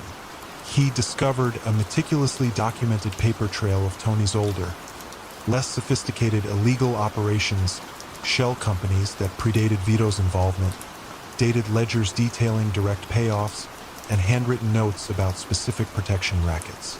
These documents, subtly leaked to a low-level federal contact Vito had cultivated, provided Agent Ramirez with the irrefutable evidence she needed. The missing luxury crate from months ago, it was now revealed, was part of an older, clumsier scheme orchestrated by one of Tony's less careful associates. A scheme that Vito had allowed to proceed just long enough to gather incriminating evidence against the old guard.